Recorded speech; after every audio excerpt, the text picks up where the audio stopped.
I'm feeling high when I'm low. I need it more when you're close to me, close to me.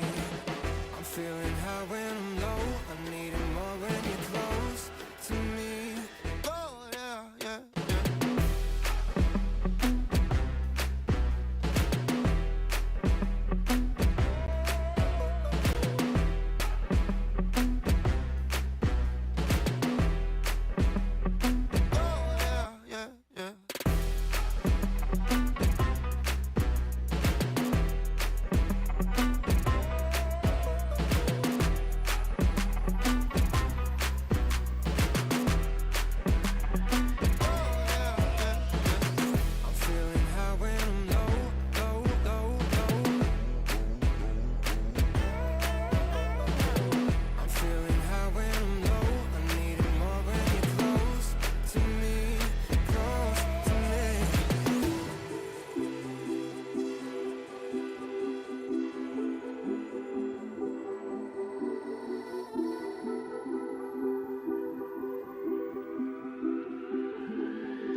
What you gonna do? What you gonna do? What you gonna do?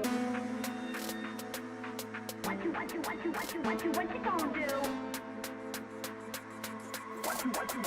What you gonna do?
What you gonna do?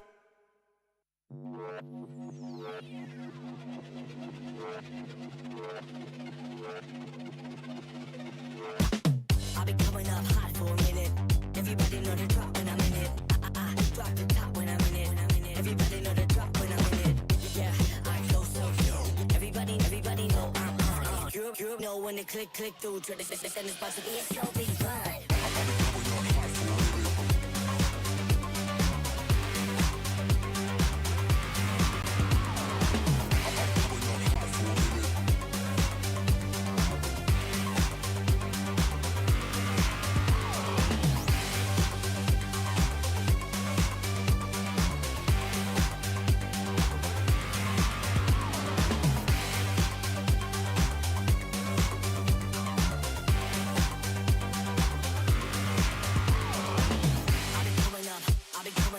Everybody know the drop when I'm in it. Drop the top when I'm in it. Everybody drop when I'm in it. Yeah, I flow so yo. Everybody know I'm on. You know when they click through. Try to send this box to be a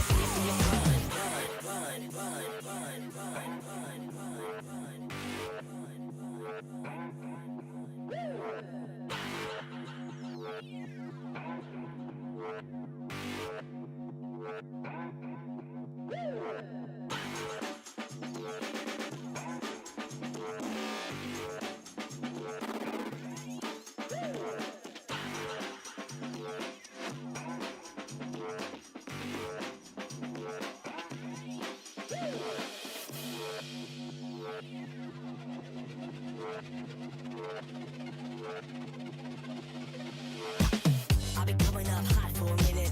Everybody know the drop when I'm in it. Drop the top when I'm in it. Everybody know the drop when I'm in it. Yeah, I flow so yo. Everybody know I'm on. You know when they click through. Try to send this box to be a slow big vibe.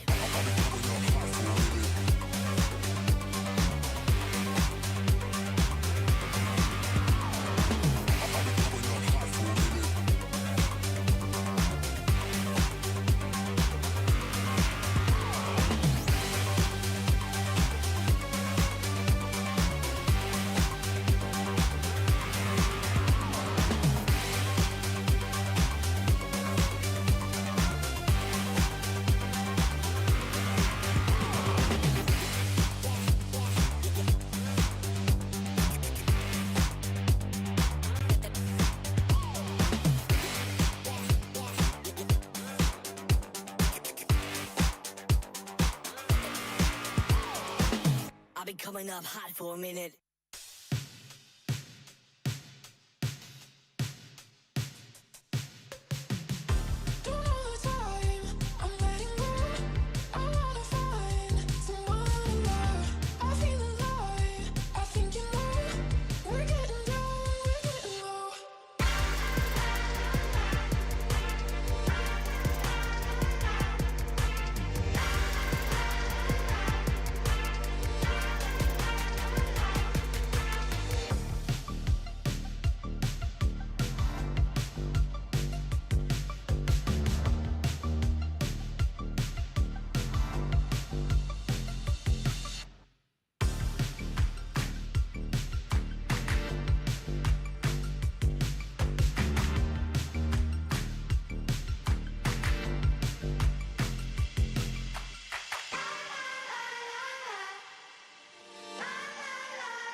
Ladies and gentlemen, welcome to the Samsung Odyssey Cup Dota 2 Championship. I'm Len, also known as Yonoli, and joining me today is the one and only Train B, also known as Rojo. Rojo, we have a phenomenal game towards this weekend and towards the playoffs as well here to decide who's going to be moving on towards it as well. How are you feeling, buddy? I am feeling great. How are you, Leo? Well, still not as good looking as you, Rojo, sadly for that one. But still, we have great talents here today. And interestingly enough, I thought the last time when I last cast Samsung Odyssey Cup earlier this year, I thought it's just going to be an annual event. But guess what?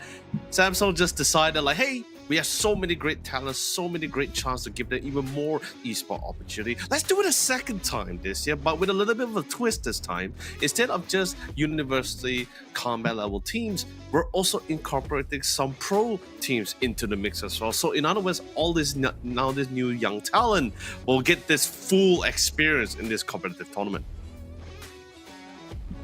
Yeah, I'm really excited to see it. And yeah, I mean, it's... Oh, speaking of which as well, we're also giving you guys a little bit of a nice thing, especially for the viewers as well. Just something a little bit for you guys, and that's going to be the discount code, which you guys can actually utilize down here, right below here on this graphic. So do take a moment to quickly pause, take a screenshot, do whatever you take to save this discount code when you actually try to get some of that new gaming monitors for yourself here. The Samsung Odyssey OLED monitors G and the G6 is one of the new 2024 releases as well. So this discount code just might be something that could be allow you to assist you here at least. Yeah, I think it's a whopping 25%, and all you have to do is type in Odyssey Cup with your country code in front of it. If you're in Malaysia, that'd be MY, or Singapore for SG, any of those. So take advantage of that while you can. But then again, 25%, that is a whopping amount as well. And it's a lot. It's a lot, yeah. But Rojo, you know, as a player yourself, and of course an immortal player in Dota 2 as well, I believe you also can emphasize the fact the importance of a very strong monitor for your gameplay, right?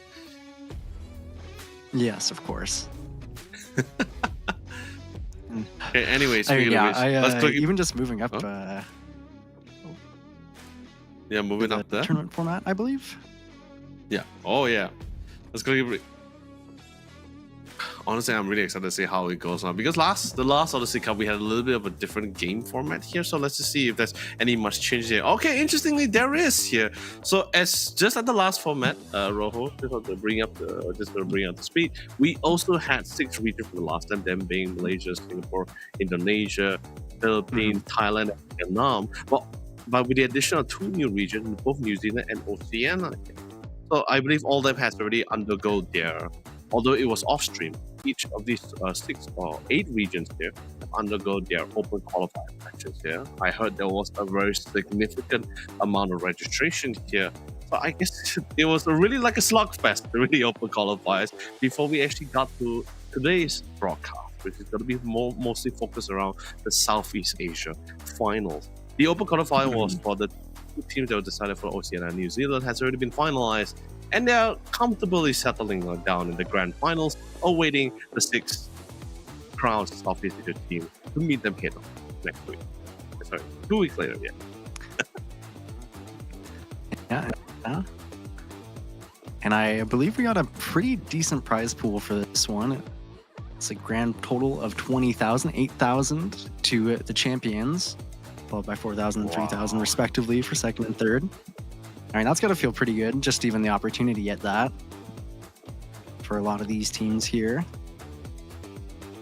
No, yeah, I totally agree with you because like this is if we were to like go back in time, maybe not even like just like 10 years, I don't think for a university tournament, like university level teams to get this kind of prize pool, it was like something like out of a dream. It was something that one could never imagine. So really, thank you to Samsung for giving, and Red Bull as well for giving such an opportunity for all these young teams. And also, we also got pro teams into the mix as well. So, like I said before, an actual full experiences here But then again, also at the same time, with the introduction of the new teams into this tournament format, it also means that the competition is just a lot more higher. Of course, and here are the 8 teams that we're looking at right now. I believe we have Right, Castaway versus Valor, our first ones that we'll be casting here. Mm-hmm. Like very interesting names and also really interesting icons. Like I'm a little bit disappointed. I'm sorry, like for Valkyrie, Shadow Guardian, and Hon Hung and friends. Like, come on guys, get an icon. You know, I know you guys love Dota. You want to keep the Dota. You want to keep the dream alive, man. But still, look at the other teams. We have some really cool icons. Castaway, that is. Especially, yeah, Castaway. That's what I was looking at. Even just to, going and paint and making your own icon, I think that's worth it. Yeah. I'm excited. Okay, CSC icon is also just as cool. Essence, I feel that icon seems relatively familiar, but I'm not gonna say where is it from, but it looks relatively familiar to another icon that I recognize. But still, all relatively cool icons. Very creative for some of them. Castaway being one of them, and CSC, that's pretty cool. Myth is of course still keeping the name in the logo. That's also pretty fun. And then of course, that's with the team introduction. Let's quickly check out the Southeast Asia finals brackets here. By the way, we have 2 group stages here. Today is going to be Group A. Tomorrow will be Group B. So basically today we're going to be somewhat solidifying which of the 3 teams will be moving forward here, Rojo here. But let's just quickly go through like what are the teams that we have in this bracket. Yeah, I mean, so we're gonna have Myth Avenue Gaming versus Shadow Garden up there, and then it's gonna be all these teams facing off to each other into the semifinals, of course, advance to the playoffs, and then I believe there is a losers kind of semifinals there. So we'll get 3 teams from each group going into the final day. So 6 of these Southeast Asian teams. I'm excited to see what they have for us. And of course, viewers as well. All these games will be happening concurrently, so we're not going to be able to broadcast all of the games here. However, don't be disheartened. Still show some love and support, even though you're not able to see the team that you're trying to support on live. But still give the love and support to the other teams, because everyone is in it to win it. Everyone's really giving their all here, and the stakes couldn't be even more higher here. It's no longer a time and place where you're just gonna be like, okay, it's another casual university guy that I'm going up against. It's totally fine. There is some pro players, also pro teams into the mix as well. So if you have done your research, you could possibly try to prepare yourself here.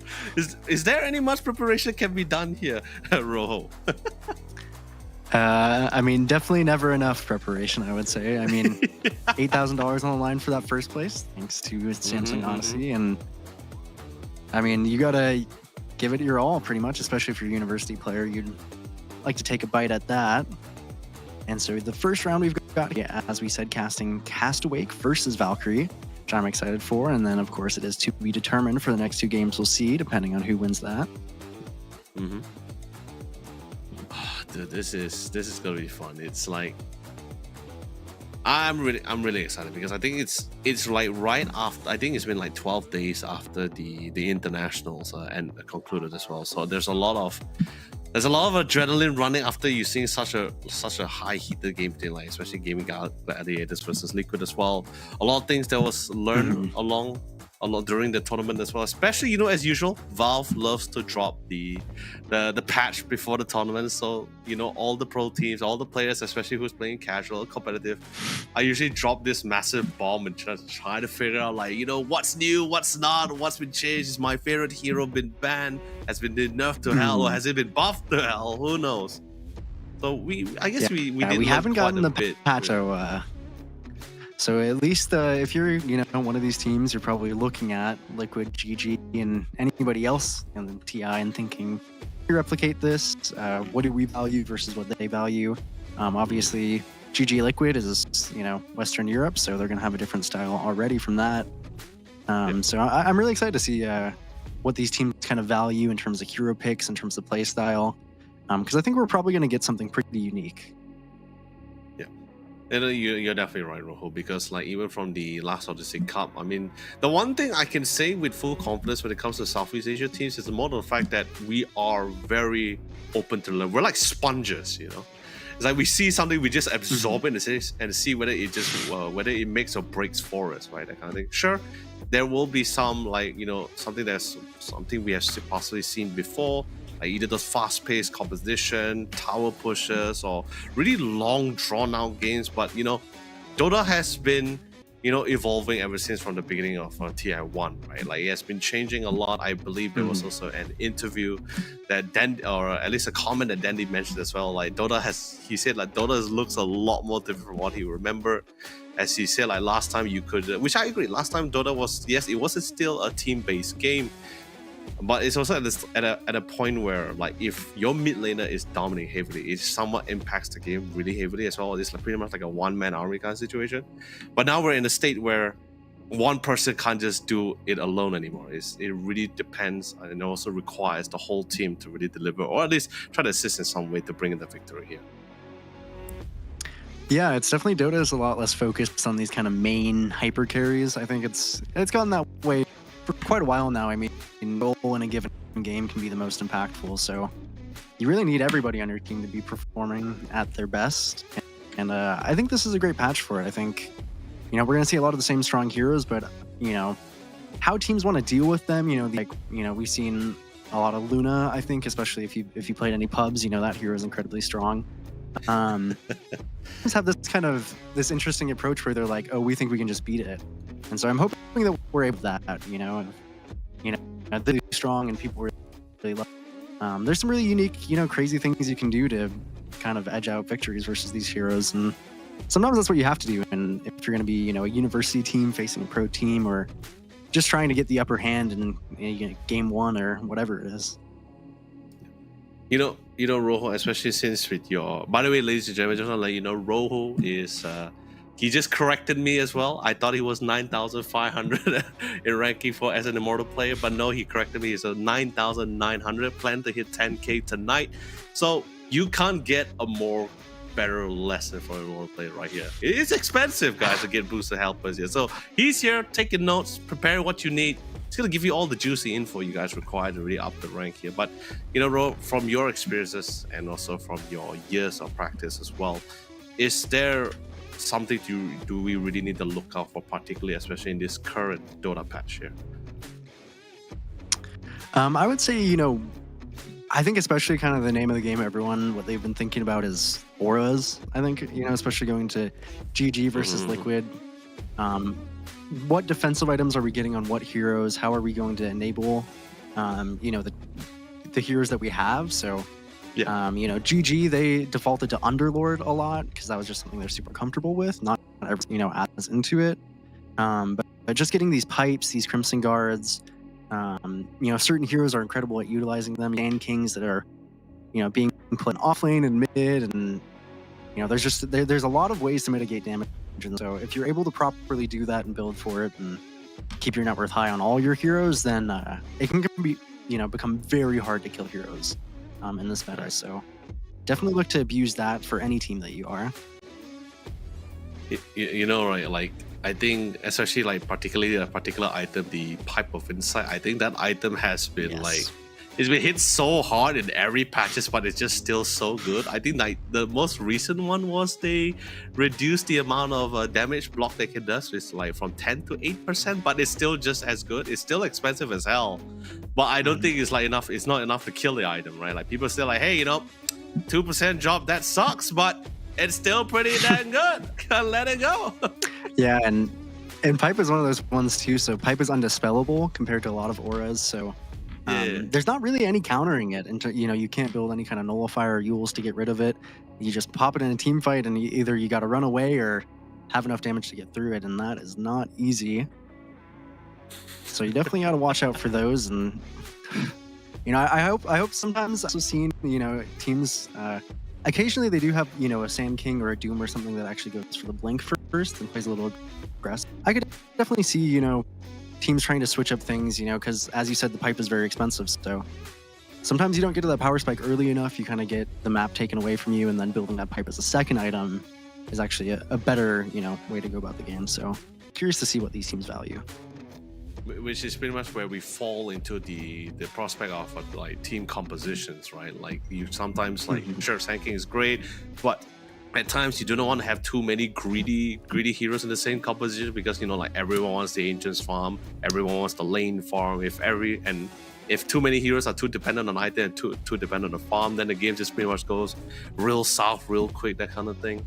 But since we're on the subject of teams as well, and since we have also some amateur teams and pro teams in our tournament as well, what, in your personal opinion, what is the most important aspect when it comes to whether is it drafting or having or creating a team, at least, I guess? I mean, I would say, to be pretty generic, obviously drafting is super important, but just being coordinated, I think, more than anything, because I feel a lot of times, I've been on amateur teams myself. I'm sure a lot of people even just playing for fun in leagues and whatever. A lot of times it's better to do the wrong thing altogether than to kind of be like super disconnected and everybody wants to do this different thing. So hopefully these teams, they are all from the same country. A lot of them are probably friends, I would imagine, and just make sure that you're being friendly with your team, but just on the same page. If this person wants to go to mid for this, then let's go for mid, even if you disagree in the moment. So especially for these amateur teams, I think, of course, you want to come out with a decent draft, but I think that if you have this kind of coherent play style together, you guys know what you want to accomplish in the game, then I think you can make mostly anything work. And so, that's why, as I've said, I'm just excited to see what these teams value. Yeah, sometimes the pipe is a little bit too strong, but so if you get something really cooking, then you can beat it, and that's sometimes what you have to look for.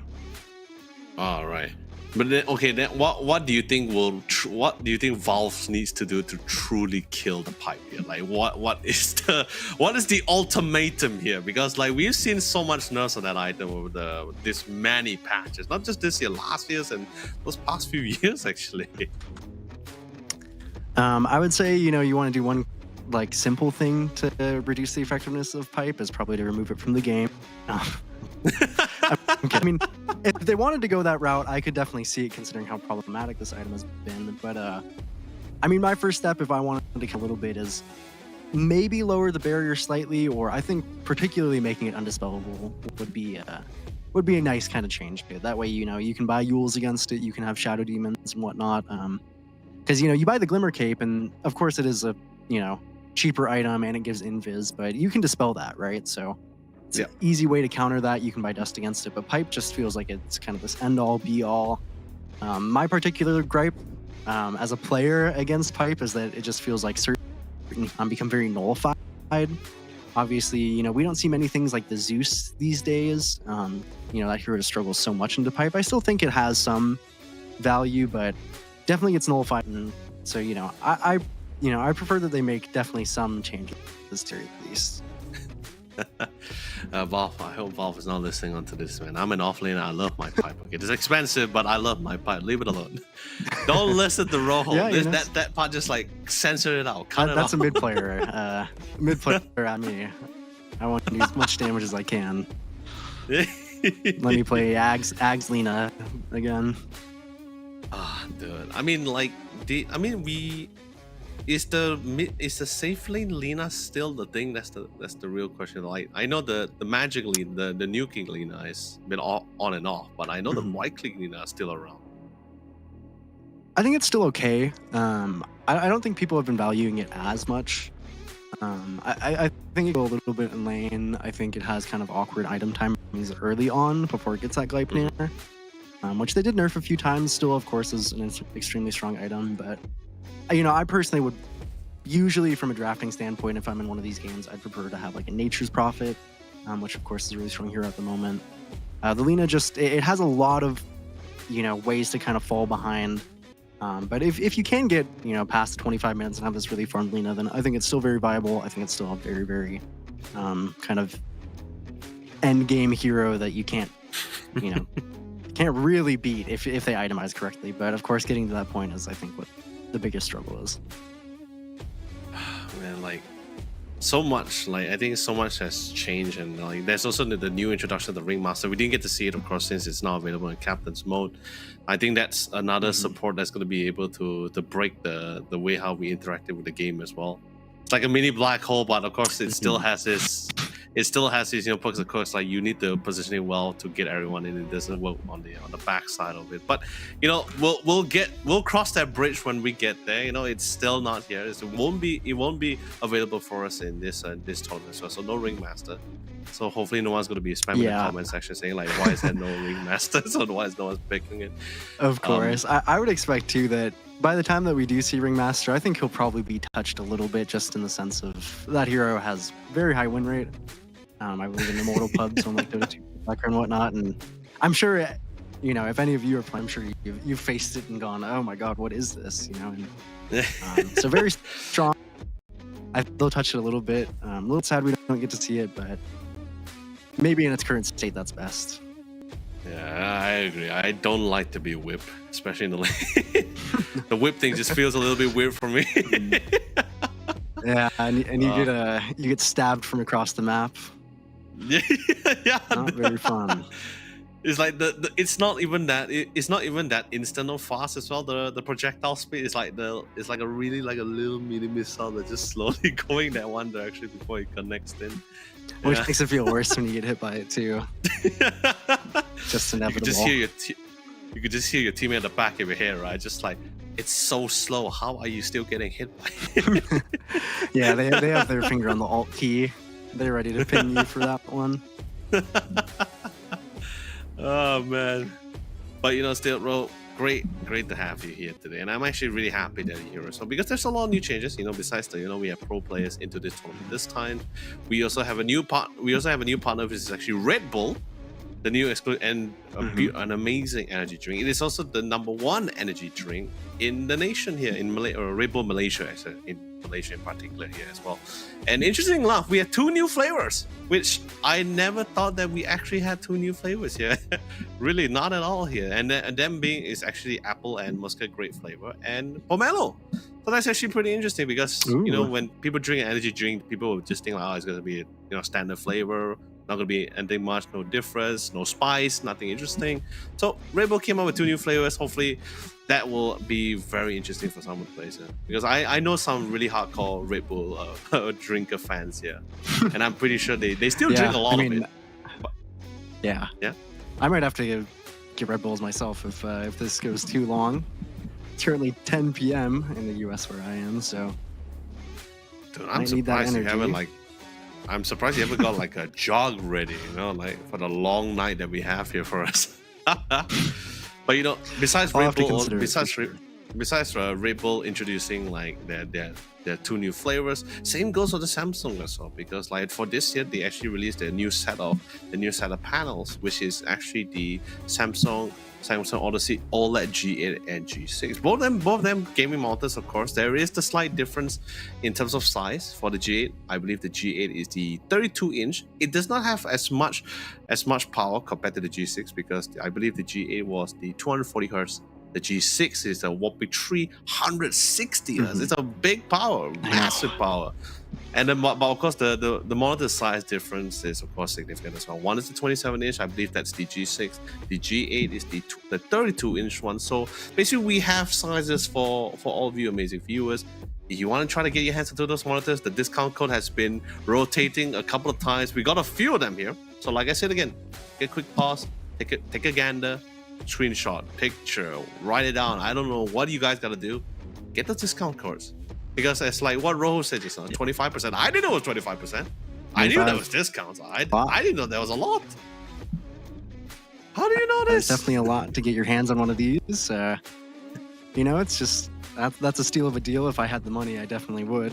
And you just gotta use the Odyssey Cup code with your country code in front of it. So if you're in Malaysia, that'd be MY, for example. So definitely take advantage of it while you can. No reason to miss out on that. I mean, if you have friends overseas, whether it's in Indonesia, Malaysia, I think they can also help you out, Ship it through. Yeah, of course. man. But Probably would be worth am- it. So, I mean, thank you to those wonderful sponsors because, I mean, I'm excited to watch these games. Really want to see what these teams are cooking up. Yeah, especially since TI actually we saw a lot of. I'm not sure. Okay, I know some people say it's innovative. Some people say it's new, but I feel the right word to use is more like returning composition because I remember like years back we had like this tower pushing composition. Although maybe the lineup might be slightly differing, but we still see some a little bit of the similarities like the Nature's Prophet, the Visage coming back here, the Chen, the Enchantress. I mean, the Chen and the Enchantress, even before the Nature Prophet and the Visage coming back, the Enchantress, the Chen has always been like the best few support picks in the competitive for these past few months now as well. Like you can't disregard it. You always have. I remember Chen was like the priority banned every single time here. It's like, oh, Chen's in the pool. You gotta ban it. You gotta get rid of it. No way. You can't be there. Yeah. I mean, kind of zoo heroes, even though they're not as much about the summons these days, we always see the Enchantresses, out healing and out damaging their carries. But just in lane, it's always so strong. I think, that's why so many people want to just get rid of the Chen, get rid of the Enchantress, because, if you have to play and make one mistake, suddenly their carry's got a 2,000 gold net worth lead. And that is never fun. So I would definitely expect, if that they plays one of them, if they have one pub on it in the last, month, I'd get rid of it personally. I mean, they're also so self-efficient, right? Self-sufficient, right? It's like they can farm the jungle by themselves, they can farm by themselves as well. Chen and Enchantress in particular, if you don't necessarily have to be in another lane, you can just, especially particularly for post 5, you can just send your Centaur to the mid lane to assist your mid lane as well. I think that's what we saw back. Yeah, I believe we saw that grand in TI. finals. It was was it the grand? I believe Whitemon did it a game as well. Whitemon with the Enchantress. He was assisting his teammate against the Viper. I was like the Sand King versus the Viper lane. Yeah. Yeah, I would have definitely been tilted if I was the Viper in that situation. Just died a random Centaur in your lane. Dude, and it is so painful as well, right? Like especially when you pick like a dumpster mid hero, especially particularly against a melee hero as well, you would somewhat expect like, okay, this lane is gonna be pretty straightforward. I'm gonna be able to dominate here. I'm ranged as well, so I'm gonna be able to harass him out of the lane, that kind of thing. I mean, Thompson did a phenomenal job with the Sand King as well, but you did see him had to play a particular rotation, right? Like he always had them go to the jungle at one point and come back. But Whitemon, that with the Centaur, that one was like, yeah, that is dirty. I think I remember I saw another Enchantress one as well at the bottom lane, right? I think they were going up against the support post 4 Tuska and was it Centaur? I remember he just went with the jungle creeps and just bullied them out of the lane. The Pinecone, yeah. That thing's scary. Sometimes that thing's scary. Ah, man. But anyway, ladies and gentlemen, we all our amazing viewers as well and all the fans for the teams, we would like to apologize for this slight delay. We're going to be taking a quick short break to at least allow this player to pretty much set themselves up, and we'll be back here pretty quick and shortly as well. So don't go in for too long. The first Dota action coming to you guys right after this.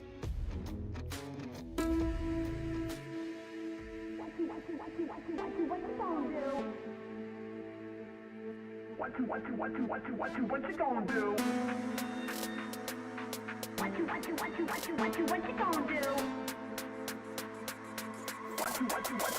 do? What you gonna do?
What you gonna do? What you gonna do? What you gonna do?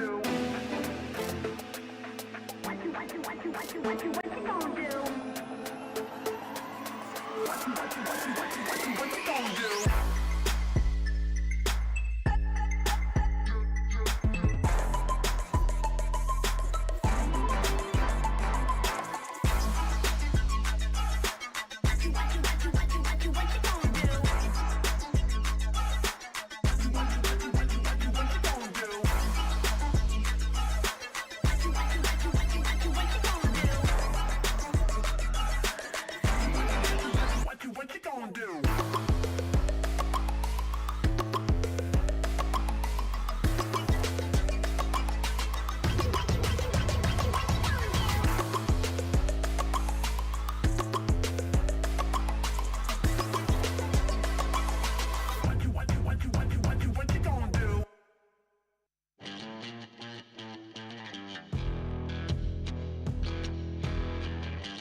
Hey, well, ladies and gentlemen, we're back. Thank you so much for waiting out for us as well. I'm Len, also known as Yuli, and join me once again. It's going to be the one and only Shane B, also known as Rojo.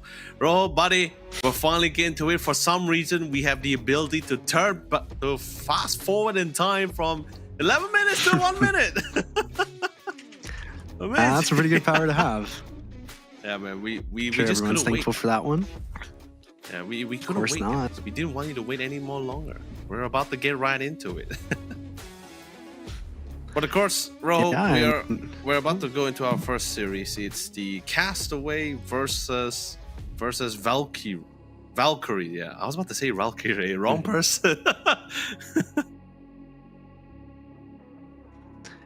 Yeah, I mean, I wish I could give more concrete details on this roster, but we're gonna have to, learn as we go with a lot of these teams, and of course, I'm sure a lot of them will be learning as they go, as well. Just rejoin lobby really quick here. And are any of the, do you know if any of these rosters are the same from the last Odyssey Cup you had, or are these all new players that we're seeing here? Okay, so from Group A alone, I'm not able to. Okay, I mean my memory. I okay, not to say that I have a memory of a goldfish here, but like it's just the fact that maybe it's been a while, so I don't recognize like any of the names so far. Maybe I might recognize the player's name, but like I said, the last time we had was it was basically the Samsung Odyssey Cup Campus League, so it was all university teams. So now this is a little bit different. Now we have amateur teams alongside with pro teams, and I don't think they're going to be. I don't see any of the casual pro team names here. So I am trying to see if I could base it on players here. If I recognize the player, I'll be like, hey, I think that's someone I've seen before, or maybe online or offline. So hopefully, however we see. But I think this is the same case for the other teams as well, right? Where you come into the tournament, there's not a lot of vaults or things you can actually try to have references or research on your opponent team for as well. So everyone's pretty much coming in. I won't say blind. I guess that could be the right term. Most of the team are going in blind in who they are about to face or what's the strength and weaknesses of their opponents as well. This is pretty much going to be winging it through this entire Southeast Asia finals. But then again, at the same time, I think that's the beauty of having it as a best of 3, right? Like usually the first game is given an opportunity for both teams to, usually test the water, try to get a good feel on what's the play style of your opponent. Then that second game is truly going to be the one that someone see. You will be able to see the adjustments, right? Like you could be saying, like, okay, this team is this is how this team plays. This is how we're going to ban. This is how we're going to pick. This is how we're going to play around that.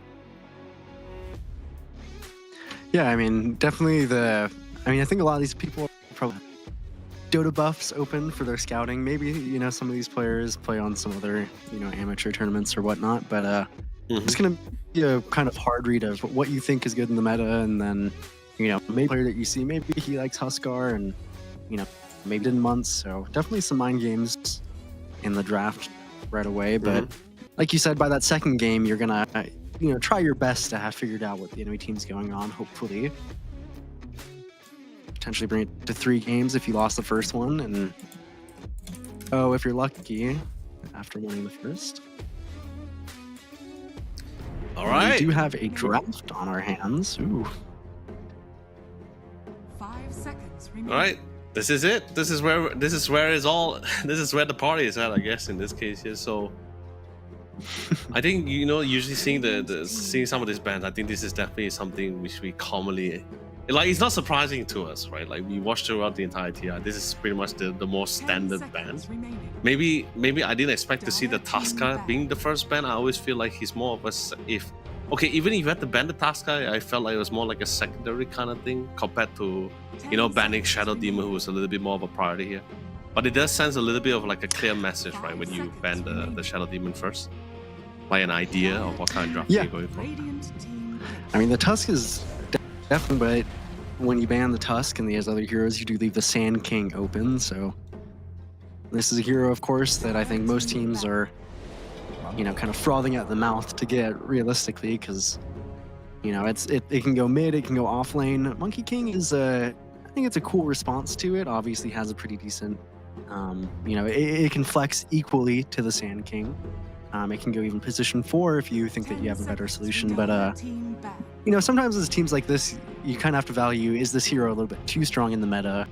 King is one of those, so Valkyrie let them have it. I'm sure that they knew that this was a possibility. But that's a scary possibility on that first pick there. Radiant team pick. Okay, interesting. Centaur being one of the final offlane bands here. Rubik. So, like, even back in TI, I think, like, okay, maybe not TI. I think, like, maybe, like, competitive games before the TI, right? I think we still saw a couple of, before the patch at least, we still saw a couple of the post-4 Rubik that has been one of the few, like, ideally go-to as well. The Arcane Supremacy allows you to have better cast range, also more damage as well. I think that's pretty fantastic. But in the TI itself, the only time we ever see most of the time we see Rubik's only when in a particular game, right? Like especially when it goes up against the Underlord in particular. Yeah, definitely the best against Underlord, but has generally for most of its lifetime been quite good against Sand King. Just having that instant stun and a lot of damage on his spells makes it pretty decent. We have seen a few cases, maybe only once or twice at TI, but a couple Rubik mids, if you have the kind of player who likes to do that. Looks a little bit difficult this game because Castaway have picked up the Dark Willow and the Treant, so they're decent heroes like Monkey King. You have the armor and the root, so it definitely feels fine in terms of that. But just 2 really strong, solid support heroes. You don't see much from Valkyrie, so just get these nice heroes and have really strong lanes. That's mostly what these are going to be for. And Valkyrie, the Omni Knight going this late is a little bit surprising to me, considering how good this hero has looked in, at least especially pubs that I've watched. And I've, getting to the second phase, especially after the Treant and the Dark Willow, pretty good for Valkyrie. 5 seconds remaining. But this is something that we're somewhat going back to our previous discussion, right? It's just a matter of sure, like a particular hero is great, it's probably the best against this particular composition, but it always comes down to the question of whether the team members is comfortable or well equipped with the knowledge to actually utilize that hero in this kind of composition as well. So late or early, it's great to see him back here. But the Dark Willow on the Treants, I think there's a lot of pretty nice spells for Ruby to steal here. Massive ones, but of course it can be quite useless for like some of the members of Valkyrie potential lineup where you got to be walking into a lot of slows, right? Like the brambles an issue, the slow coming from the tree unprotected as well. He also has a BKB piercing ability with the overgrowth too. So there's like a lot of things that can be quite annoying to deal with, especially in the heat of the fight when you don't have a BKB or your BKB is currently on cooldown. Yeah, thankfully you have the Omni Knight to kind of give you that artificial BKB. So I think Valkyrie feel okay with their lineup so far, and the Slardar is more than likely going to be their off lane. So still just deciding to keep this monkey open to see where it wants to go to. And Castaway, they don't have a ton of reserve time, so be quick on this 18 pick. Usually one of the most influential ones in the draft. What do they want to go for? So a Troll Warlord. So they go straight away into laning into the Slardar. They don't want to. They probably know that some heroes do really well into the Slardar and some of them struggle a lot. But the Troll Treant, it's a pretty scary lane, Leo. I mean, you can think of it this way, right? Because like Slardar is like one of the best, like is the best hero to go against like other melee heroes as well. This, especially when they head-on matchup. Ursa is still a little bit of a discussion here, but I think so far Slardar was able to take that top ranking among all the people here. But I do recall a time where we saw Slardar going mid. I mean, I'm not talking about during TI. I think before TI, Slardar going mid, but that was only particularly to go up against like the Ember Spirit in particular here. Yeah, the Ember Spirit never had a good lane it's against particular in the mid lane. You could consider it. I guess it would probably do okay into Sand King, but wouldn't be able to particularly shut it down. And Dire team pick. the Troll Warlord is definitely a good hero into kind of Slardar who wants to hit a bunch of times. And they go straight away, no fear. They pick the Queen of Pain, banning out the Puck and Viper. I think both these heroes are really strong in the mid lane. I've been playing a lot of Quap myself with the build. Very fun, but it can, similar to I was talking about the Lina earlier, they can struggle on its earth timings. Quap has to have a pretty decent lane and then get into these items really comfortably, or can definitely fall behind in damage. And now Valkyrie, are not likely, I would say, to put the Monkey King into the Quap. It's not as bad of a matchup as it used to be, because Queen of Pains these days don't really skill their daggers. Doesn't help them farm, so why would they? Valkyrie, looking at a mid lane, obviously we don't have the luxury of knowing what their mid laner is kind of favoring in this patch. Myself looking at it, I would say this is a pretty good game to bring out something like the Invoker. Has a lot of control, has a good lane into the Quap. Maybe something like the Storm Spirit, but of course, if you go for some of these kind of mobile spirit heroes, then you always run that risk of getting Blink Sand Kinged.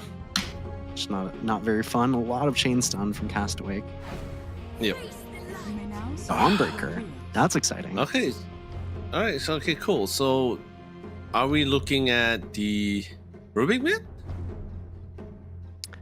I would suspect, unless it's Slardar carry, but I would suspect actually putting the Slardar or the Monkey King mid. I imagine the Dawnbreaker wanted it in the off lane because I think it'll be good into the Troll with the Treant Protector. So a very interesting pick. I see very often, which is exciting. Yeah, it definitely is. But I guess with the Dawnbreaker, you somewhat have this global presence, right? Because you got to be able to with the ultimate, you got to be able to assist anyone in the lane. The lane fight could just be quickly like swung into a 3v2 or worse at any point of time. But the final pickup for the Queen of Pain for the side here, I think it's actually a really nice one coming from Castaway, because like if you saw from their lineup, Troll will not be in that fight that early. Sure, you got some damage from the epicenter, but you won't. But there are ways for them to slow it down, especially if the Rubik's not being caught by the Burrow Strike. You can always lift and toss the Sand King back so you're not going to be able to get that 100% epicenter damage at the time, depending, of course, like I said, depending on the situation. So the co-op Sonic Waves at least will come in, at least try to at least amplify some of those damage. At least I believe that is what they're trying to look for, right? You got a lot of control, you got a lot of CC, just need some damage to put on top of it. So I guess that's where the co-op comes in. He has also decent mid rotation times as well, so I think that will be nice in the lanes. Yeah, I'm excited to see it. I love, I say it whenever I cast a game with it, I love Queen of Pain and just watching it. I think she's a fun hero to play and to watch. And do a lot of interesting things that other mid laners can't. So we are here with Castawake versus Valkyrie, game 1 here for our first series of the day. And drafts are already pretty fun. Seeing a Dawnbreaker, which might have even gone unpicked at TI, so not everybody is gonna, kind of know what this hero wants to do. I think, if you're on the Stoic and you see this Dawnbreaker, maybe put some fear in you that this person knows you don't. It looks like it is actually mid Dawnbreaker even, so spicing it up, double. Usually I'll try to keep an open mind when it comes to this, right? Because like there's just the same situation for us as the casters and the talents. We don't really have a lot of VODs, right? We don't have a lot of VODs or any intel on any of these teams or what's their play style and how they like to utilize the game there. So I usually keep an open mind, and doing this is actually just makes me feel more excited, right? Like you see something different, something you haven't seen for a long time. Might bring some nostalgia in, right? It's just like, oh wait, I haven't seen him for a long time. Where has he been? Kind of situation. But games currently been underway. The Dark Willow, okay, yeah. So the Dark Willow is gonna be the post 4 here. The Train is gonna be the post 5.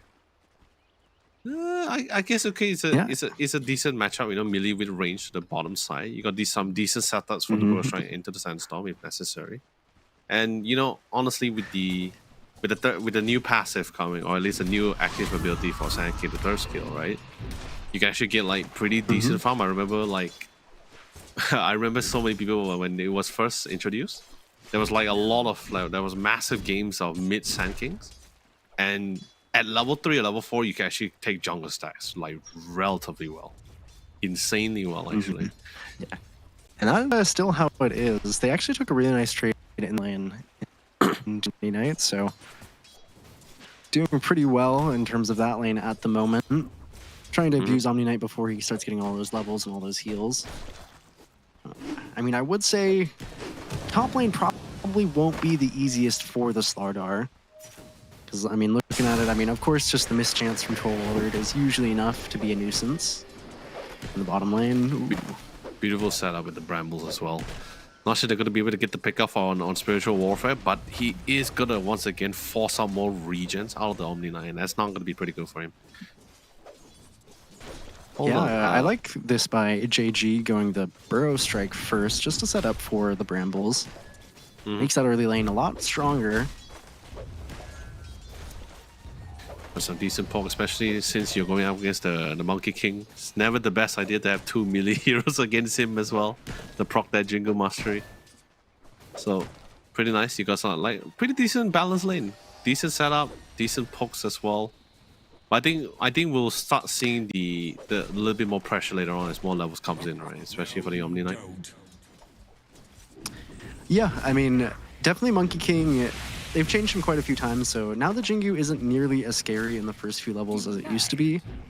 So once you start getting to level 3, level 4, this hero definitely gets a little bit scarier. So I like this by JG. Just take the Burrow Strike, take a bunch of regen from them to combo with the Burrow Strike, and feel good about your lane state from now. The top lane going pretty well for Chidori at the moment, and Wonder Boy, just from me clicking on him here, he is actually deciding to go for the Shadow Strike build, which, you face against a weird kind of mid-hero in this Dawnbreaker, so go for a different build than you typically would. I don't hate this. Jarum in the top lane. Not going down, but incredibly low. Kishka in the bot lane as well, so both supports kind of dropping. That 200 HP threshold. Lotus Pool coming out. He's going to be able to. It's going to have the first. I think topside should be able to get the Lotus pretty easily since they were able to I won't say I won't say bully them out of the lane. Just more like they just push in the lane, so they should be able to secure that Lotus without much resistance. Bottom side, I think, gonna be the one that could be a little bit more trickier here, right? Jarim? Yeah. Are there heroes in this game, Leo, that you particularly like watching? Because you know, I Wait, love the sorry. Squap and the Monkey King. I always think they're fun. Are there any heroes in this game that you're particularly partial to? I'm actually interested to see where the. I'm actually I'm more interested to see what's happening to the top side, right? Like, I think mid is gonna be still gonna be the standard back and forth. Bottom is gonna be pretty much just spell pretty much be spell dependent to try to bully the Monkey King out of the lane. But I think top one is gonna be the one that'll be a little bit more contentious, right? Slaughter has been always fantastic against melee heroes. Troll but Troll also has his range. I mean, it's as well. trying to Good save with the Shadow Realm. Almost got him, no? just barely. Dire's courier has been Yeah, it was closer than they wanted it to be. In the top lane, there's actually some fighting as well. Going on to Chidori. Going back and forth. Yorisuke managed to get it one crushing, slithering crush, but still not going to be enough. But with the Fade Bolt, though, level 2 is just pretty much enough to nuke him out of the lane. Core for core, but I think Troll still had the benefit for that one since he was able to get the EXP off the Slaughter first. Yeah, and the first blood there was pretty big because in the bot side, they actually were able to bring down the Omni Knight as well on JG. So decent start for both the side lanes on Castaway here. Yeah, really, it was unfortunate as well, right? Because he did somewhat cap with the chase. He was a little bit out of sight from his safe lane partner as well. But I just do the top side again. Decent, nice timing with the slow. Chidori has no worries when it's not in melee race. He still has the range. Not going to be able to get the pick off on Yoroshika, but still get some decent harass. It's going to be forcing. There's actually not much. There's absolutely no regen on Yoroshika as well. So gotta be a little bit more aware. There's still the living armor and also leech. Sorry, not living armor. Leech seed on the side here for Castaway. So it's gonna be able to always keep Chidori up and well. Actually, pretty. Yeah, and Actually, correct me if I'm wrong. Correct me if I'm wrong, Rojo. Right? Is that Castaway from Neon? Like our Neon? yeah, I mean, it esports looks. Castaway? I mean, his tag says Neon, so I believe it is him. I think they have another player who on Neon on the JG. His tag isn't lying to us, so pretty experienced players in that case. Castaway definitely showing it in this top lane, doing quite well on the Stream Protector. So this lane is really only going to get harder for Yoroshika. I think especially, this was nice by Chidori. He kind of gets, dies in the lane, gets to go to base for free, in quotations, but ends up getting these phase boots, which is obviously incredible for Chidori against the Slardar. They're trying to punish Castaway here. Actually, rotation from Monza, so nice timer. If they can get Chidori too, this is massive. This is trying to buy the time for Wonderboy. Wonderboy comes in with the Sonic Wave, was able to push all the way back. Jarim still get the Fade Bolt in here. That's a lot of damage and instantly reinforcement. This is no longer a 2v2, it's a classic 4v3 here. The Co-op has no choice, the Wonderboy has no choice to fall back. Can't make any miracles here in this round. Not in this kind of fight or situation. But Castaway did manage to spot out Spiritual Warfare. Get a couple of hits in here. Should be able to TP out since there's there's no stun on the Deer Tree Unprotected, unfortunately. Yeah, but Wonderboy actually stuck around. Yorishika is fast in the first few seconds of that Guardian sprint, so actually might get to safety. They are going to give up the chase. So yeah, I mean, 7 game already seeing a lot of action. V3 in the top lane. is under attack. Nice by Monza, I think, to recognize, we've seen a decent amount of Monkey King. It's a pretty high prio hero. They picked it second in the draft overall. And partially just because it is so you can take that so early in the game, try to punish Chidori, who was having a nice lane. That Troll Warlord is win against 4 heroes, even with the likes of Wonderboy. So nice recognition by Valkyrie. 8-mana runes coming up. Neither team actually prioritizing the runes too much. It's like one support each. To the jungle from Kishka.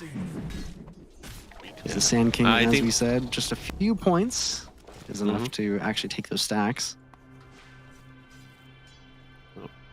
I think they were just pretty much content with that big fight, right? Like they still open up the map. I think they wanted to keep things nice and dynamic and not static with the rotation coming in from Monza here as well. And I think it's also allowed to, right? It's Monkey King, right? With the tree jump, your cast like your repositioning range is just absolutely insane with the tree jump as well. But I think we see some a little bit of action to the top side here. Probably a couple of skirmishes. Yeah, just a small skirmishes. Just try to see if they can try to pull back the lane back to their control. Sankey so far not much contention to the bottom side, but we did see a little bit of rotation coming in from Monza once again. He's back to the top of the tier 1 tower. He's on the tree jump. No one spotted him just yet though.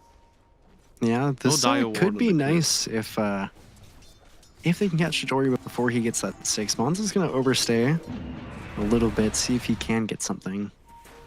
There's a suspicious tree moving around. Castaway is a little bit wiser than that. Anyway, and the Dawnbreaker actually goes down in the mid lane. Meanwhile, catch that one myself, but a kill onto this Dawnbreaker is going to be a pretty big deal. Struggling a lot in CS 10 minutes. Under attack. Yeah, the unintended, I guess the unintended lane pull actually did somewhat play in the favor for Castaway as well, right? Like there was just no creeps being pushed onto the tower when Monza came in as well. Wasted a good chunk of time where Monza probably could have been farming, and it's unfortunate that they lost Dawnbreaker as well. That probably also implicated things. But Kishka tried to pop in with the Brambles as well, gets instantly slowed and stunned down. But the Burst Strike gonna be able to trade the support for a core. That's the kind of trade you would like any time of the day. Probably not just one core. They might get 2 out of this at the same time here. Get a spiritual warfare. Here's some spiritual guidance here from dear friend from Anata. I don't think so. And a double burst, right? Well positioned coming in from JG here. That's going to be a 3 heads for the price of 1 support. That's the best kind of market deal you want for sure, Robo. Yeah, Dawnbreaker as well. So it is nice to have Dawnbreaker because you can turn these kind of 3v3s into 4v3. Comes in just a little bit too late, and that's basically just extra gold in the pocket of Wonder Boy, who's having a great mid lane so far. You take pressure off of Chidori in the top lane, who does have fuel. Might have to pop it, but actually the telekinesis timing was perfect. Not able to get the battle trance off as they're kind of walking up to try and save him in this top lane. So Chidori suffers a little bit. JG though, 5,000 net worth on the Sand King with some stacks left to his name. Stealing Brambles on Jaram is quite nice, but there's an invis quap here.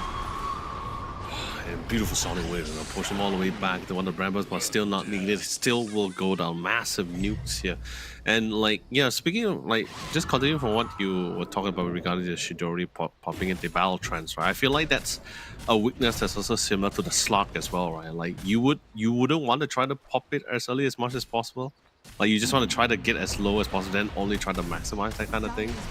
If I'm not mistaken, I think this is just one of the few similar weaknesses this both hero has.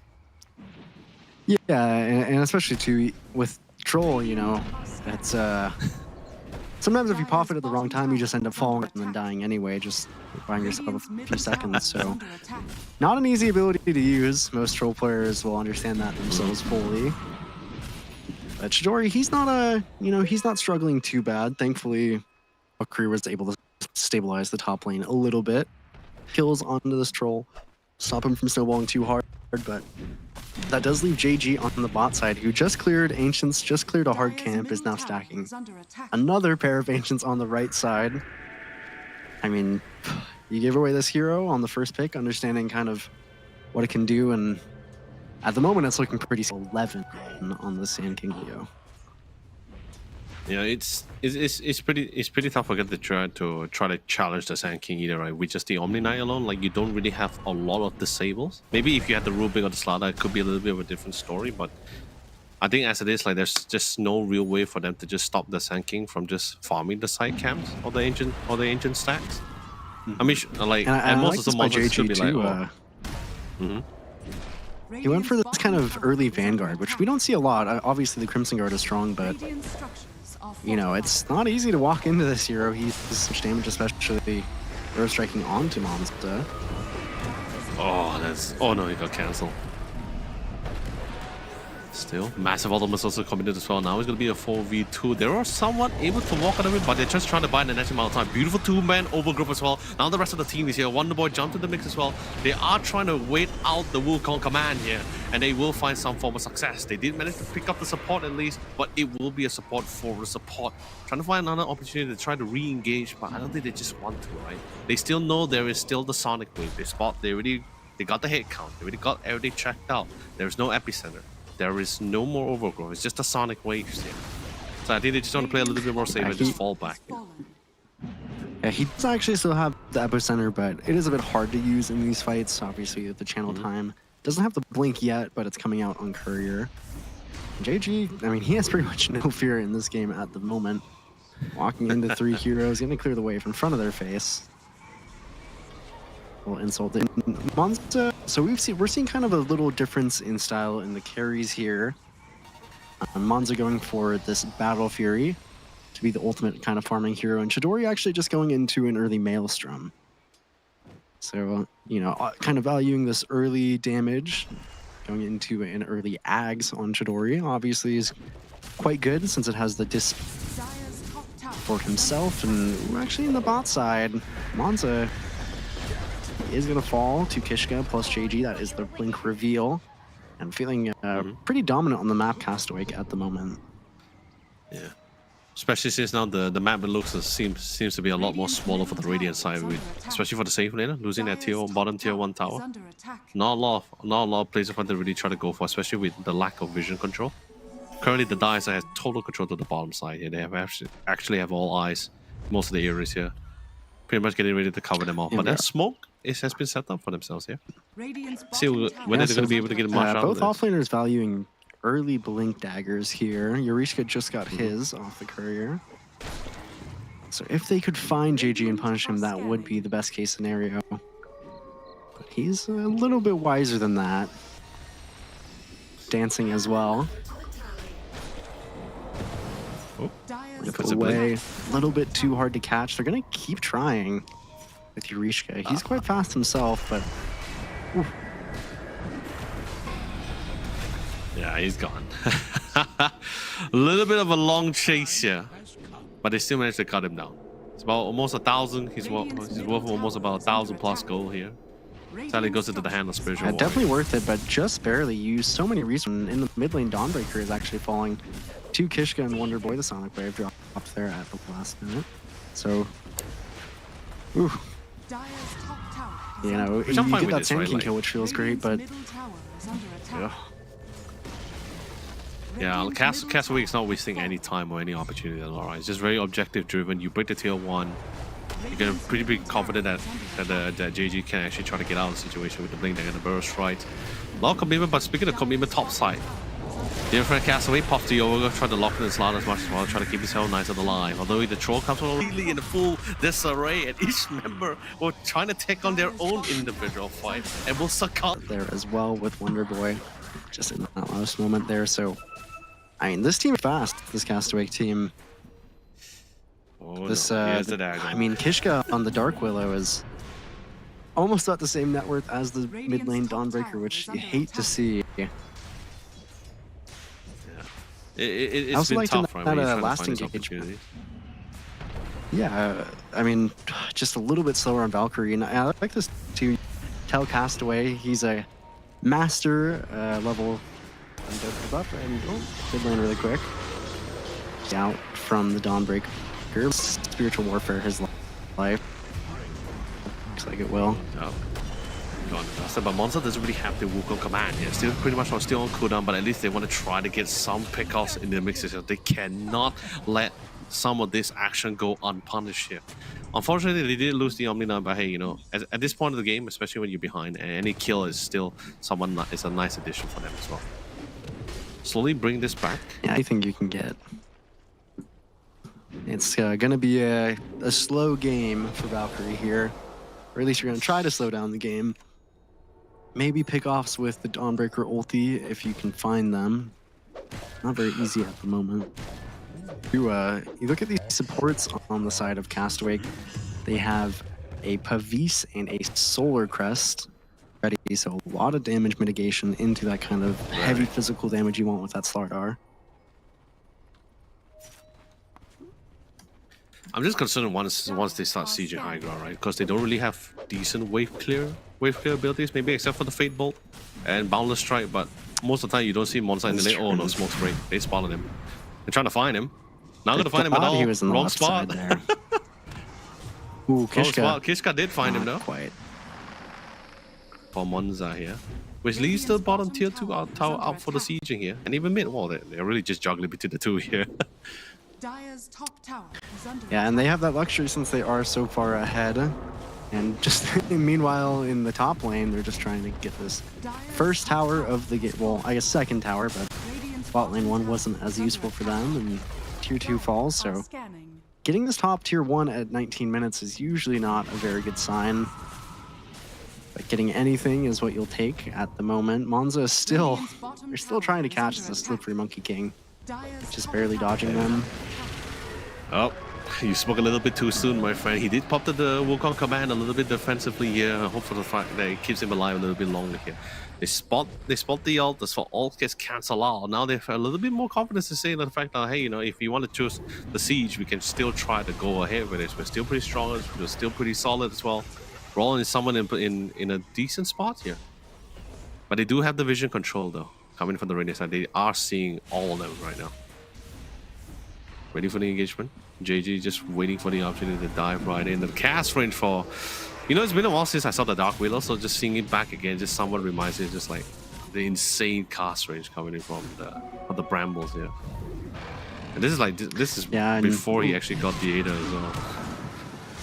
Oh, wow, let's Nice try dodge from JG. Monza is pretty much a goner because spiritual work. Oh yeah. Right over you. Oh, this is not a good fight for them.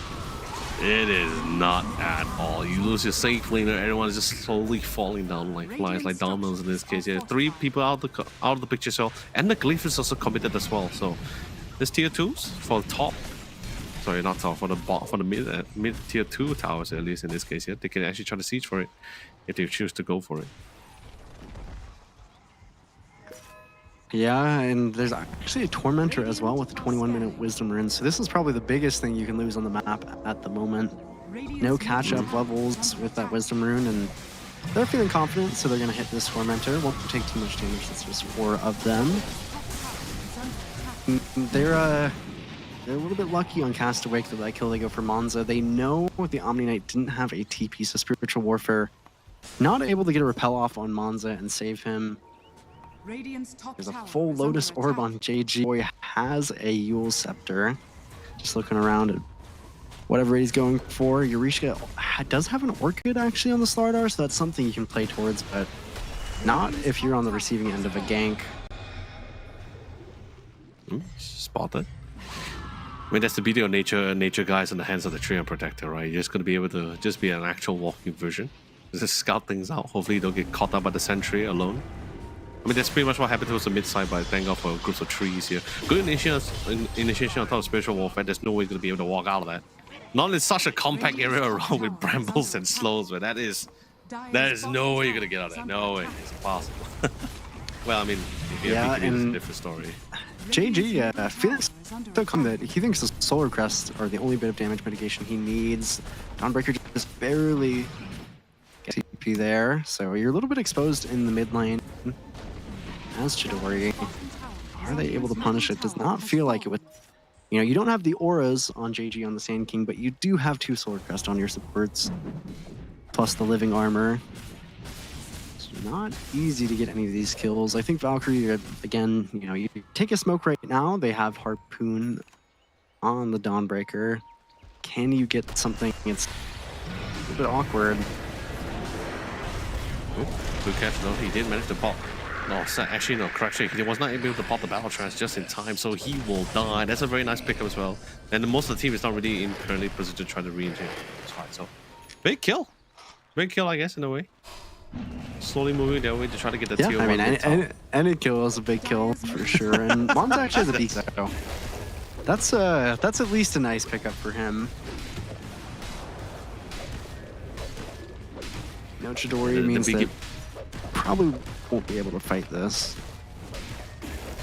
they're not gonna be out in time, but you know it's fine, right? You open up the map slightly a bit as well. The beekeeper is currently in the hands of Monza, so you're not gonna fall prey to things like the brambles or the burrow strike coming in, or the nature's grass. Do need to look out for. He does need to look out for the overgrowth coming from the tree unprotected. Also, it is BKB piercing as well. So we'll just see how well he's actually able to utilize his abilities.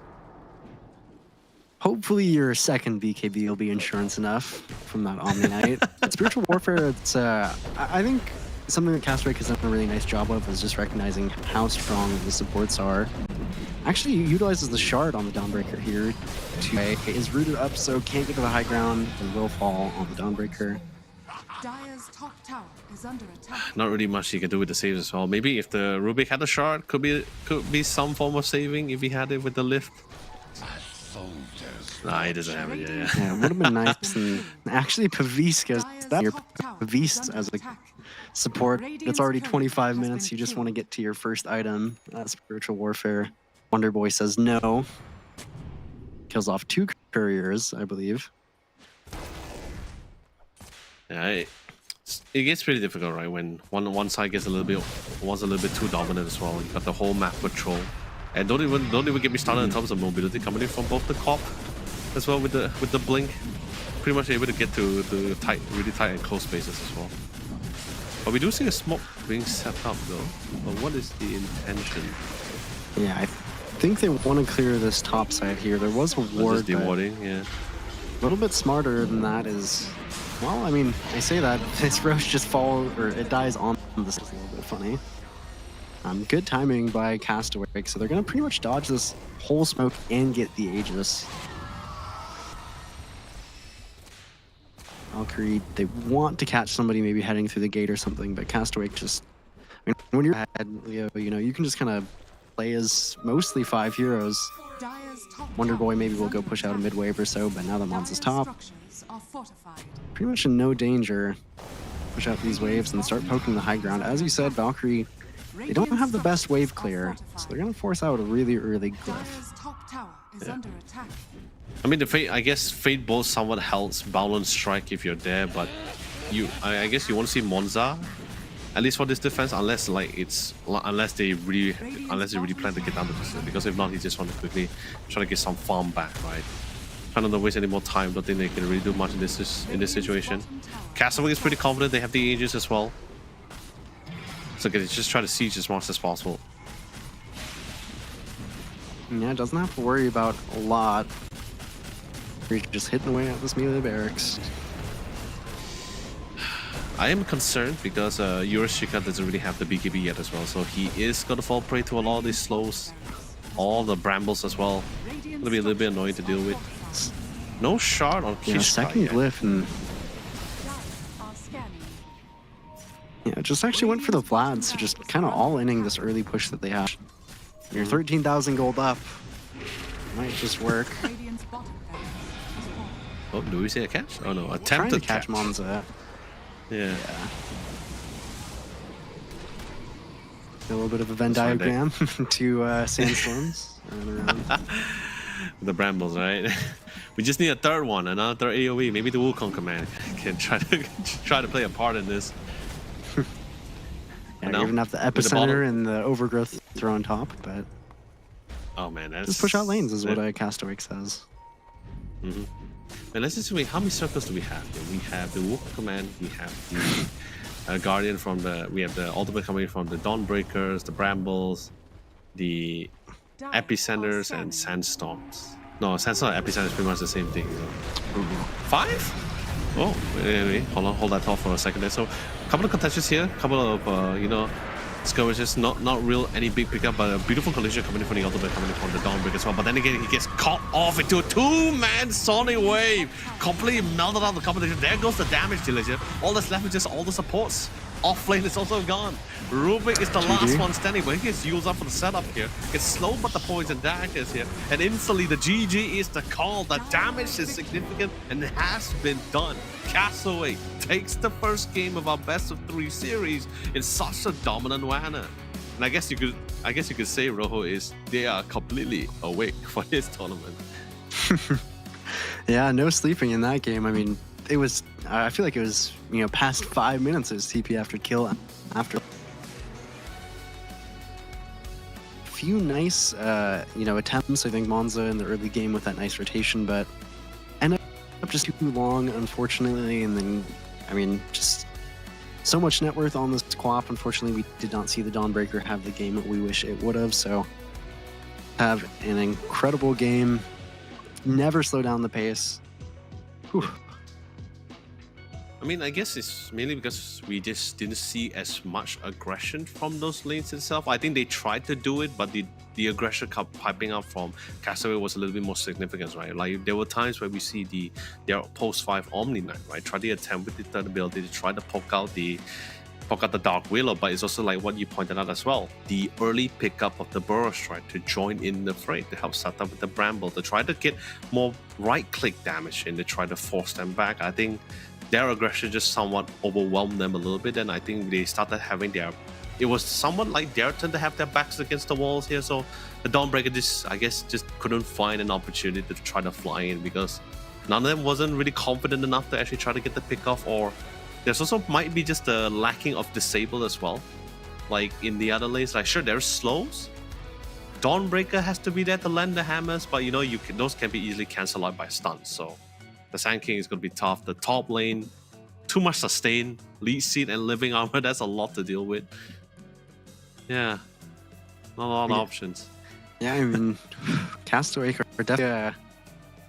Looks like just from that game that they're going to be a pretty big contender heading into these games, but hopefully Valkyrie can get as we said, get a feel in that game too of kind of what Castaway want to do. I would definitely myself opt to get rid of the Sand King. I think JG just had an incredible game throughout. Nice early Burrow Strike pickup, as we kind of talked about, and throughout the whole game, it's just Blink Burrow Strike after Blink Burrow Strike. Itemization was nice, and when you kind of have that consistent tempo, you can end these games before 30 minutes. Yeah, I mean, this is just one of those moments where like something like what Liquid said during the grand finals, like thanks for letting me have the Sand King, those kind of comments of course, but it's a scary hero. Yeah, it is a scary hero. But then again, also at the same time, I guess this is also one of the few problems that not just like teams from like tournaments like this face. It's also happening in pro teams as well, where there's just not enough bans, right? Like there's just so many heroes you would have liked to remove or ban, but you just can't because you just don't have enough. Yeah, I think Valkyrie's bans were good. I can't argue them, but man, you let JG have this Sand King and he just kind of runs away with it. Due to that, Co-op ended up quite well in their game. Didn't even die once on this Queen of Pain mid. So you've got a lot to watch out for on this Castaway team.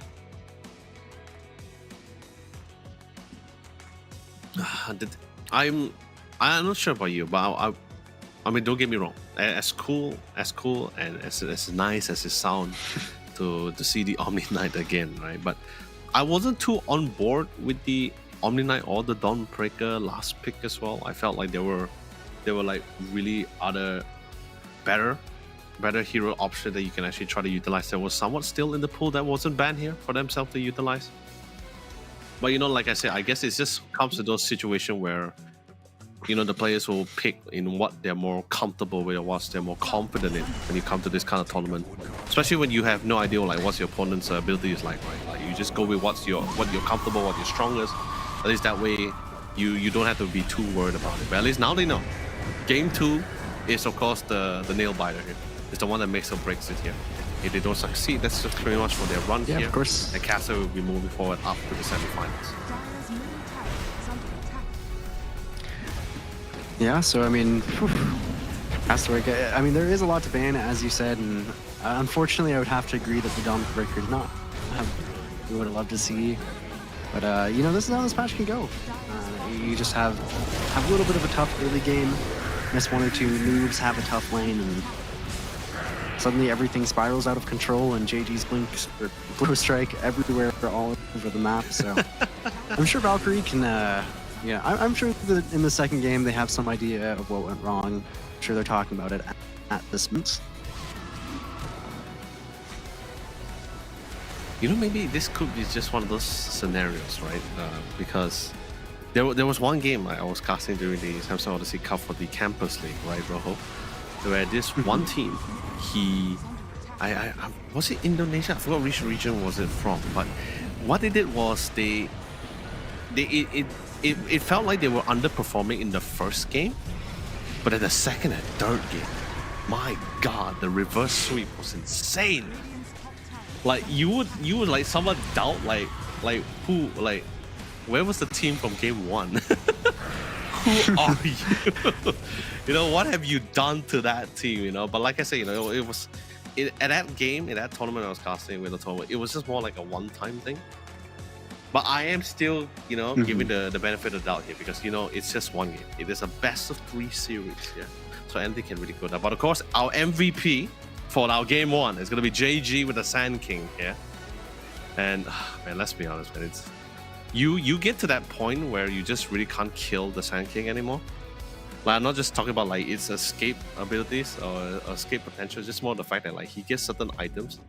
Like, yeah, he hasn't got the Shiva's guard yet, but just like even mid Sand Kings, right? You get the Bloodstone, Shiva, Scepter. You pretty much are just unkillable. Just can't really die that easily, at least on normal Samus. Yeah, and I mean, I feel like it's very solid. But we do have to thank our sponsor. I think specifically the Odyssey Samsung OLED G8, don't we? Yeah, man. Like I mentioned before, so the Samsung Odyssey OLED G8 it was one of the few newly released models for Samsung side for their gaming monitors line here. The G8 in particular, like I said, is a 32-inch with a whopping 240 Hz. Its response time is 0.03 ms. Milliseconds, if you guys are not sure what MS stands for, it's milliseconds. It's very fast, that response time.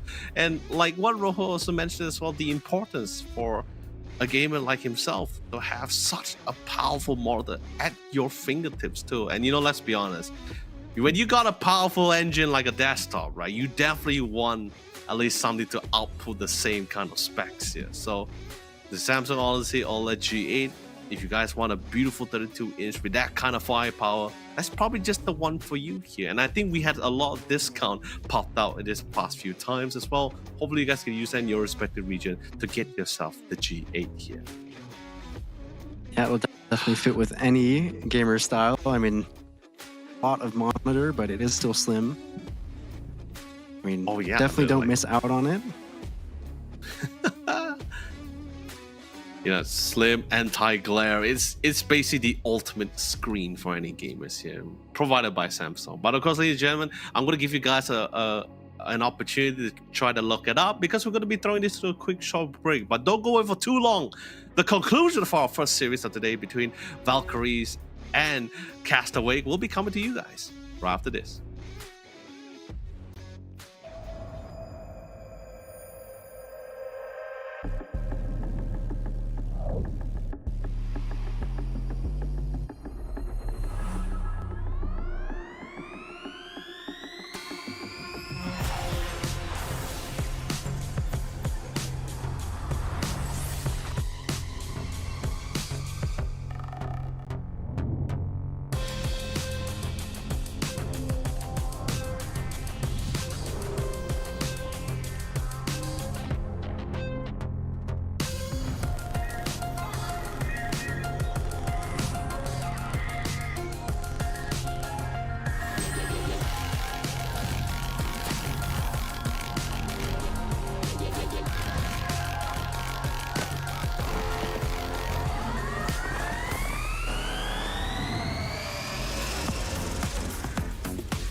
What you gonna do? What you gonna do? What you gonna do? What you gonna do?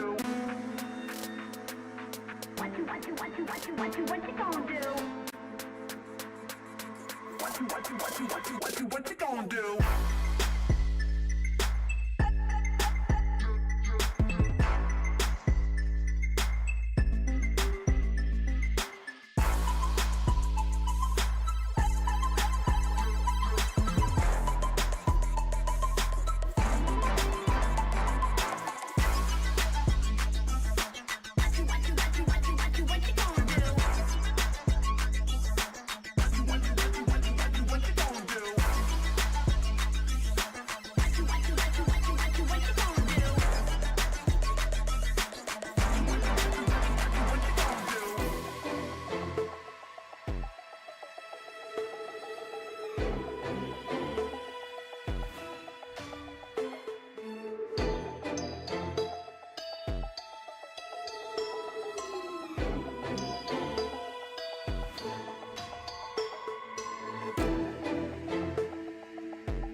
And ladies and gentlemen, welcome back once again to the Samsung Odyssey Cup for the Dota 2 Championship. I'll let us know you only join me once again is the most informative, the immortal king, Shane B here, also known as Rojo here.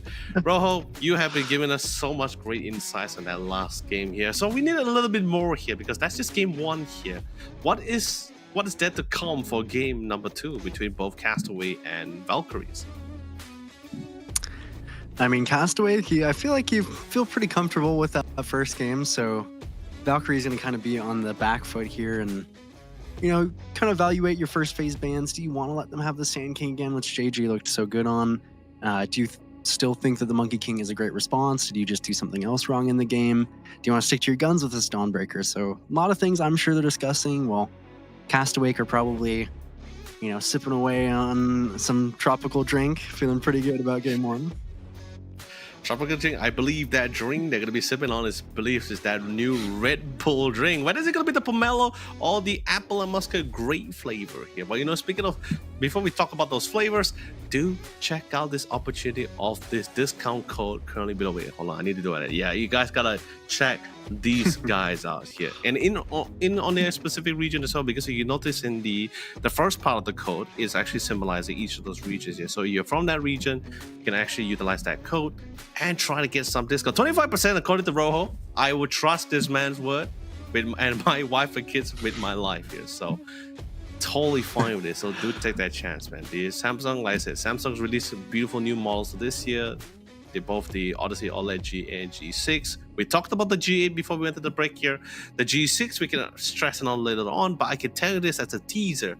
It's a 27-inch. But it's a whopping 360 horsepower. That's a lot, and that's something you can actually try to think about before we actually get into this second game here. And speaking of second games here, I'm not talking about our series second game. I'm talking about like our next game of discussion, which is which drink flavor is better, the pomelo or the apple and muscat grape flavor for the Red Bull side. Because let's be honest, it's new, it's definitely different, it's definitely fresh. I've always liked apple juice, I always like apple flavor.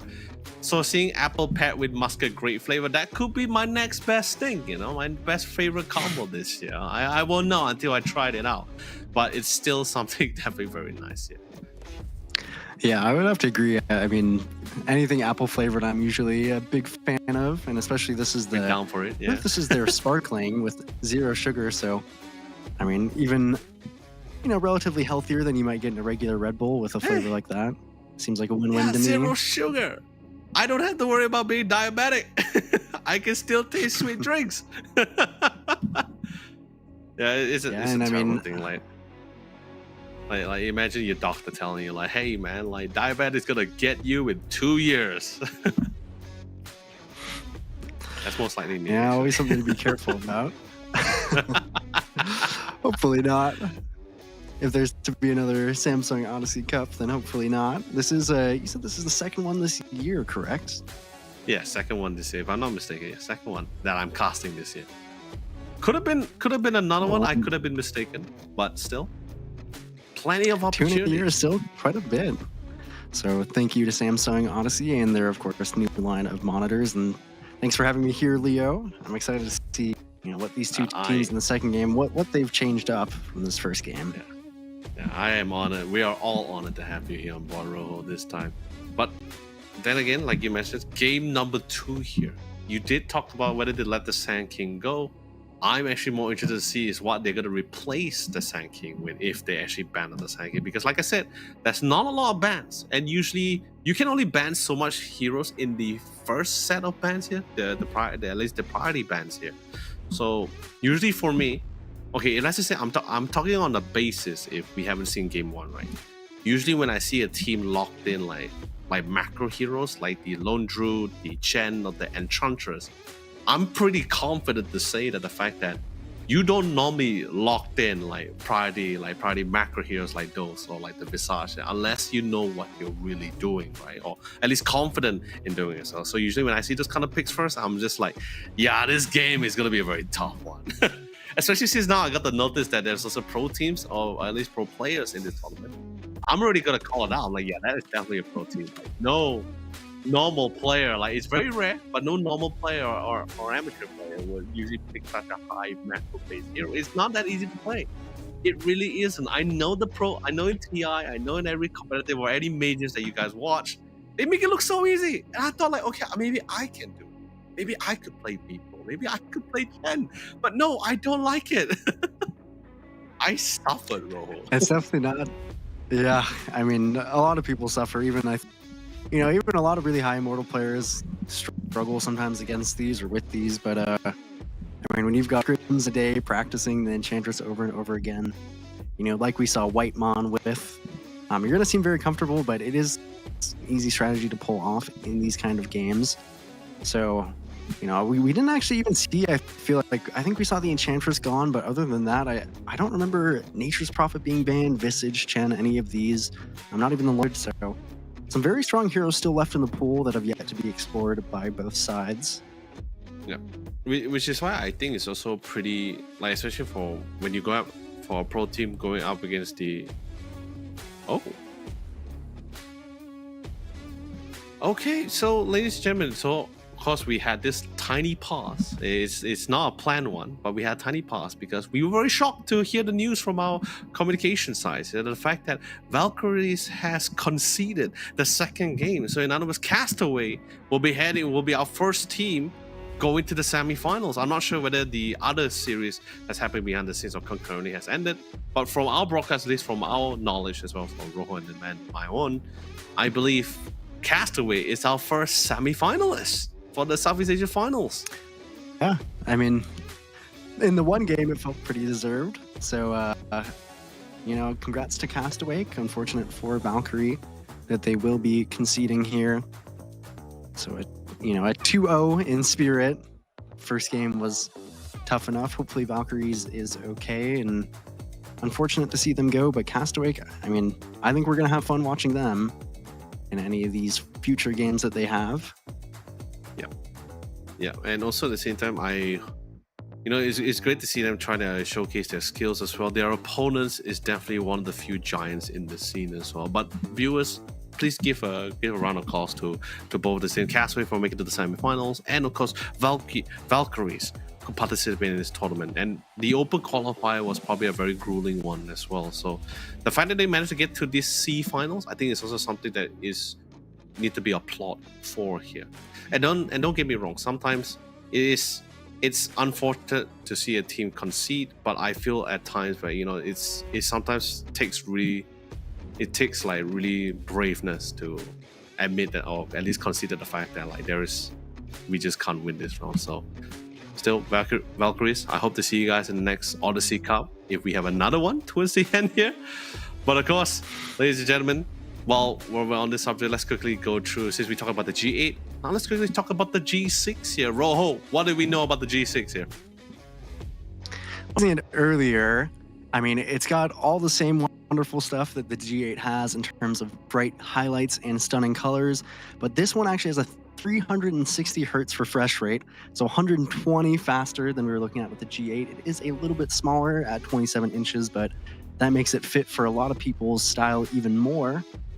So, I mean, if you want to get a hold of one of these, which you definitely would if you want to level up your gaming experience, then we've been showing codes throughout with the Odyssey Cup and your regional code. And I mean, Leo and I, we wish we could take advantage of those, the 25% off.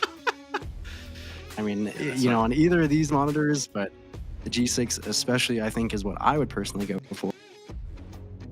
I totally agree. I would also opt for the G6, not because of the firepower that outputs with the refresh rate here, but it's just more for the size here, because I don't have a lot of space, if you notice, right? So like the 27 inches, just the right size for me compared to the 32 from the G8 here. But at the same time, while it does not make up for size, it's like you said, it make up for a massive power refresh rate of 360 hertz. That's almost like 140 hertz difference from the G8 here, which was a 240 hertz here. So still pretty great stuff. Still the same response time, 0.03 ms. But anyway, ladies and gentlemen, with that being said, we're going to be taking a quick short one here, but don't go away for too long, because we still have a lot more great games coming to you guys, and we still need to crown our top 3 teams going to the playoffs. Until then, see you all later.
feeling high when I'm low. I need it more when you're close to me, close to me.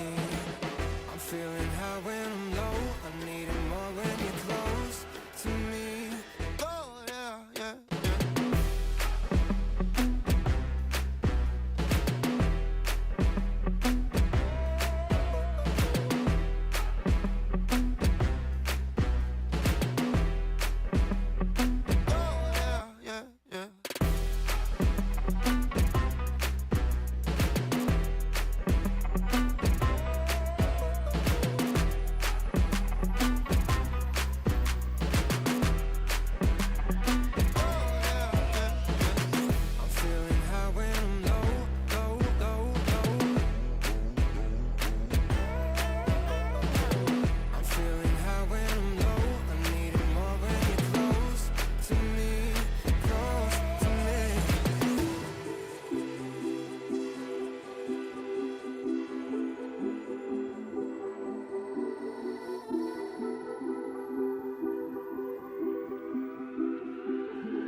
to me.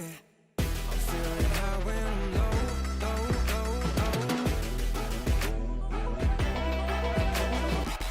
I'm feeling high when I'm low. I need it more when you're close to me, close to me.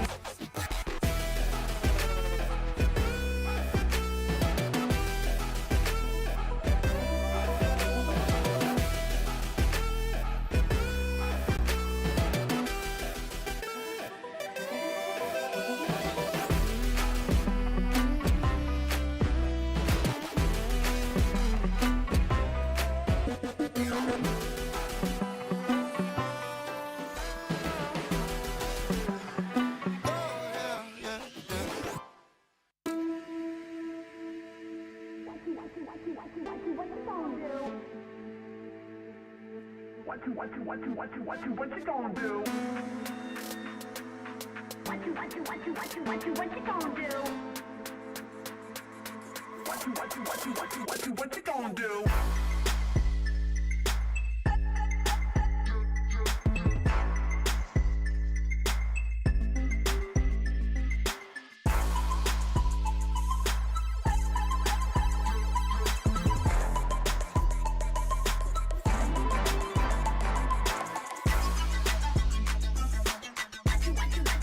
What you gonna do?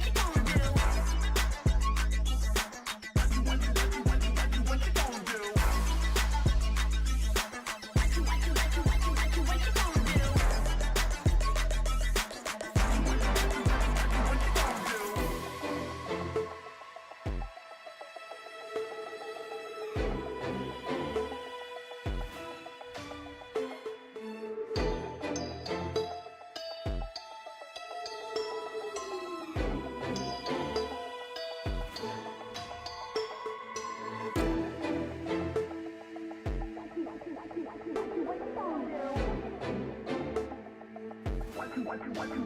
What you gonna do?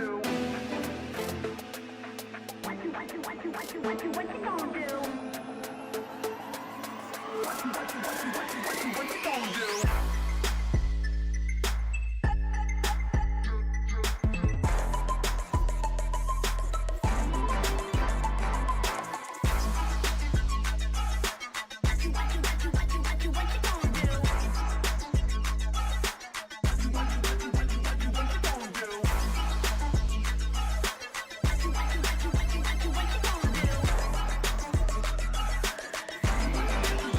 What you gonna do?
You know when it click through, try to send this box to be a show, be fun.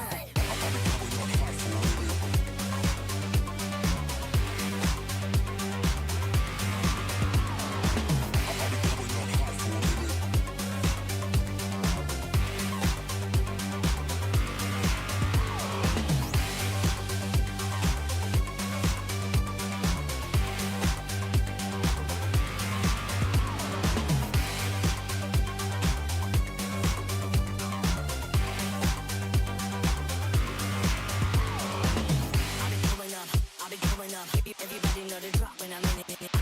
Drop the top when I'm in it. Everybody drop when I'm in it. Yeah, I go so good. Everybody know I'm on. You know when it click through. Try to send this box to be a run.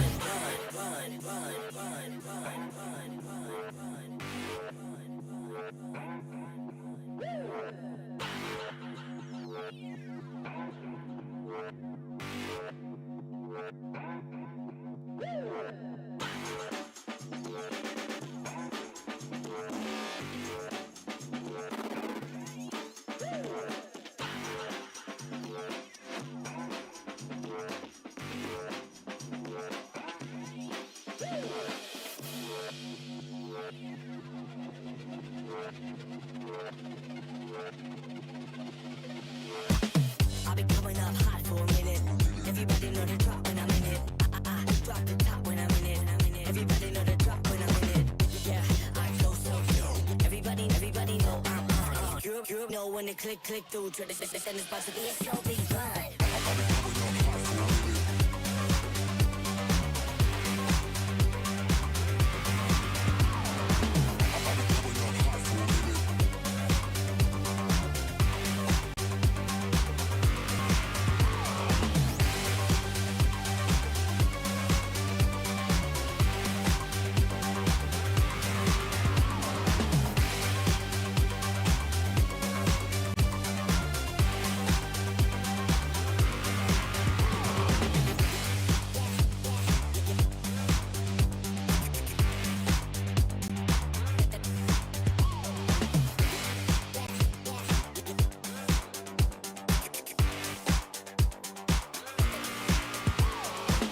I've been coming up hot for a minute.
Oh, all right. Well, hello, everybody.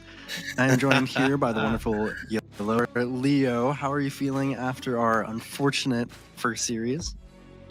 I mean, yeah, it's like, it's everything I could have possibly asked for, or maybe something someone just kept an open mind about it as well. So it would have gone either way for me. But probably what I didn't expect is the fact that Valkyrie is actually considered for the second game, But hey, Valkyries, can't wait to see you in the back. Odyssey Cup as well. Your opponents were giants in the scene as well. It definitely was not a simple game to go through here. However, with that being said, let's quickly move on and prepare for our second series. But before that, I want everyone to take an opportunity to quickly pause, screenshot, do whatever you guys gotta do for the discount codes. This doesn't happen often. Like, it won't pop up often. So this is the one time. You probably get another moment later on. But at this current time, if you can do it, take the screenshot, take the picture, write it all down, because you guys gotta need this discount code. If you guys are thinking of buying some of Samsung's latest models released for 2024, them being the Samsung Odyssey OLED G8 and G6 here. We talked about it, Rojo and I, we talked about it. Probably we'll talk about it a little bit more as the game goes for those who just joined in. And especially for those who just joined into the stream, we welcome you guys to the Samsung Odyssey Cup here, Dota 2 Championships here. We're currently in our second series here before we go to our last series of the day. But first things first, let's check things out, what's happening on the agenda here. And speaking of which, the next thing on the board here is going to be the Steam wallet code. It's 5436 here. Not sure what you get out of this, but it must be something great. It has to be. I believe it's, you just got to go to odyssey.gg and it'll be, I believe that was 15 USD in the Steam wallet if you entered that giveaway. So a chance at that. Woo! So keep note of these codes as they come. We've got the discount, and then these are lots of things for the viewers to get here if you're paying attention. There's so much stuff, man. And this is totally different from the last Odyssey Cup as well when I was casting it. So we're getting better. Samsung is doing much more for not just for the talents, and they're giving them the opportunity, and hopefully maybe some of the pro teams that's currently playing, some of the managers that's managing them, may actually take a keen eye and look at some of these young talents on these teams and probably recruit them for their boards and rosters as well. That'd be pretty great. But also at the same time, Samsung also want to give something a little bit for the viewers as well with this discounts, the Steam wallet codes. I never got that in the last one. So there's something great. So thank you so much to Samsung, and of course the new partnership with Red Bull here. But of course, let's quickly get down to business, Rojo. This is going to be our updated schedule for today. We had our first series, which is Castaway versus Valkyries here, and they took the game 2-0. The next one moving forward is going to be the Hung Hung and Friends versus Karsten's Esports here. Now that's going to be something that's going to be fun. Another team with an icon with a logo versus a team with no logos. Yeah, and I have to imagine Hung Hung and Friends. I believe that they must be the Vietnamese team, correct? If their flag on there is anything to say about it. So they actually do have a logo, I believe, in game, at least from what I'm seeing. So maybe that'll give them better chances than Valkyrie, just having a nice logo.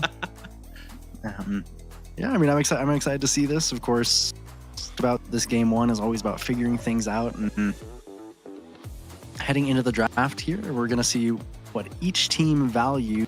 It's the last game that we're watching, and we already have the first two picks on the board.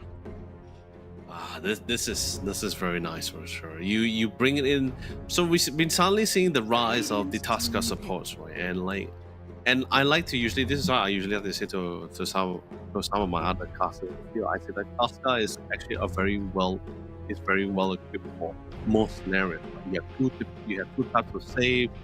You have initiating ability. You also have a BKB piercing ability. So pretty much he covers a lot of different kind of scenarios. 5 seconds remaining. And the lane as well, acting always great for that.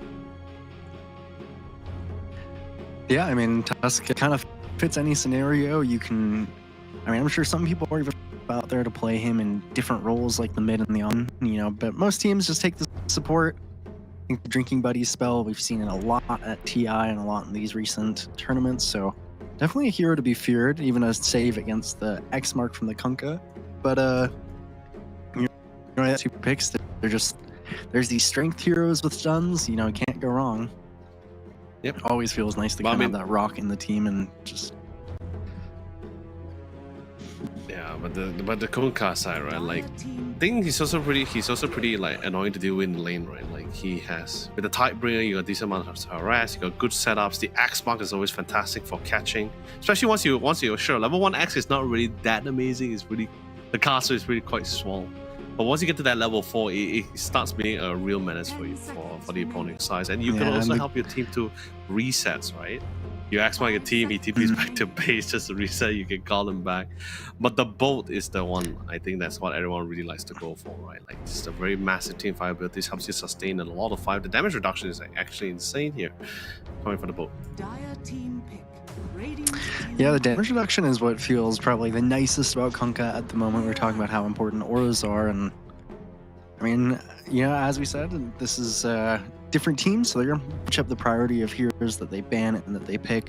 Mirana was gone in the first phase of this last game, so was the Tusk. So 10 seconds remaining. I mean, I'm a big fan of this Mirana here. I think paired with the Marcy, you've got a lot of decent flex potential here.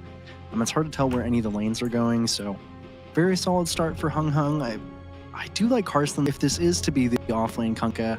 If you suspect that that's where they're going to play, which most people typically do. This Dragon Knight just has a ton of armor, so not typically as worried about it, and it was saved from Tusk. And now you pick up a nice 5 to pair with presumably the Dragon Knight carry, where we see it most often. Some people like to take it mid. Has a decent game here. The armor is very relevant. Jakiro, we kind of started to see him fall off a little bit in priority, 10 seconds remaining. but still just, you know, super high damage, good in lane, 5 lots of seconds HP. remaining. Yeah, the liquid fire is also pretty great for harass and also great against the towers as well, right? Like the Marcy and Mirana, I mean, we have seen safe lane Miranas as well, but at the same time, most of the time we see teams who are more like reverting the Mirana back to the more the casual post 4. It's been pretty flex. I think that's pretty much how the state of Dota 2 is currently like, right? We have a lot of heroes that's been pretty flex. They can go to most lanes. Some a little bit more definite than others, like Jakiro, for example. That's clearly a post 5, unless otherwise. The mask coming in is actually a pretty interesting pick, but we are slowly going towards the last picks here, so not really much options for them to hide. Mars has been traditionally really great at catching.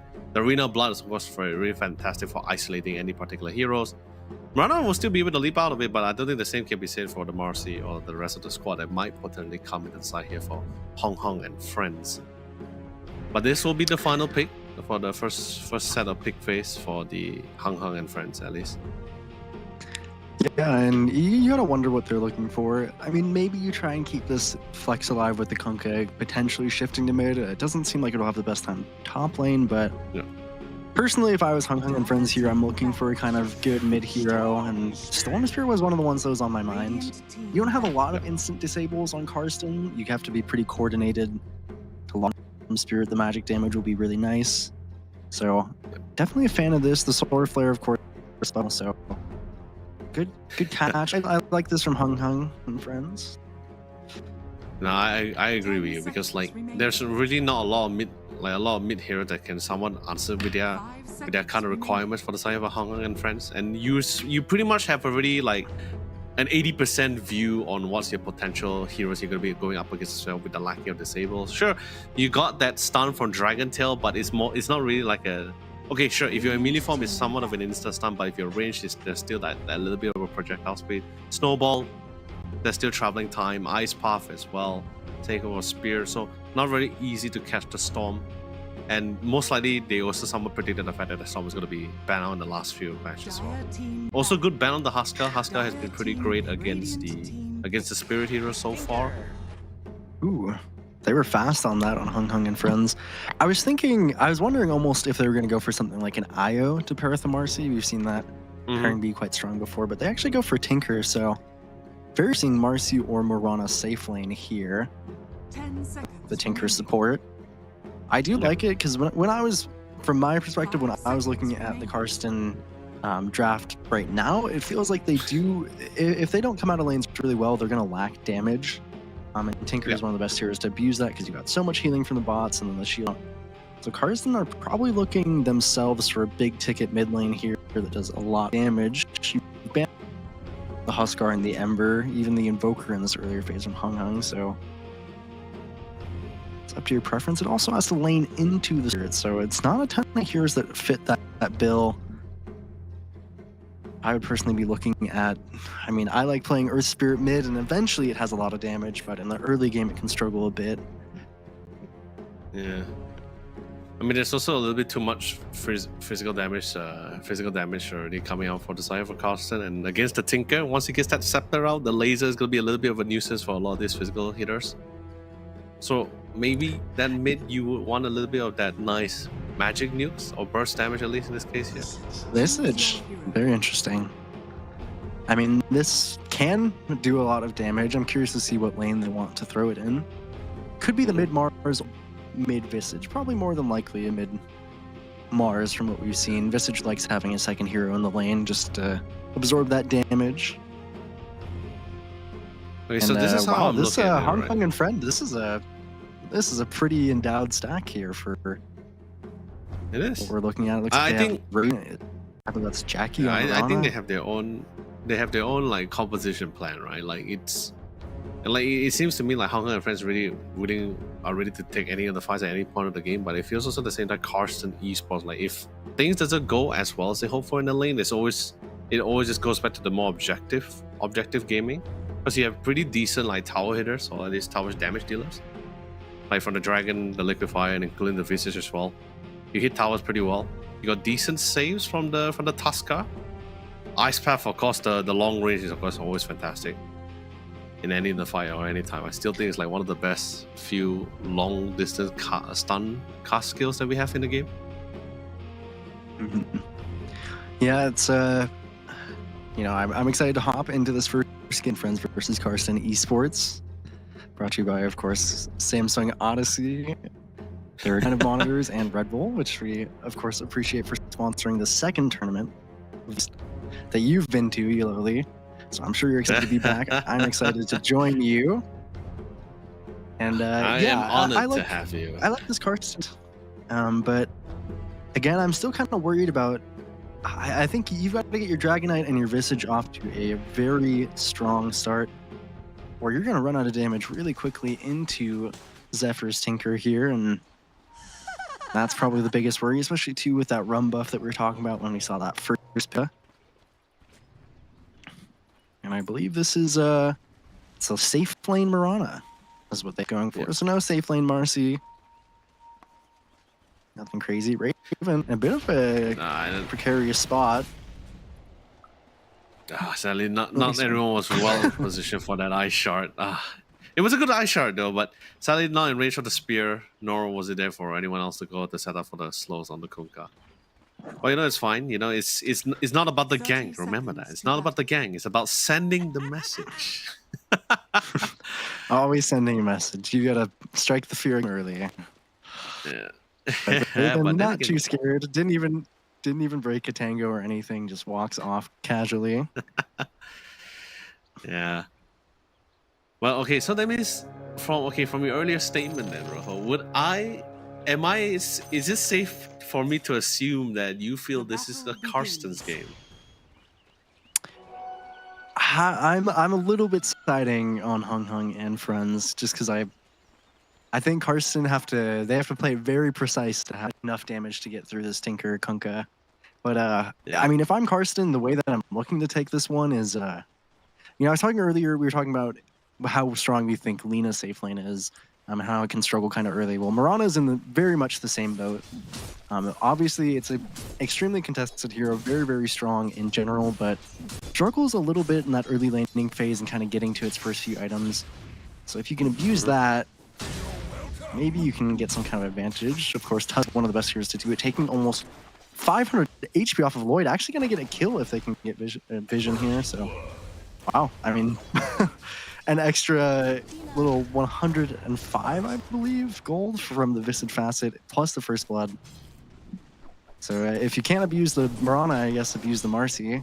Unfortunate death there for Lloyd to start the game off. Definitely First Blood is definitely a little bit of a nice opening for Karstens, but other than that, besides the other lanes, I feel like the mid is, it's still pretty early. It's a level 1 Mars, and Mars damage is not really Mars damage is not really the kind of heavy burst kind of thing. He's more of those kind of heroes where he just eventually will you down, makes you runs out of regen here to really try to pick off for that the next set of combos abilities. Not a lot of walls for him to really stun to, no trees either way. So especially since with the Storm Spirit, he's ranged, so he's gonna be able to naturally poke out Leon from the competitions here. But he is eventually gonna be running out of mana. Yeah, but gonna do a lot of damage in the process. Leon baby feeling a little bit under pressure trying to get these last hits, but sitting at 70 HP with no regen left. Storm Spirit is, of course, you know, if you can get, especially past that first wave, but usually even in the first wave, just a very solid mid laner. Most people, I mean, Hung Hung is Grandmaster tier on it, so obviously very comfortable with it. It's very first few levels.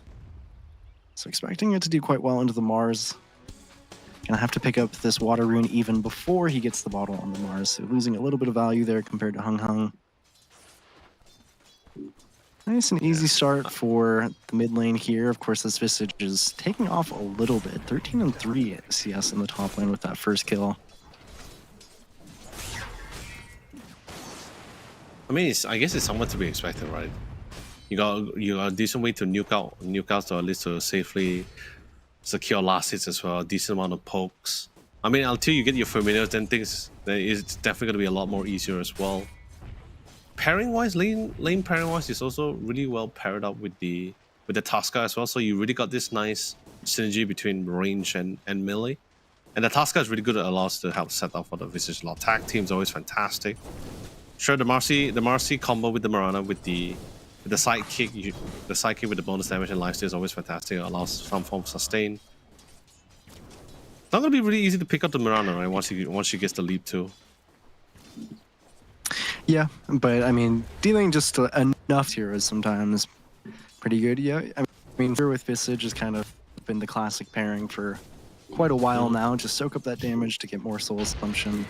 I actually think so far what Carsons are probably the most upset about is this bottom lane is not, I think, going as well as it could. He's sitting about half HP, and they let Zephyr get a few nice pulls on this hard camp. So the lane for Raven as well, Hung Hung and friends having I think a very consistent, you know, nice and easy slow start. Lloyd doing some nice maneuvers in the top lane. Actually, yeah, it is gonna be pretty slow, right? Like,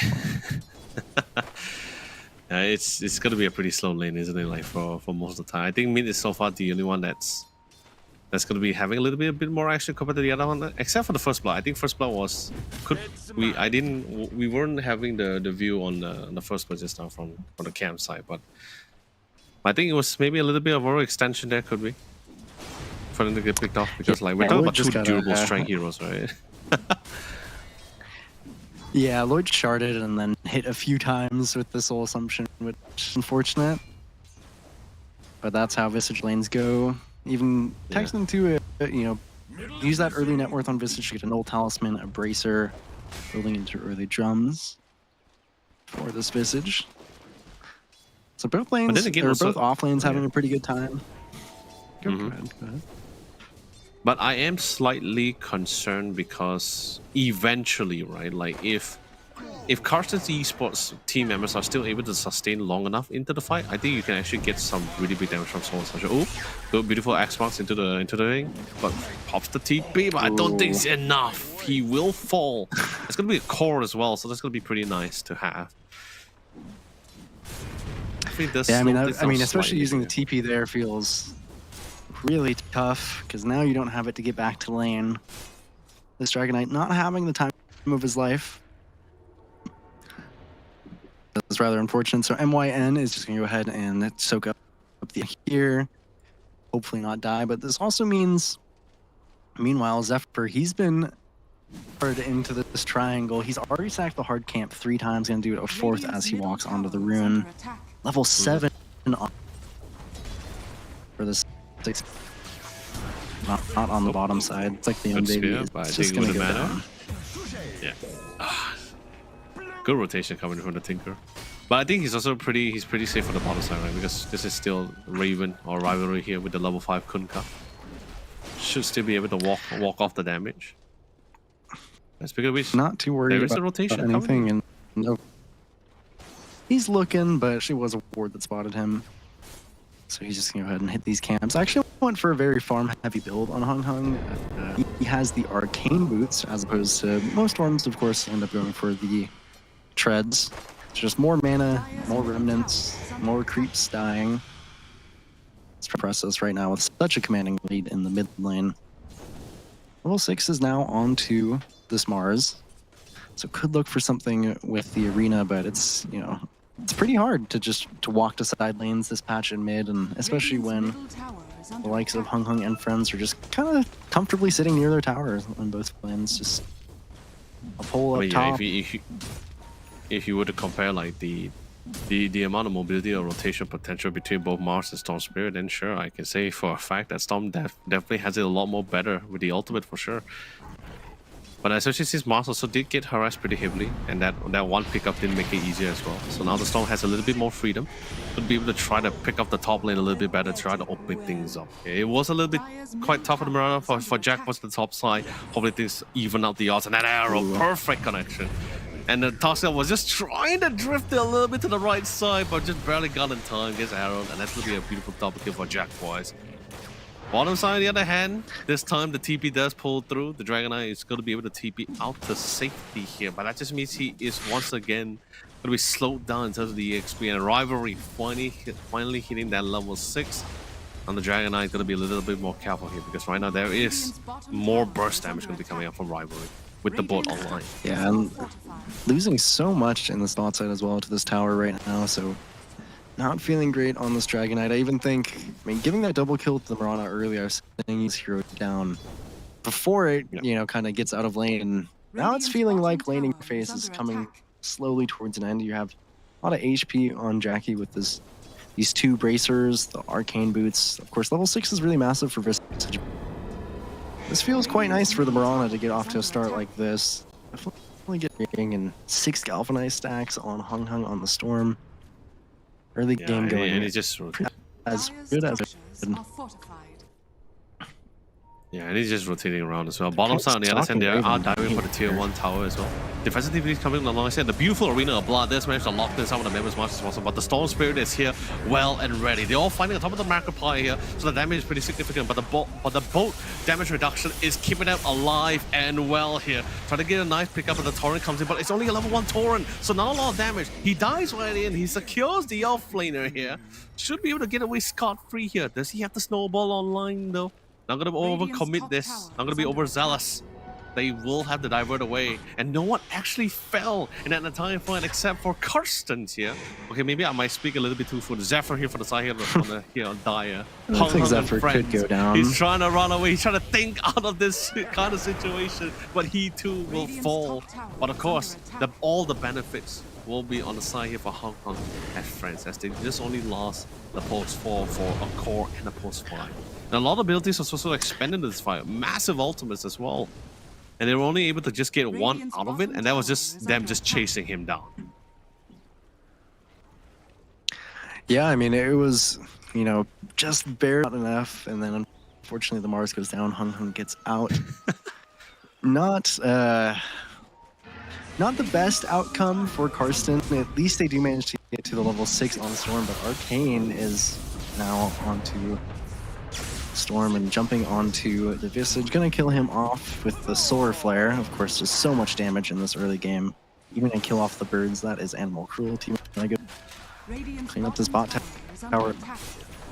You know the worst part about it as well, Rojo, is that the fact that Rivalry still have the X-Mark in hand. So if any case, if the Visage was still able to get out of it, the X-Mark could have still been coveted for that fight. So still pretty, like, I don't think there was no way for the dear Visage to actually walk out of that situation alive. It's pretty much a dead bird for sure. I mean, he's already an undead being. So. This is also getting such an early level. I mean, not a super early, but getting, you know, this level 6 on Tinker is always so obnoxious, because you can just look at Zephyr on this top side. TP's up there alone, where they're hoping to take this tower as early as they can with this Visage, with the drums. You know, open up the map just a little bit, but the March of the Machines is a little bit too much damage. Clears out the way of getting pretty close to that holy locket as well for the healing. And Yep. game state, it's not getting too much better for Karsten. At least they have this level 6 onto the Jakiro and the Tusk. So if they want to make a move happen, they might be able to clean up one overextended hero. But Hung Maybe Hung they could and try friends to not mix- really overextending. Yeah. Maybe they can try to find some waves here. Probably Marcy may not be the target they're trying to look for, but they are having their eyes on the bottom side. At least that's a core. That's a core. Something they can work with. And Ashura is also within range to try to follow up with the necessary amount of stun. But then Rivalry, Sixth Sense is kicking in. Scanning. He didn't like the fact that he saw the Dragon a little bit too Nicely confident done. walking into back to the lane. But then again, the defensive TP going to be happening on their side. Leone, the Morons will be able to find a kill secure or Jack Boys. That's a big one. That's a safe lane as well. Can they try to seek to get a couple of balls? But the rest of the reinforcement is finally here. And Rivalry alongside with the Storm's Rain, Hung finds Dayan, locks him in place with the Ice Shard. No way for him to run. All is pretty much inevitable. His fall will happen here. So he too. Well, TP mid from Hung to catch this Mars. fine. Pretty much infinite mana when you get this regen in. Not much mana left on the side of Hung. He is popping in the ball, but that's a triple kill on his hands here.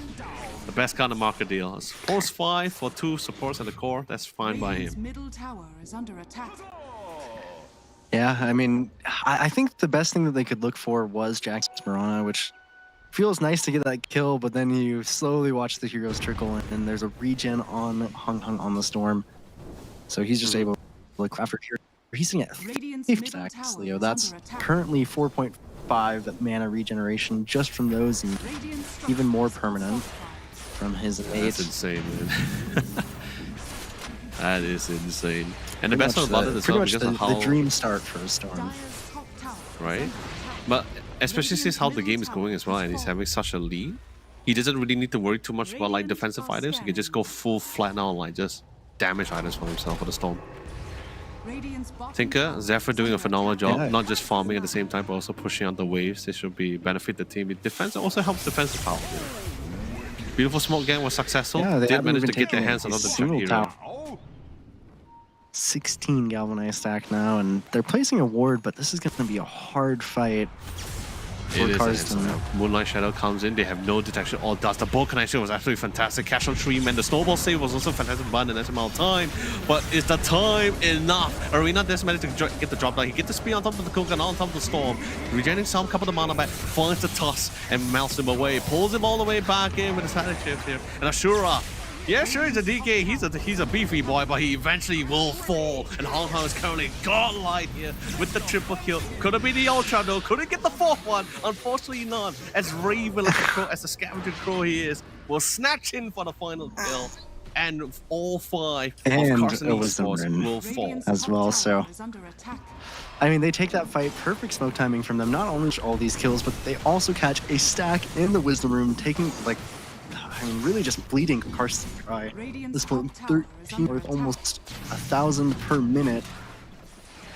Hong Kong sitting at almost a kill per occupation per minute, 10, 0, and 5. Ooh, this one is looking rough, especially, you know, looks like Radiant's top Leone tower has Baby fallen. is going to commit probably to this Blink Dagger at this point, but it's not a pretty inventory. And there's, you know, Raven working towards this pipe. Not actually too far off. It's tougher and tougher for Karsten. Scanning. I mean, I want to say that you need to look for a smoke, but at this point, you might just want to hope that Hung throw on some crazy team fight on the high ground or make some big overextension, because I mean, smoking into them has got a pretty low success chance, the way that I see it in this game, and especially when they're so aggressive on you and Hung and friends. Oh no! So we had a Hong Kong with an indie really a nice snowball. Though he's going to be dashing to the rest of the squad here. He does the Visage does fall alongside with DP here, and then finally 2 men and most likely even the bottom tier 2 tower at the same time. And if you think like, okay, you see a majority of members at the bottom of the diet at the boss side, no worry, they can TP back to the top, Nice blink. or even tinker with the rearm. So nice time with the blink though coming Radiant's from bottom tower is under weirdest attack. one here. Finally with the blink reveal, but he should be able to get out of this fight scot-free here. Not going to be able to Yeah, secure not the bottom best tier blink 2. reveal to be blinking away.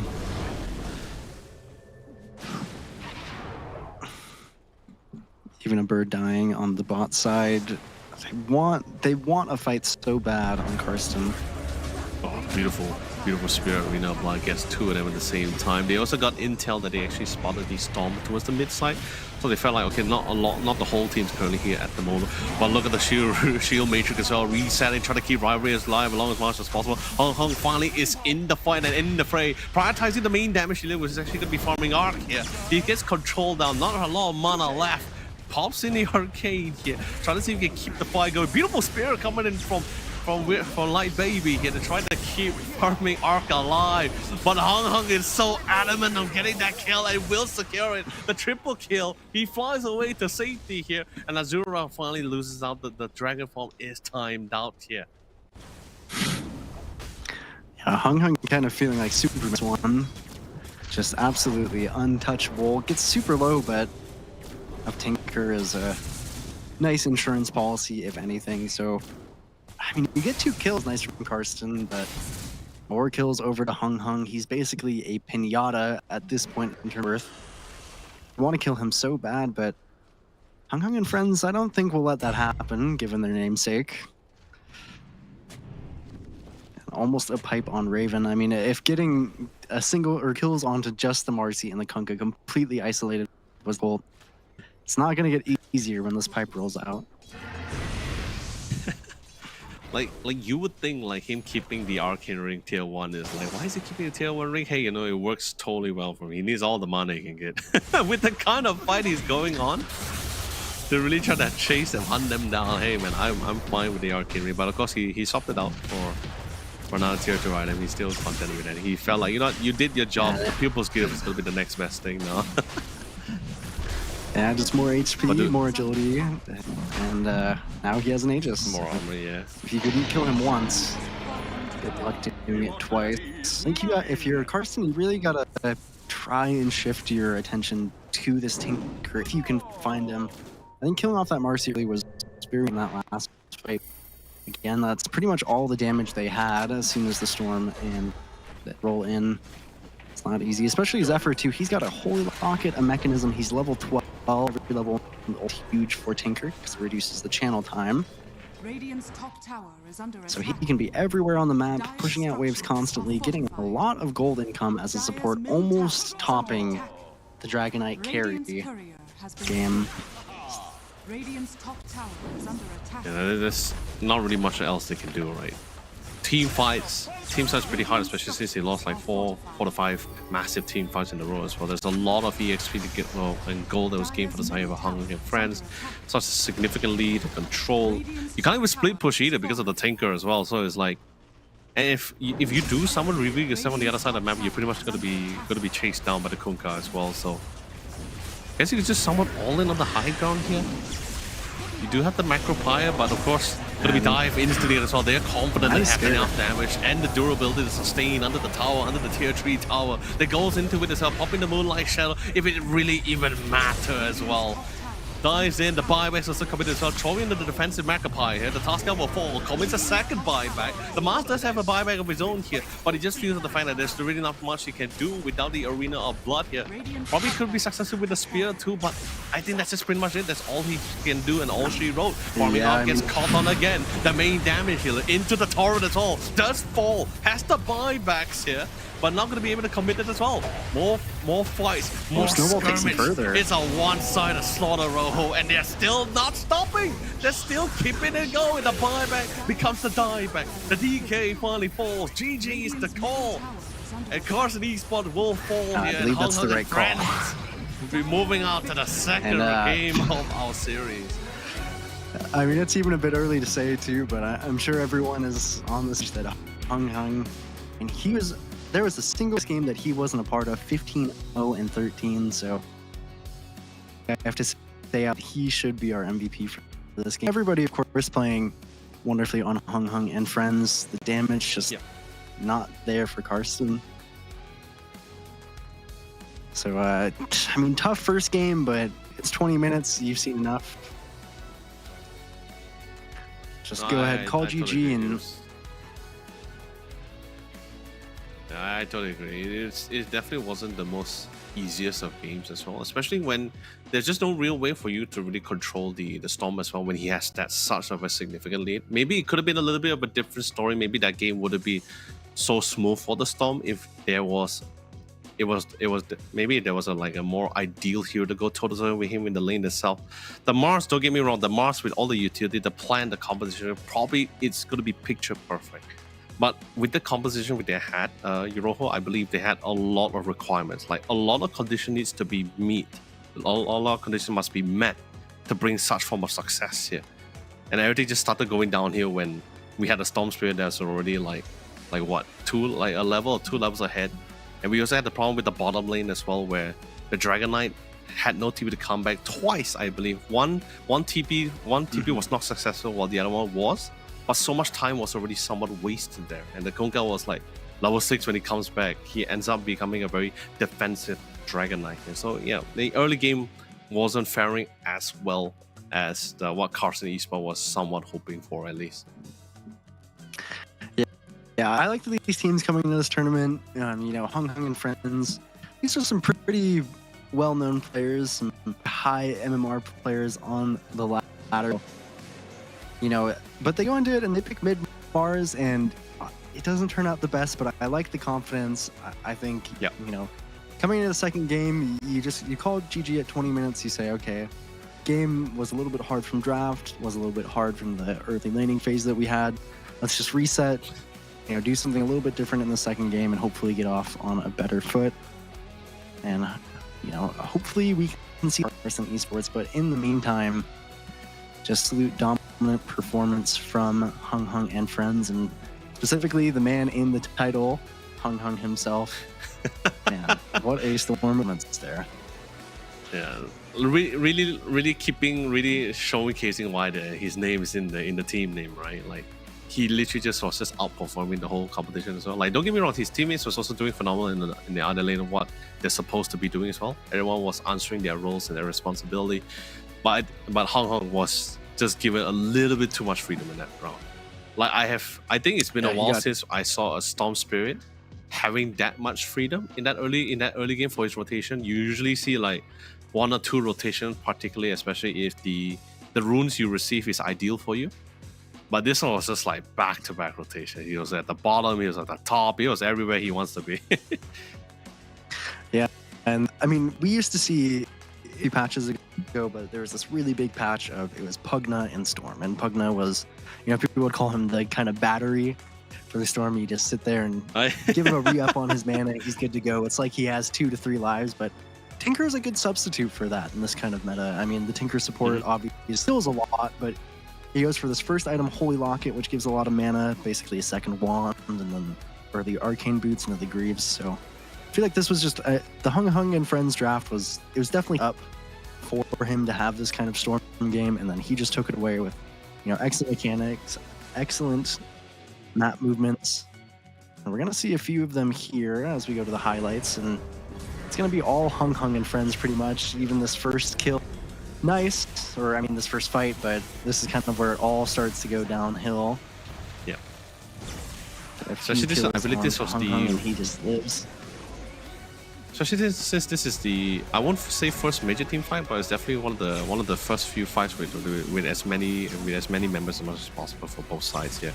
This one was a really decent, it was a decent smoke gang, but the only problem was that the positioning for the rest of the members of Hung and Friends was relatively nearby. So yeah, sure, they did lose their safe laner Mirana, but it didn't really matter because they were able to escalate it, or at least transition into picking up 4 more members for Carson Esports. Yeah, but this is one of the yeah. I was just gonna say that I mean, as a mid player, I think at night I go to sleep. I would and in my dreams I can see playing Storm Spirit mid. He got the first rune his support rotated on, and he got, I think on 8 minutes he got an Arcane, and at 10 minutes he got a regen, which enabled that first major team fight we saw that went horribly. So perfect kind of rune luck into also utilizing the runes he got. The Solar Flare, of course, buffing him as well. So with a game like that, of course, you're going to take off. So congratulations to Hung and friends. Yeah. If anyone's curious specifically when like he had that Witchblade around that 11 minutes and 30 seconds, that was just how fast he actually got the Witchblade. And this is with the Arcane boost. Extremely early. And he was like 5-0 by then at that time at least. I think he had like a net worth of a net worth of 5,700. That's a lot at that time. Yeah, but you know, it's not, even though the highlights are just kind of Hong and friends over and over until a GG call, I still think Karsten, I mean, I think they have very strong mechanics. I think getting that first blood was really, even though the Mars, he had some really cool like spears into the arena. You know, I don't think you go away super sad. It doesn't feel great, but of course Hong, our MVP. But Karsten Esports, I hope they can back into the second game and kind of laugh off this last game, because this just happens sometimes. You know, sometimes Hung goes 15-0-13. Guy looked incredible on Storm. I mean, this is like what we were.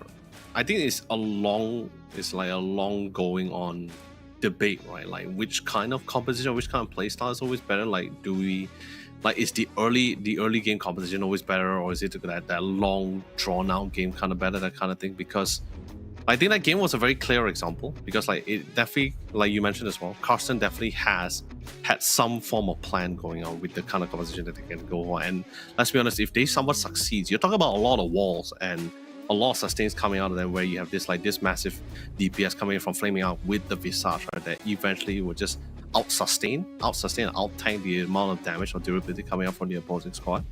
Whereas like Hong and friends, they're just like, you know what, if we're already succeeding, we're already having some form of advantage, let's just keep going on with this advantage that we have. Because I think we have seen teams in the past where they will have a lead, and then they don't stomp the lead here. They just went back to like casual farming. It's like, hey, you know, let's just give the opposing team like an opportunity to slowly bounce back. Yeah, that didn't happen in this one. Hong and friends just kept going on the offensive here.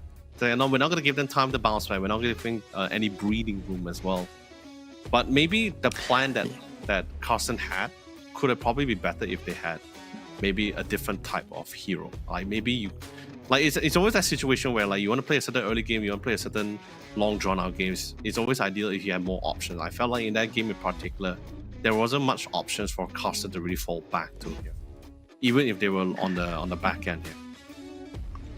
Yeah, it was definitely tough from draft and the early map movements that were made. But speaking of, I do have two options from our wonderful sponsor, Samsung Odyssey, in terms of their monitors, the G8 and the G6. But specifically, the G8 is what we're going to focus on here. What do you think about it, Leo? Well, let's be honest here, my friends. The Samsung Odyssey OLED G8 is definitely a more bigger frame, right? It doesn't have a lot as much power as when it comes to refresh rate compared to the G6.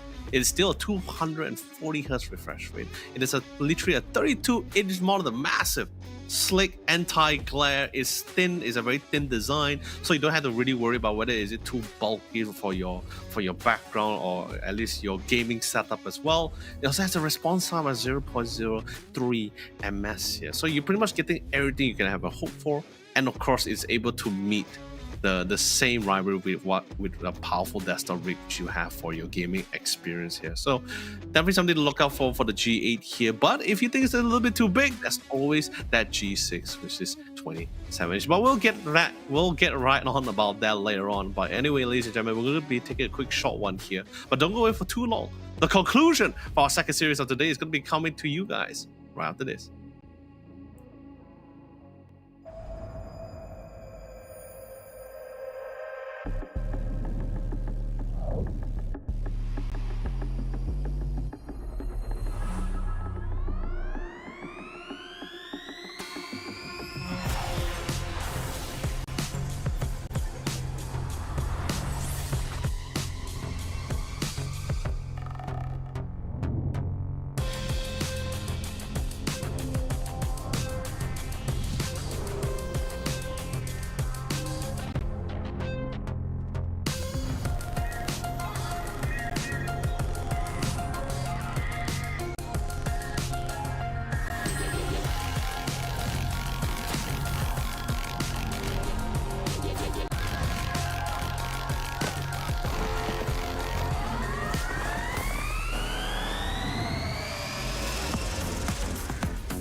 it click through, try to send this to be a show, be fun.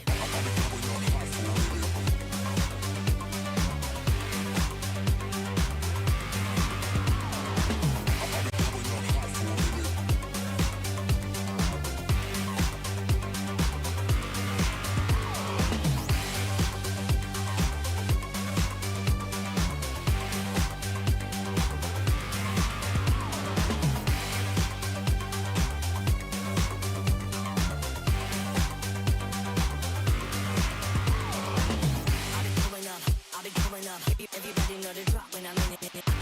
Drop the top when I'm in it. Everybody drop when I'm in it. Yeah, I go so yo. Everybody know I'm on. You know when it click through, try to send this to be a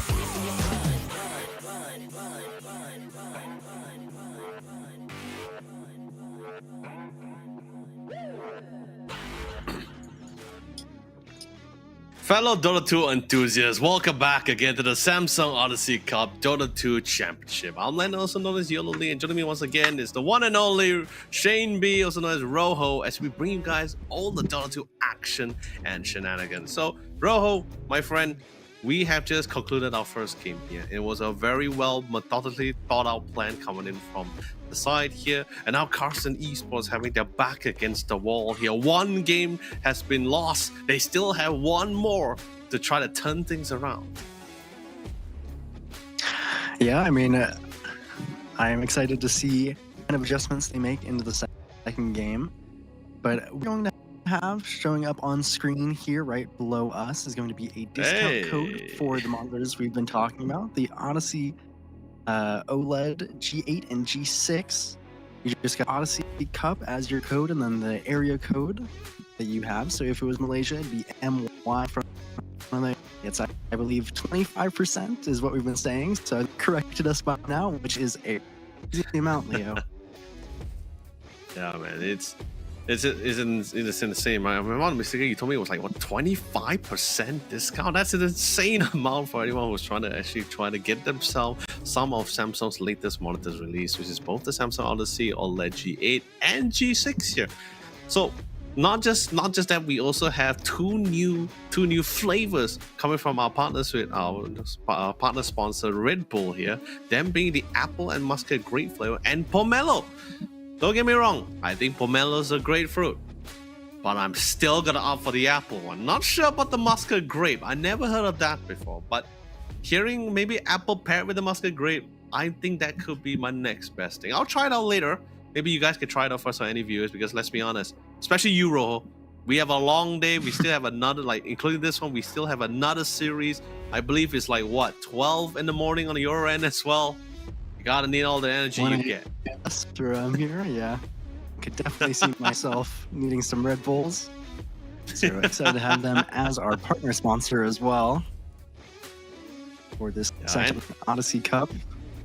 Yeah, and as from my head as well, it's also zero sugar as well. So it's like health, man.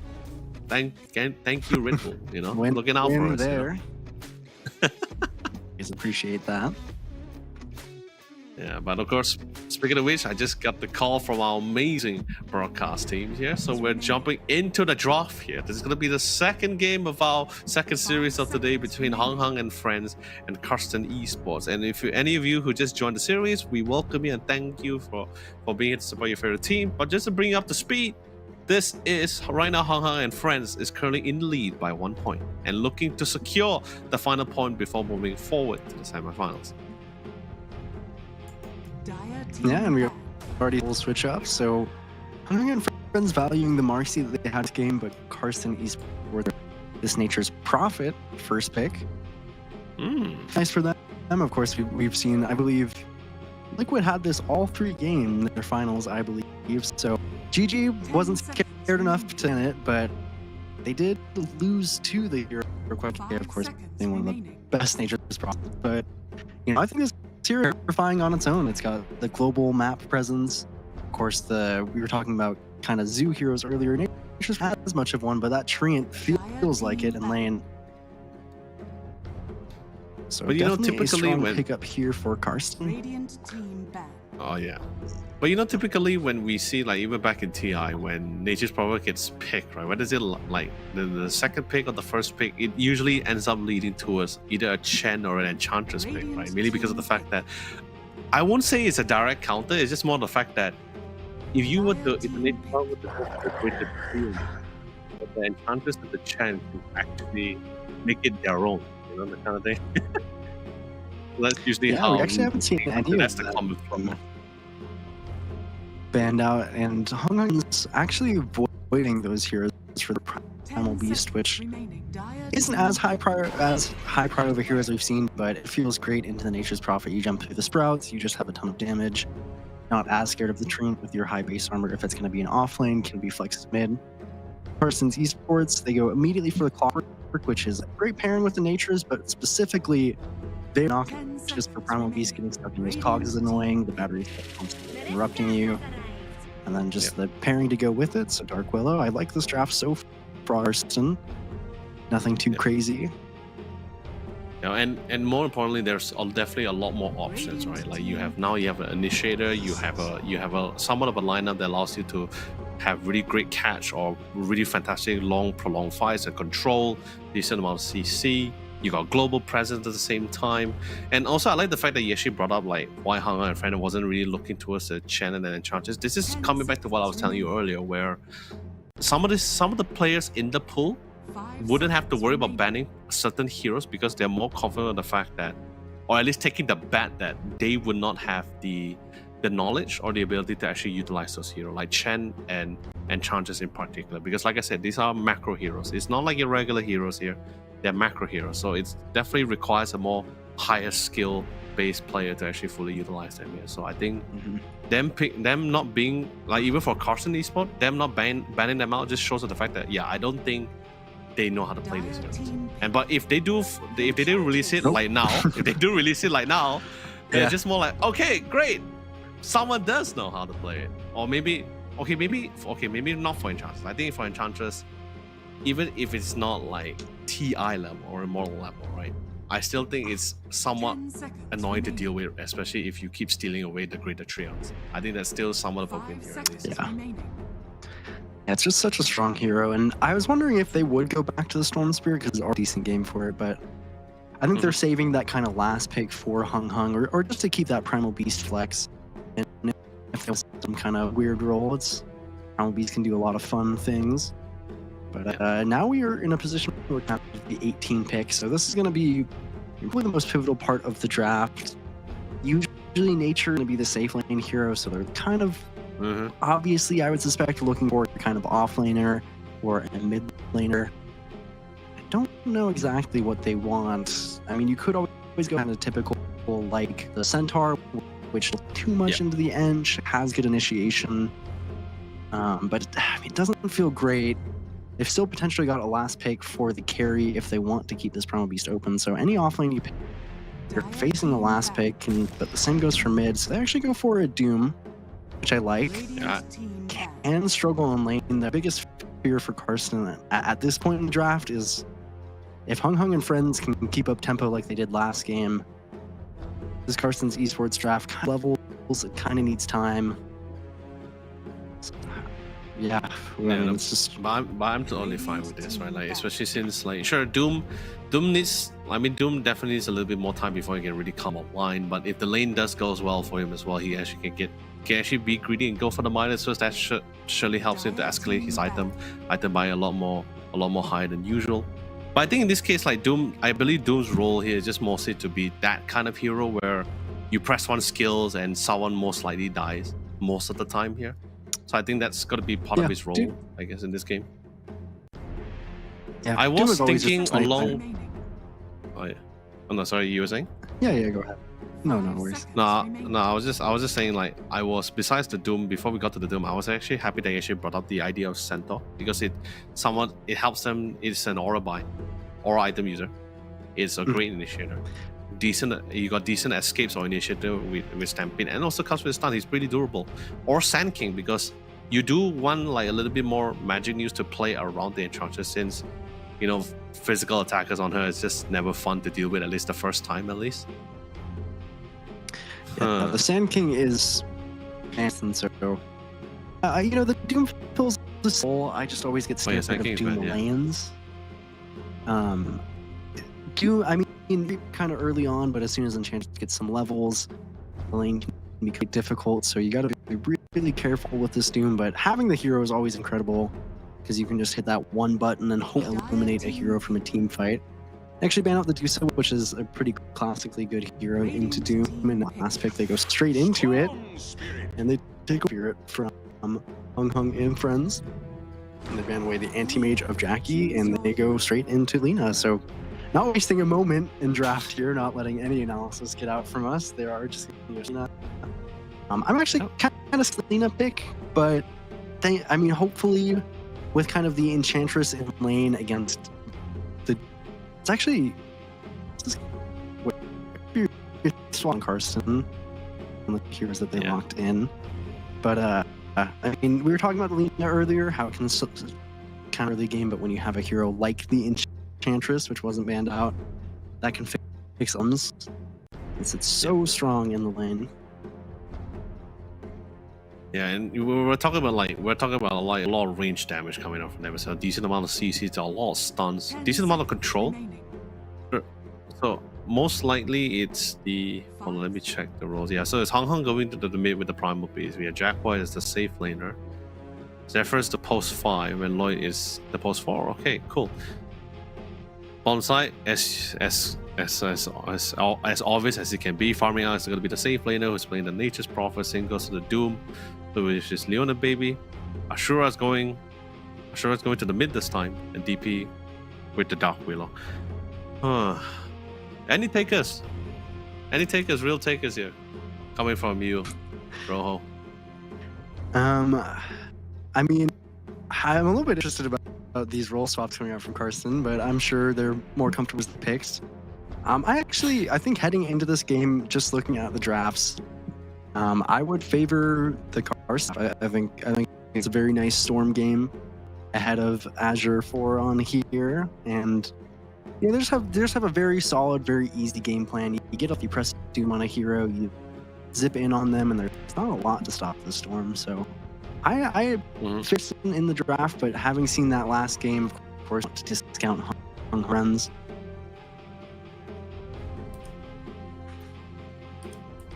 I think for me, are there any? Yeah. Oh, no, I was just about to say, for me, I feel like I have a little bit of a different take here, because especially with the Primal Beast, I think, because right now I'm looking at mid, right? Sure, laning anything goes, right? Laning phase, anything can go. Sure, there are some lanes it's going to be slightly easier than others, and some is just whether you're well positioned or well equipped to tackle such a situation to win out the lane, depending how it's well played out by each player, right? But I am someone looking towards the mid, because I feel the mid between all lanes, I feel it's just literally back and forth, nothing really to break the ice here. Mid is going to be the one to really break.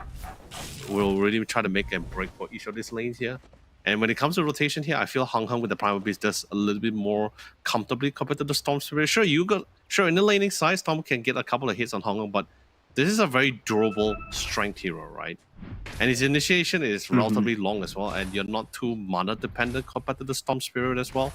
Sure, the Dark Willow, the Bramble will come in play, and I think any melee hero that requires movements and mobilities to try to output damage will definitely face a little bit of an issue coming from the Bramble. But the Bramble can only stay for so long. The initial damage will still come in, and he is somewhat paired with a range cast spell caster here, like the Lina, for example, with the stuns and CC and damage. So I think the rotation coming from Hong Kong and France is a little bit more scary compared to Karsten Esports. But I do agree with you when it comes to if we look past that. I think your take for that one is definitely more on point than mine.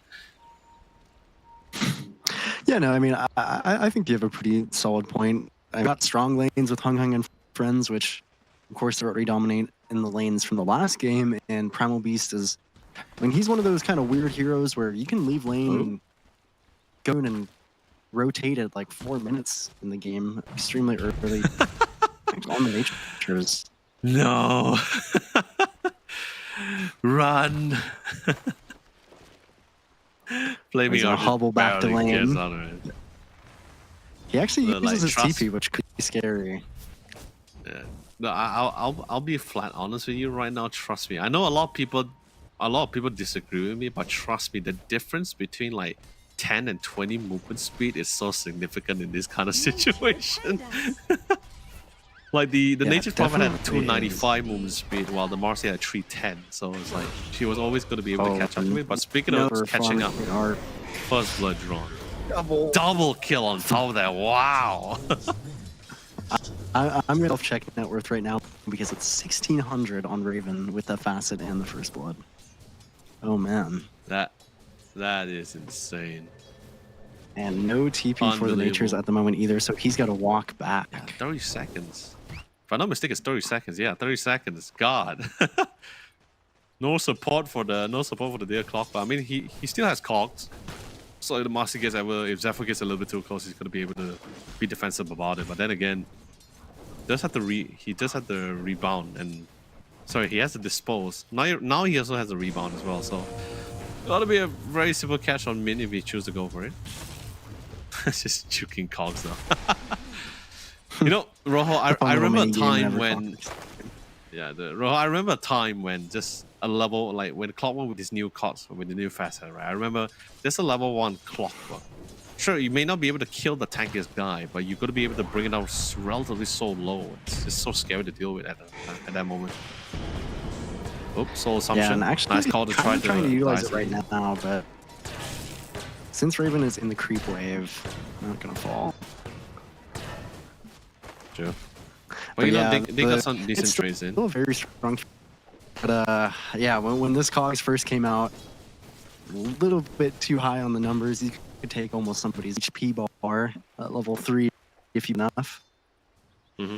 Thankfully for Leona Babe in the spot, or Leona Baby in the spot lane, he got the lightning creep, so his lane's going a lot better than it could be, for sure. He also ate that first creep from Lloyd, and actually in the top lane.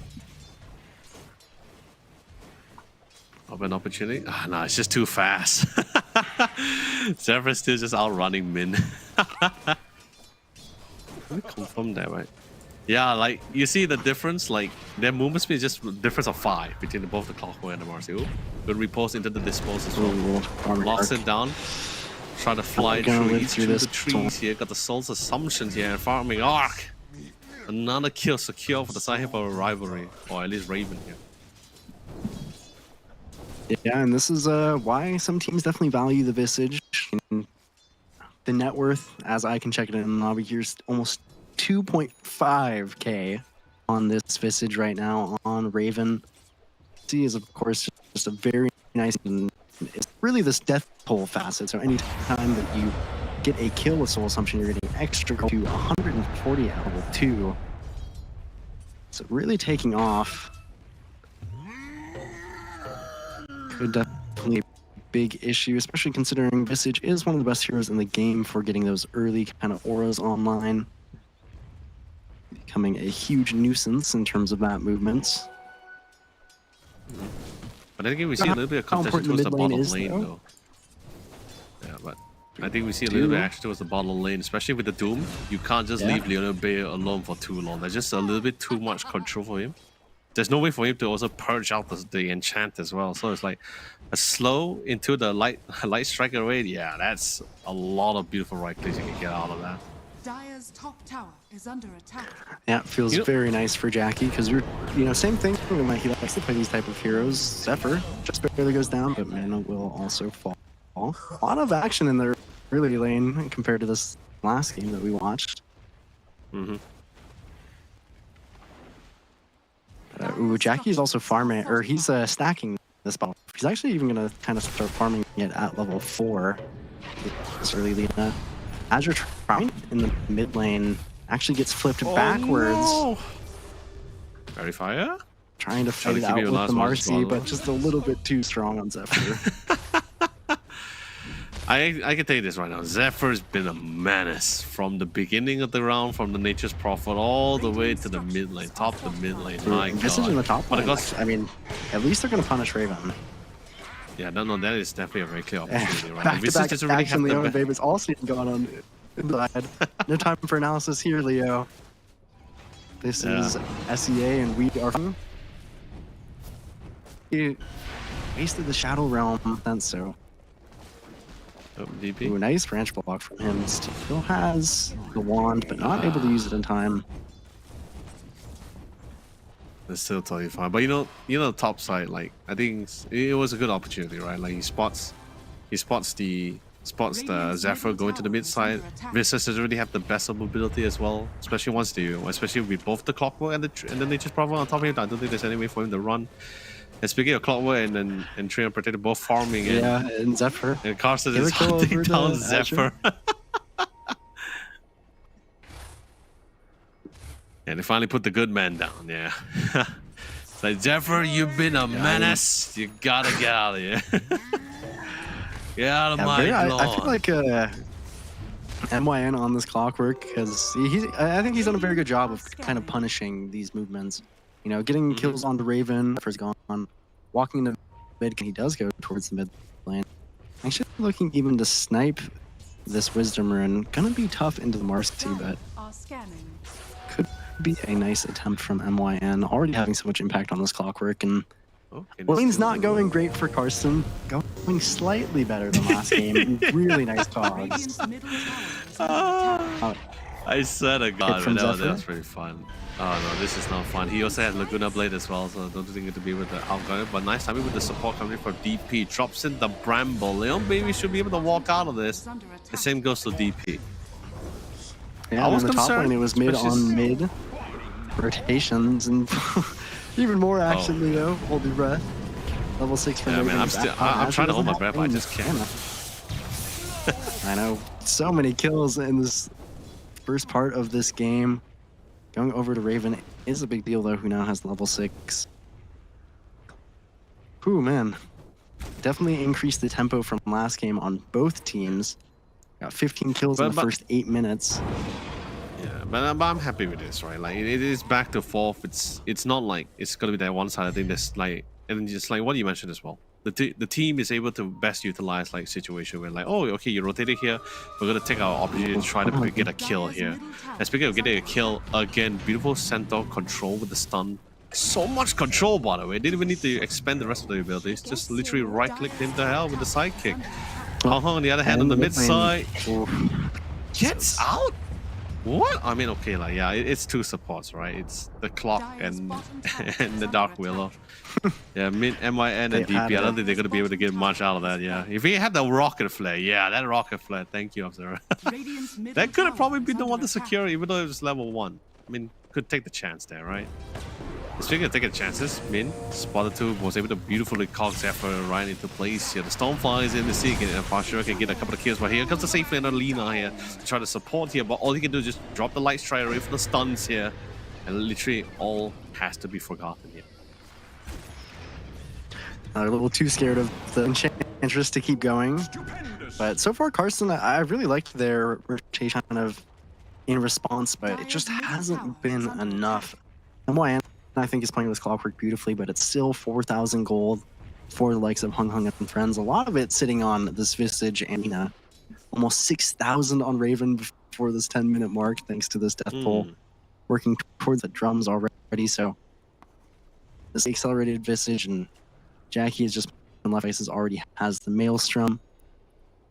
It's a pretty great game state for Hung Hung. On to the Visage.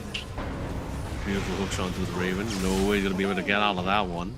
Can he fall somewhere on top of Zephyr? No, not gonna be too greedy about it. Gonna be satisfied with just getting at least one of the main cores here. But Hung, on the other hand, has a little bit of a different perspective here. But no, okay, no, he decided. I think, I believe everyone was like yelling on the comms, right? Don't do it! Don't go, Hung Hung. We're not there. Yeah, you have to with your Primal Beast players because they always want to go in. Just how the hero works. A lot of fun to try and do so, but it does feel like Karsten. I like the Raven. Like I said, I think MYN on this Clockwork has been an absolute beast. Yet been enough. I mean, just someone Still making there up, is making up for Jackie. what might be missing, right? Especially since the Doom is Like you say, it takes a while for the Doom to come online, especially with a Doom that's also a little bit too far behind in terms of network as well. He does manage to get this level 6, but he can't really join some of this fight just yet, unless it's within his own area of governance here. So right now, a quick smoke gang, they want to get their hands on Raven. They haven't spotted anyone else in the lane, so Raven is the call. He'll try to the creep way to try to close in the distance here. Gets the calls into the battery assaults here. No way for Raven to try to get out of the situation, but he's doing quite a good job in trying to delay the inevitable here. Locks in because of the Bramble. He's about to get stunned soon. The Hung barely sustained the nuking damage coming in from Ashura here. And they try to see if they can get a couple of more here. Dispose, and Marcy pops in the ultimate here. Literally punching her way through the damage here. It's going to be for 2 calls for support. Not really the most ideal trade, but Min hiding away from all the carnage. Praying with all he can, with all of his might to not be spotted out, and no one will. Thank God for that. Well, is the coast really clear? I think it is pretty clear. It's an official, I think, for Karsten. I like them making any form of move to try and slow down Raven, because this pipe could have came out much quicker if they didn't get these few quick kills onto him. And we've seen what really farm Storm Spirit can do. They're hopefully trying to replicate what Hung did in the last game. Might not get the full scoreline, but 5-2-1 at the moment, going on to Lloyd. Magic damage, just enough. Yeah. With the amplified damage. So I'm still not used to calling it amplified damage. I still feel the traditional DD, the double damage, has always been the one in my heart. Has a really nice place in my heart. But the amplified damage, it's gonna didn't really work. DD just rolls off the tongue nicely. So iconic. That rune especially. So I mean, Azure is a really nice game on the Storm. He was 5-2-1 after that kill Mantris. Pipe is going to be a big deal for him in damage, and jacking into that Gleipnir about 300 gold away.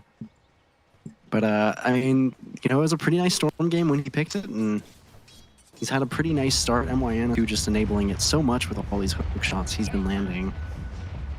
Yep. And, I mean, not really losing out. The two people kind of suffering the.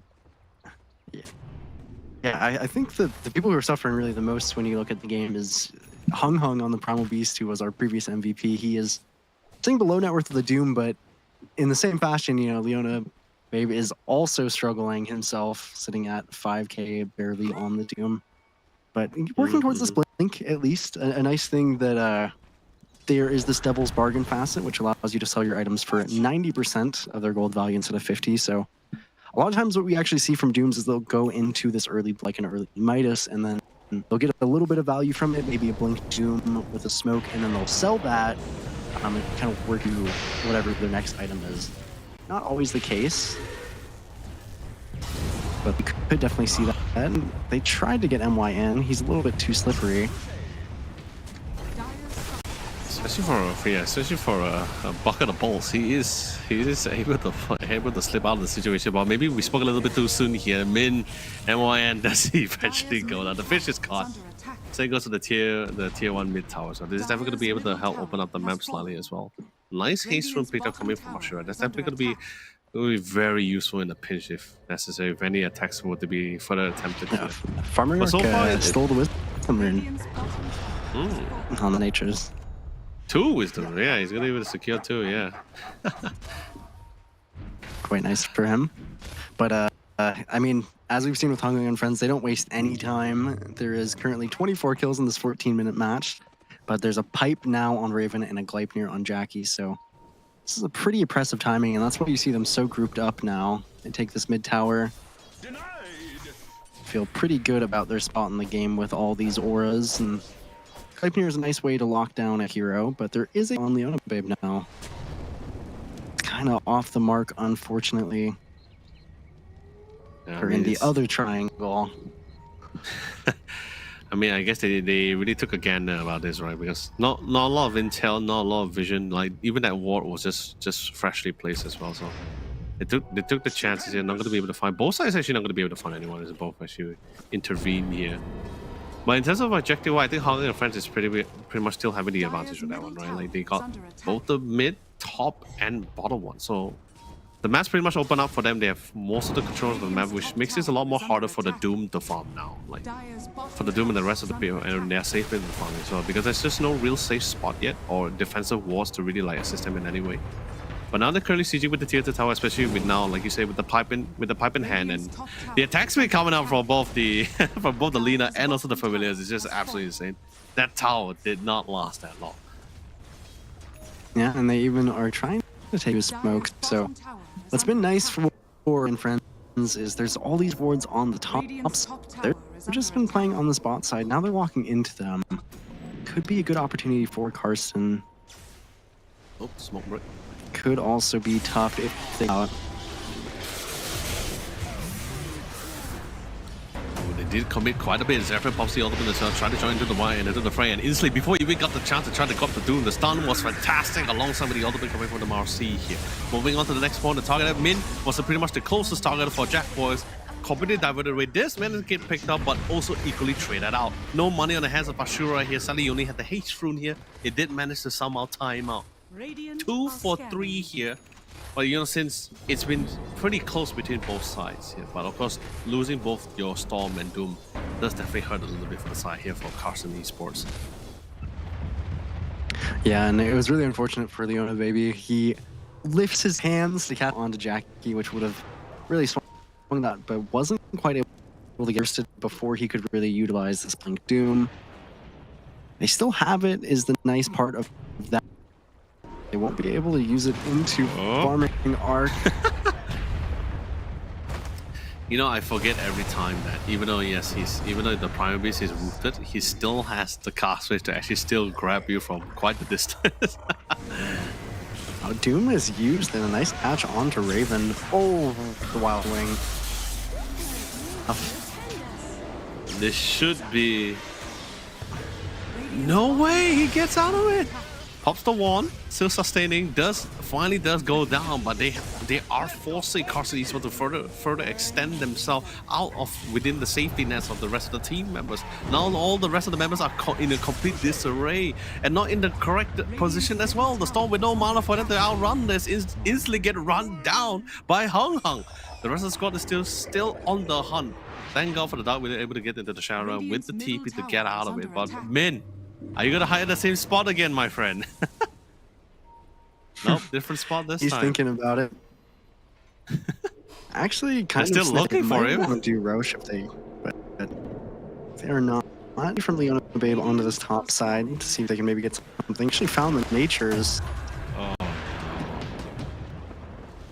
Where are you gonna run, my friend? Where are you gonna run? Nowhere. That is for farming arc. I mean, he's living up to the name, right? He is definitely farming his heart out, but don't feel hot while he's doing it. Ooh, interesting interaction there onto the Dark Willow. There's a shield rune on this.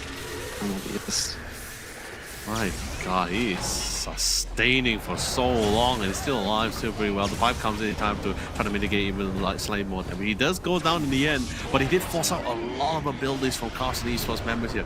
Completely expanded them. Not really much way for them to try to reinitiate back into the fight here. Now with the goal was just trying to pick up Hung Hung, actually transition into losing 2 additional members of Karsten Esports here. With 2 lacking members, it feels like the way gives that it a little bit burst of confidence. The way that Hung Hung and friends are kind of grouping and just their very solid map movements have meant that anytime that Karsten even gets 1 kill or trades a kill, it's always kind of just an unfavorable for them, especially, I mean, you're very happy if you're Jackie on this year because he's sitting on Hurricane Pike, Gleipnir, 13k. He's having an incredible game in all these fights. You know, he just barely died in the mouth. Otherwise, he's 4-1 and 11 at the moment. So reaping a lot of benefits, and they're actually making a TP move. I think they might try to steal this Tormentor, but I actually see the Clockwork instead. Cost not gonna matter. Light straight into the Glyph, there's no way for him to run. I believe Hong Hong also had revealed the existence of the Blink Dagger as well, so that's gonna definitely help him to at least maximize the amount of damage he can do it. At least now he can blink in, you ult. At least you can try to get your onslaught, try to put your onslaught damage into it, either to further or at least to get out of it. So been pretty great so far. The cast switch for Lina is still abysmal to me as usual. Radiant's top tower A couple of stacks from the Fury Hearts. Look it away. is under attack. Yeah, but you don't need cast range if you have attack range. They've got Drum and Boots of Bearing with Vlad's on Raven, so same timing as last game. Beautiful, coming for the Dark Wheel as well to try to buy the next amount of time. They did manage to break the racks and the tower at the same time here, but Min, no way for him to run. Good cash coming in from the Primal Beast, but the Doom did manage to pop off here. But Lina is still just so strong. Storm falls into the process as well. She's still right-clicking away. Doesn't really need the skills. She has the damage though. The buyback comes in, tries to see if he can get on top of Jack Point, but here comes the Solar Crest to mitigate even more damage. There's just nothing they can really come Lloyd out of on it. the back He has to side. run. He has to try. He gets rooted down in place. Thank God for the glyph near here, because if he got the enchant off, I don't think farming Arc is going to be able to get out of that. There's 2 Linas on this team with how much damage Lloyd is doing. So many buybacks so early into the game. The lead just doubled, and they're going to take a Tormentor just into injury. And Sproink for the enchant. If Lloyd wasn't strong enough. Looking like it. I mean, they lasted longer than the last game. I think they've had some very nice showings in this early game, especially on MYN on the Clockwork, but not able to beat kind of solid ball from Hung Hung and friends. I'm going into this.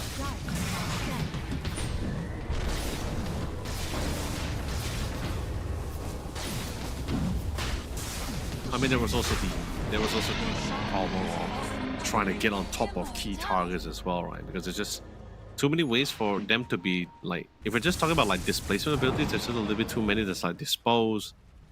That's the, I guess in a way, the onslaught as well with the knockback as well. There's many ways to really like Radiant's middle tower keep is Carson under attack. Esports members off of Lina in a lot of these fights. And even with the small That's why I game like opportunities, I think Jackie's early too. Dire's middle tower is under attack. Dire's middle tower has fallen. I'm sorry, It's Rojo, just- you were saying? I was just saying I like this early Hurricane Pike from that reason too. Just even more displacement. Radiant's middle tower is Keep under Jackie attack. safe even when he gets doomed. There's a BKB on the way. Azure is just trying to do damage control, trying to cut whatever Dire's waves they bottom can. barracks has fallen. Doesn't feel like it's enough at the moment. Yeah, it really is. They are hitting at the doors of Karsten Esports here, trying to do their best here. And now that I also notice as well, not a lot of good wave clear ability from Karsten Esports. Actually, it's more like there's no real proper wave clear ability. Don't even talk about Brambles. Maybe Rocket Flare, but it doesn't really. It's not really like clearing. It's just like you're doing damages, but you're not really clearing it. Not really clearing it fully. Dude, Speaking of which, they Hung did doom the Primal Beast here to manage to lock it down. They at least tried to pick them off one by one. They isolated Hung Hung. They removed Hung Hung from the playing field, but then again, the light strike right into the dispose here to completely chain stun the Storm Spirit. The Ashura has no way to even run out of it, even if he had the mana to get out of it. Now without the doom as well, Yeah, there's really very not much he can really do in this unfortunate. situation as well. Jackie still has an Aegis, if you can believe it, and you're on his side. This game might just be over only 4 minutes after the last one, and Azure calls GG, so 2-0 here for Hung Hung and friends. Dire's middle tower has fallen. And that's And poof, it definitely wasn't as one-sided as the previous game as well. You definitely see there was a lot more option. It was a real back and forth as expected as well. But I guess, like I said, it does come down to the individual skill plays of each of the players, and I think Hung Hung and friends really showcase like why they are deserving to move forward from after this series as well. So really well done coming from Hung Hung and friends here. But of course, kudos to Carson Esports too. Like the way they adjusted. They quickly adjusted and addressed the problem which they were facing for the first game. And this is, like I said, this is a tournament where a lot of these teams have no idea on what's their opponents like, nor are their strengths or weaknesses here. So with that kind of adjustments coming in from Carson Esports for the second game was definitely a lot more better. I think it was really nice to see you as well. Hope to see you guys again for the next Odyssey Cup. But for now, Hung Hung and friends will be moving forward as the clear victor. Yeah, I mean, they looked incredible in both games, and I think really small map movement things. I mean, everyone had a great game, as you said, and friends, but I throw my MVP in for I don't know if you feel the same way, but he was always in this game doing felt like and Karsten Esports just barely not able to keep up with that kind of tempo. It's unfortunate to see them go, but Hung Hung are going to be, I think, a very serious competitor moving forward. Yeah, I totally agree with you, right? Because it's that kind of thing where we have seen teams across the years, right? Where some teams are used to certain playstyles, some teams are just not too as well. Like the amount of aggression, especially when you pit like a casual team against like a very super competitive one or a super aggressive one, where they somewhat expect games to be like, oh, it's going to be like the typical long drawn out games. We only probably like around minute 30 we start grouping up for massive team fights or objectives. No, some teams they just are already sieging your high ground at 20 minutes at a time here. So it's like, that's why I say I believe like one of the greatest mentality for most of these teams is just more like just keep an open mind, because I don't assume that everything is like, you know, it's not don't have this like one-dimensional thinking. If you assume that all games is just going to be like, oh, it's going to be long drawn games or it's going to be super aggressive ones, adjustments will be made by teams here. It's never been the same. I think that's why we don't really have like many back-to-back teams, like, or very confident enough to be having back-to-back. Even for TI, OG was like back-to-back two years in a row, but then after that it's just been very quick to change. Yeah, I mean, teams are definitely change in this kind of competitive scene. So it's definitely hard to see the kind of same rosters together, but a lot of, you know, you'll see a lot of their names. So hopefully at least some remnants of this Karsten roster will move forward and keep on keeping on. But man, Hung Hung and I mean, they really put a clinic on in those two games. It was a pretty scary showing if you're one of their future competitors in this tournament here. Yeah, I think right now, even for our offlaners, right? I think it's we offlaners are actually having a really hard time with dealing like with certain range heroes right now, because especially when it's paired with a really good offensive support, it's just really hard for you to really thrive for support, or at least like try to survive in those lanes. Like you saw that one time where, like even for the bottom side, the minute DP goes to rotate to that mid side, that Doom will just fall prey to both the Enchantress and the Lina. There's just really nothing much Leon Baby could really do in that situation. But we saw some really good like rotation coming for the rest of the team. Like everyone started grouping up, although a little bit late to the party. But we could definitely see that like the advantages that comes in from them having the edge in their own lane respectively here. That top side fight was a very clear example there.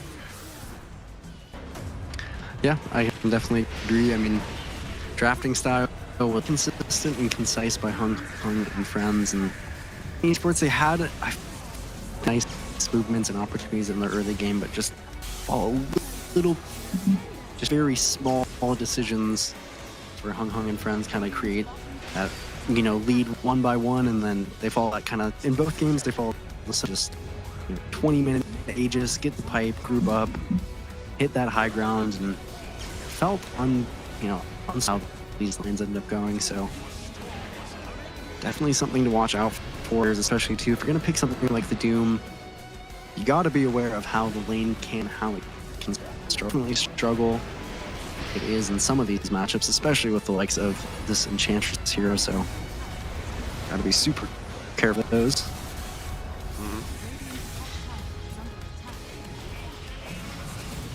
But then again, I'm just picturing the lane synergy, right? Like it's so devastating to deal with like certain lane combination, and like it's something like the Enchantress and Lina somewhat reminds me of the old synergies, like when you have a Lich with a Savan, or a Dark Willow or Lich with the Ursas as well, or a Slark those are just somewhat thrives when those heroes that has high like lowest damage over time, but at the same time needs some form of CC or at least some form of resistance to literally maximize the damage. This is pretty much what I saw from the bottom side, and then the Doom is just had to experience it full hand, and I know the feeling. I've been there. And she's probably still there sometimes as well. You know, Yeah, and but that it's like, is the. I mean, that's kind of the duality of offlane, I guess, because we do have on our screen right now our MVP being Raven, who did have an excellent performance. So, I mean, offlane, that's a really feast or famine role, kind of role these days. Sometimes you're the MVPs, you have 3,000 net worth on the Doom, and it doesn't feel like there's really anything done to fix it. So, it's a big year for offlane players. But Raven in this game had an excellent showing. And I mean, that's, you know, even in this last game, having that Visage for the side of Carson did kind of stabilize the early game just a little bit. And, you know, in this game, Raven just ended up taking off a lot. So, wonder if we're going to see any new cryo in the next series. yeah, the next one is gonna be I believe it's gonna be the more interesting one. I'm actually looking forward to that one in particular because I think I recognize, like not the team name, but from the team list that I saw just now, I think I recognize someone, but I need to confirm it later. I need to confirm it later once we go into the game itself. But speaking of which, ladies and gentlemen, if you are trying to figure out like what's this current Steam code, we're about to reveal it right here at the bottom. Get ready. That's the one. That's the new one as well. So just lock it in. It's 3211. And if you're curious to like if you're trying to figure out like how you guys can actually work around this, it's actually pretty simple. You guys have to actually go to Odyssey, odysseycup.gg, input the secret code, which is basically this one, and you basically have to answer two questions. About the new release Samsung monitors. Me and Rojo has been talking about it a few times as well. You guys can, I'm also pretty sure you guys have looked it up during the break times. So this is actually should be a pretty simple one for you guys. All you guys just need is to get to the starting line, which is this Steam wallet code. So hopefully you guys will be able to find great success for this. Anyway, Rojo, I believe this is also, we should also start asking for ourselves for some discount codes and wallet code, because we're not getting any of this at all. No. Yeah, the viewer access plus, and the rookie MVP was MYN, fresh off the block with those new Red Bull energy drinks, the two new flavors, of course. But you know, I can agree with the rookie MYN. He had a great showing on Clockwork, Leo. Yeah, like the amount that like from just his rotation pattern as well. I'm not sure what is it, was it comms or intentional as well, but the fact that he was able to make use of the situation they was in, like the Doom was falling back behind, or even from the first game itself, he still as the support trying to do his best to actually give the team what was really necessary and what was there required. So rookie MVP from Red Bull side, I am not surprised, pretty content with that. If you ask me if there's anyone else, could be. But I'm a little bit biased for the offlane side, so you know, who knows, right? But of course, ladies and gentlemen, we now just want to give you guys another brief update as well, which is going to be one of Samsung's release monitors for 2024. It is going to be the Samsung Odyssey OLED G6. Literally, guys, seriously, have you guys ever felt you are like literally mentally exhausted at the fact that you have a very powerful gear, but you just don't have the monitor to really output the same kind of firepower or expect to see the kind of firepower? You have nothing to worry. The Samsung Odyssey OLED G6 is here for you guys. And the best part about it, if you feel the G8 after reading the G8 is a little bit too big, which is 32 inch, no worry. The G6 is 27 inch here, pretty much have the same specs. You do miss out on the smart TV though, but it will not lose out to the G8 with its refresh rate of 360 Hz. Insane, isn't it, Rojo? Yeah, I believe that's the Odyssey lineup. So definitely take advantage of that if you can. You know, the G8, which is obviously an incredible monitor. The G is an incredible, especially those, you know, very serious gamers like we've just been watching. So lots to give away here. The viewers are pretty lucky in this stream. Yeah, they really are. But of course, A serious gamers also requires a serious break here. So, but ladies and gentlemen, don't go for too long because the conclusion of our last series of today is going to be coming to you guys right after this quick short break.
it click through. Try to send this box to be a so big run.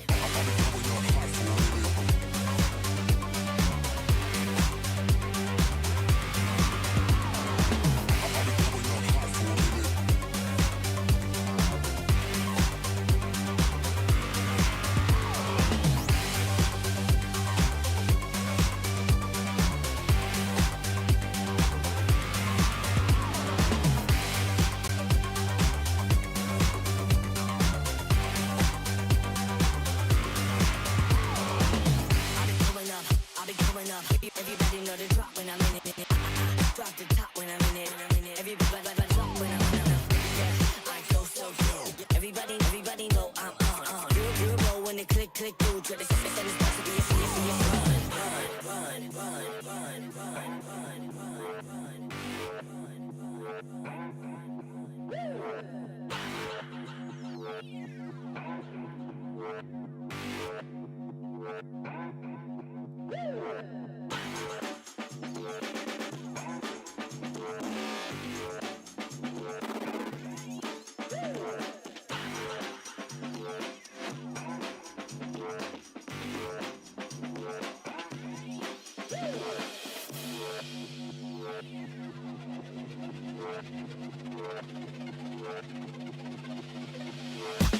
I'll be coming up hot for a minute.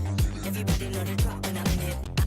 Drop the top when I'm in it. Everybody know the drop when I'm in it. Yeah, I go so. Everybody. All right. Hello, everybody.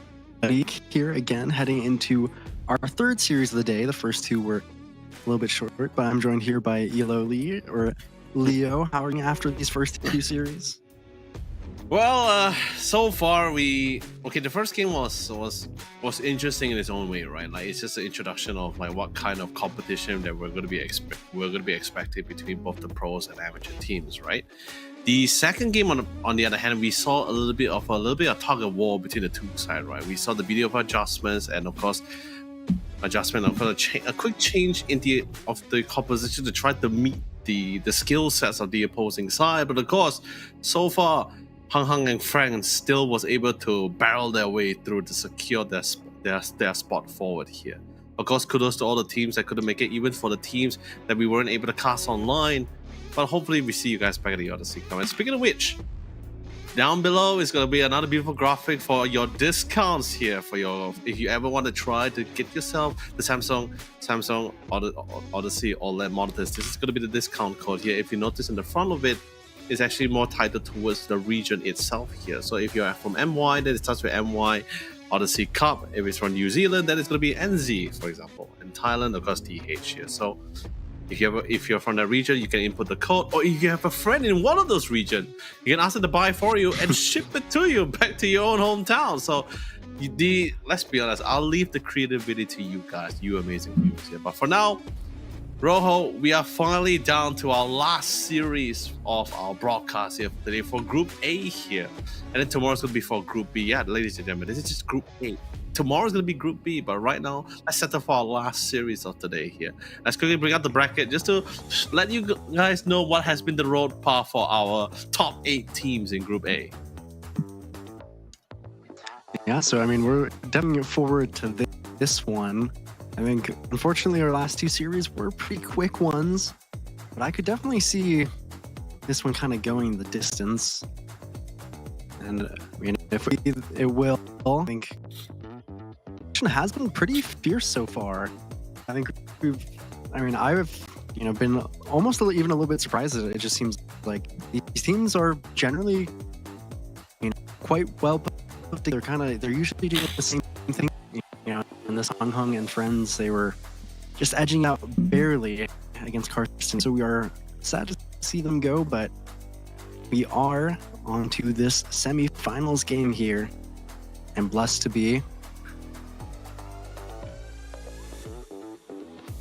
Oh man, but still, finally, our last series we're going to be casting is going to be for Myth Avenue Gaming versus Hung and friends. So of course, Rojo and any of the viewers who's been sticking with us from the very beginning of today or from the last series, thank you all so much. Of course, we know exactly how Hung likes to play.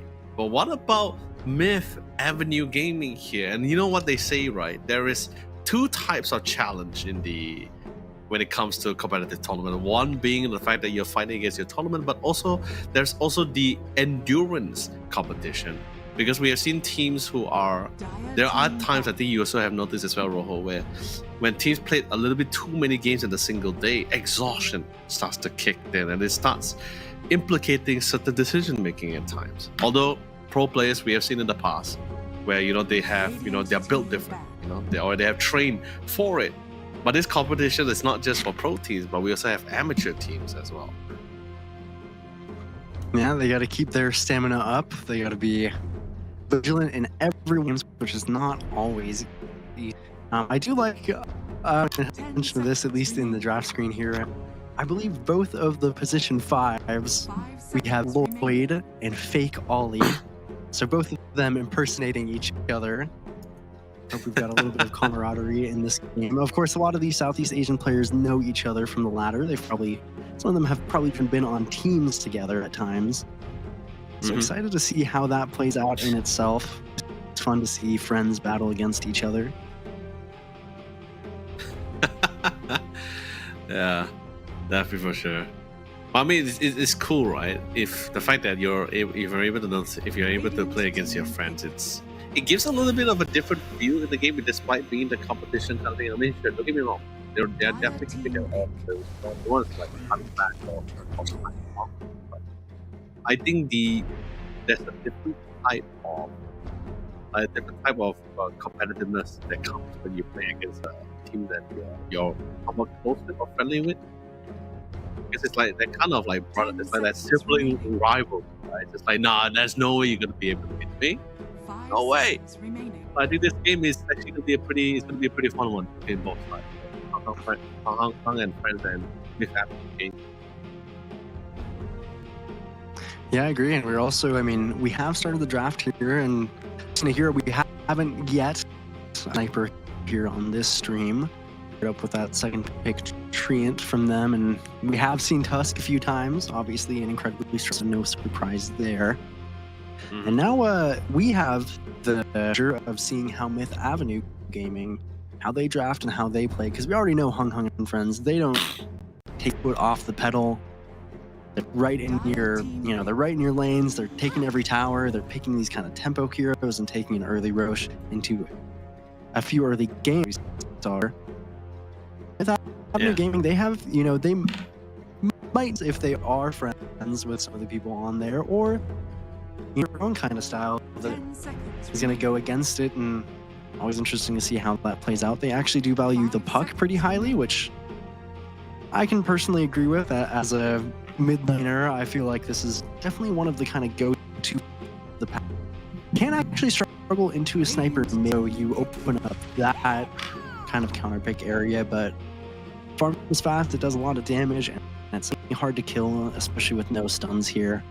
So I can see why they value. Yeah, I mean, Puck has always been under the category of elusive hero, right? Pretty hard to get on top of without the decent amount disable. I'm actually really happy you actually brought up the subject regarding the sniper versus the Puck lane, right? Which I totally agree, because I think I think sniper in general, when it comes to the mid, I don't think he has anyone that can rival him when it comes to river rune control. Like, because of that insane range that he has for himself, whether he's going to deny it from you or take it for himself, it's just that difficult, especially now with the new facet that comes with sniper, the scatter shot, if I'm not mistaken, the one that everyone is mostly running now. Although the duration is less, the duration has been decreased, but the damage has been significantly increased here. So also something that really annoying to deal with at times. Yeah, so for Hunger, nice because you have this decent flex in the sniper if you want to keep it. Actually go for the Dooms themselves, which we saw them kind of decimate in this last series, and then a Lion. So this Puck lightly, they said, okay, if you're going to play this elusive hero, then we're going to make sure you never have the chance to be elusive if we get a hold of you. So I do like them. I think kind of two of the better against Puck throughout the game is kind of the Lion and Shadow Shaman. Obviously a little less picked, but just so annoying hero. Thankfully, you do have the Tusk to save if you really need, but you know, you never want to let somebody kind of early pick in a mid hero without giving it a tough time in the draft. Now with Avenue Gaming, I mean, they see most of the songs, so do they want to go for their here? Do they want a high value offlaner? There's still the Visage open if they want it. There still is. Centaur is always quite decent against Doom in general. Not sure what they might want to go for a carry, but in their heads, they probably hero pool's a little bit better.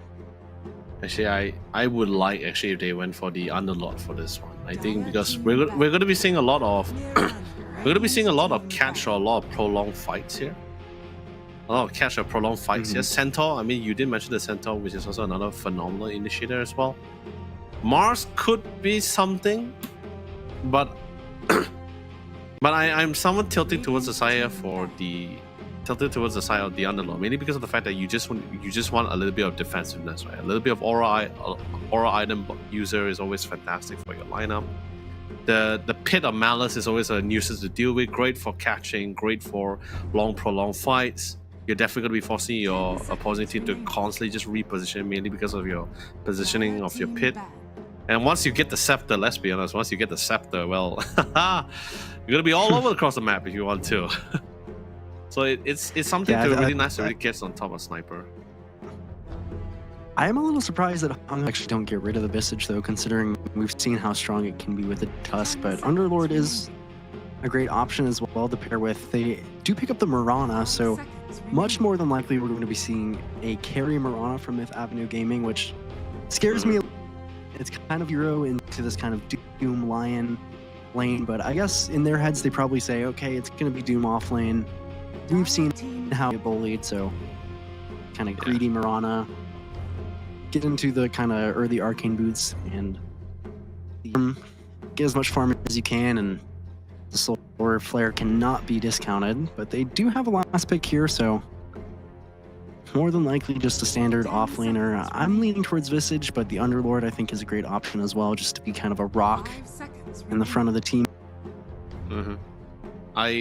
I think the reason why they went for the Mirana is just mainly because you just want someone to really get on top of the Sniper.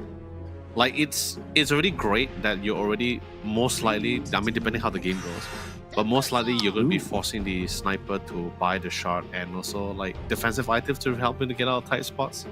But Timbersaw will be the final click here. Well, I think it's fine, right? You got two strength heroes, shreds the Doom, it shreds the Treon. I do get a little down that Hung and friends have, but the Timbersaw is typically a pretty good lane into the Treant, obviously. So I like it. We usually, I think we even sometimes early rotate Ban, and the damage from this hero can be absolutely absurd. And friends, they have a choice here. If they want, they could actually run Treant Sniper in the safe lane against this kind of Timbersaw Tusk and hope that the scatter shot is enough to really punish this Timbersaw, or they could just keep the Sniper mid into this puck, which we said is a great match. Wonder where it's going. So it goes to Lina. So more than likely, I'd say this is a mid Lina and Jackie back, or a mid Sniper and then Jackie back on Lina. Yep.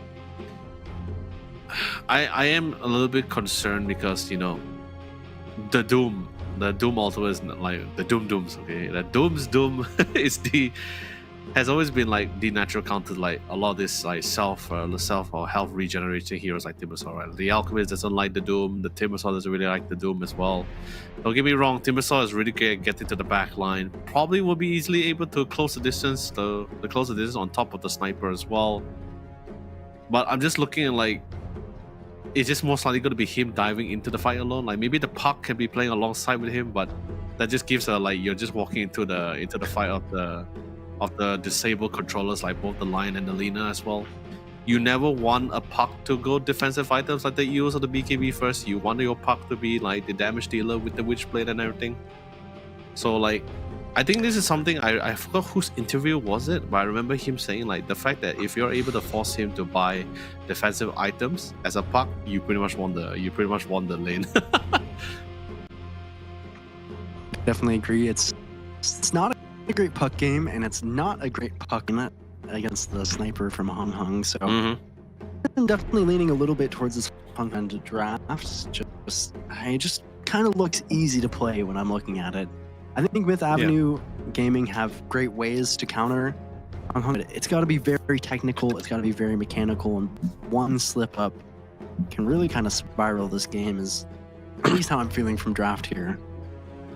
Yeah. Very high risk, very high reward heroes like the Puck, Timber, and Marana. I mean, you gotta land a lot of spells there.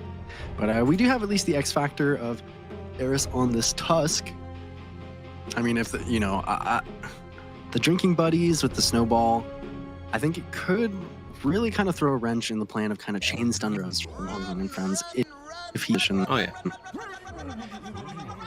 I mean, also at the same time, like you have decent amount, you have 2 saves and BKB piercing abilities, right? So it's like, if you time your snowball right, you could save your teammate from the Finger of Death or the Lugana Blade. That's, I mean, of course, if you time it right, or assassinate as well from the sniper.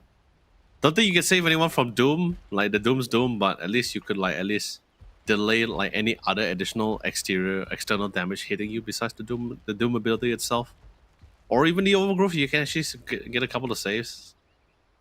We'll just see how the game goes. All right, like, let's be honest, Rojo. Enough with the theory crafting. This is now all comes down to the individual skill sets of our 2 teams here. It's our final, ladies and gentlemen. It's our final series of today here on literally the day 1 of the C finals. It's Hung Hung and Friends versus Myth Avenue Gaming. Hung is on the Radiant side. Myth is on the Dire side.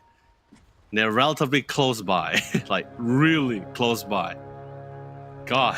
Yeah, and I think close by in terms of knowing each other as well, because there's a little bit of all chat. Oh, Zephyr. no. Ooh. That was a beautiful I believe there's going to be scatter something shot, said by in the all way. chat if the beginning of the game wants to be anything. But looks like nobody wants to do it yet. Really nice kill from them. In the bot lane, there's actually some fighting as well. We weren't It's... Oh, wow. Another beautiful pick. Although Jackson was able to get a support, but I guess it's a support for a support. But, Myth still had the initial first blood as well, so I think that's somewhat fine, right? I actually like bamboozled my brain just now, Rojo, because I remember Sniper's facet is scatter shot, but the Snapfire's first kill is actually called Scatter Blast. But that's actually a very big kill on the top side, yeah. Yeah, it is. I mean, getting that early kill onto the Marana, this is, I've said it before and I still stick by it. Marana can definitely struggle in this laning phase. Be really careful, hero. And so much action already in this game. Even Void dropping super low.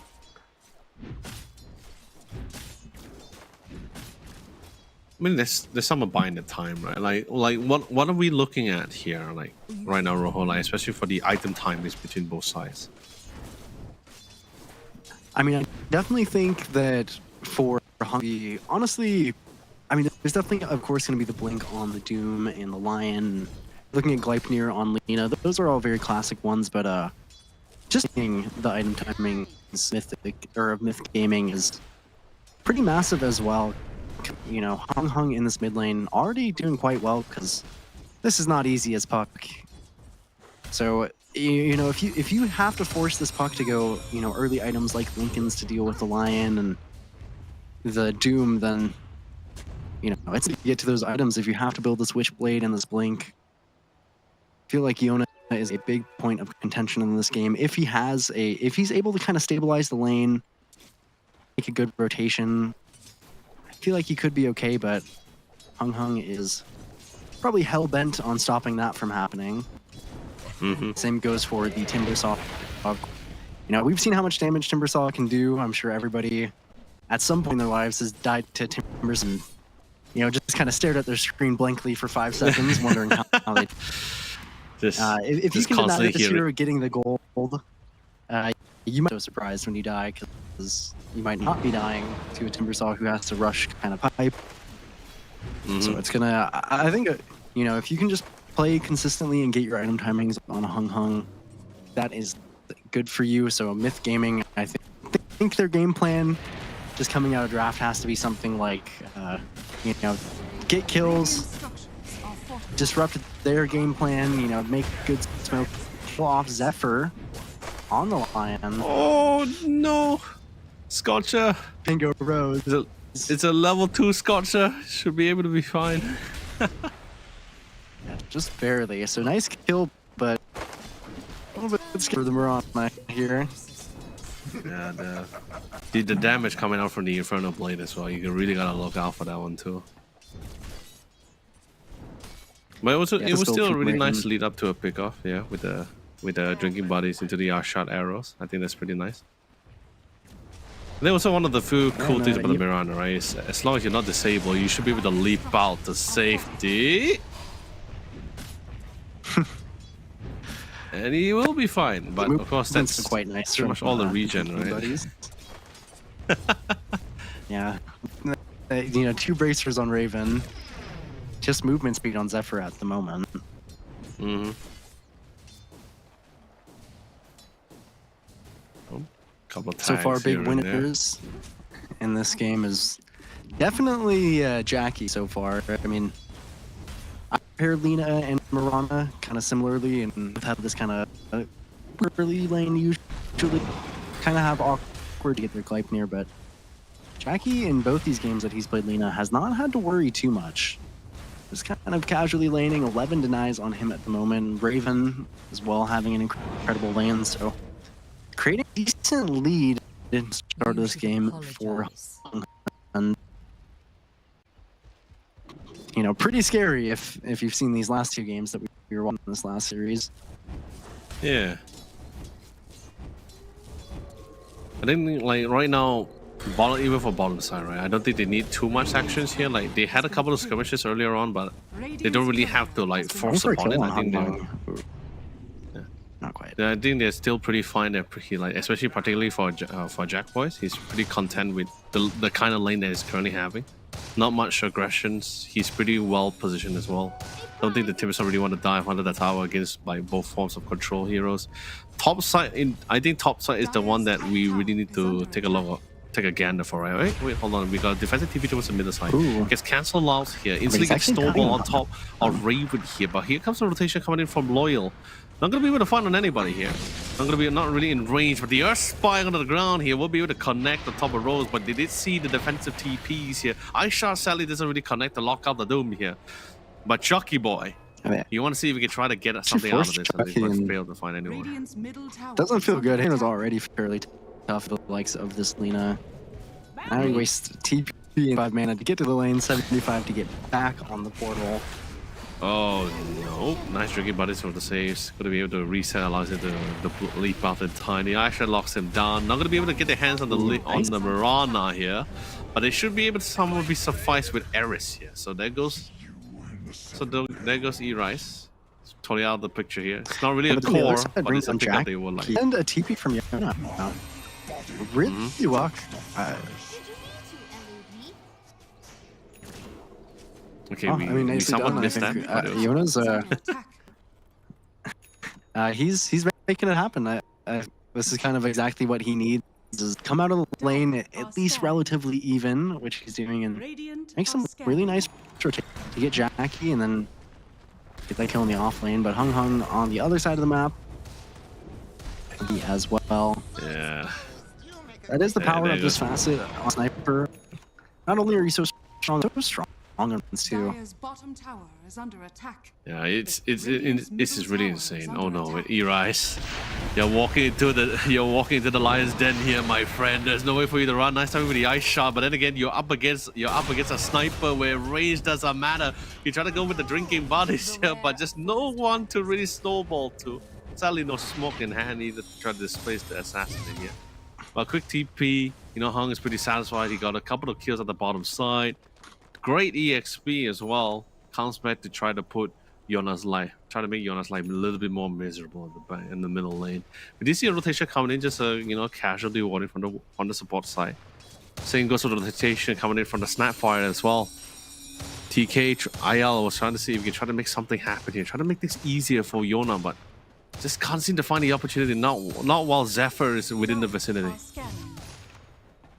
It actually does get the rune on Yona though, so nicely done. Mid lane obviously a huge point of contention in this game.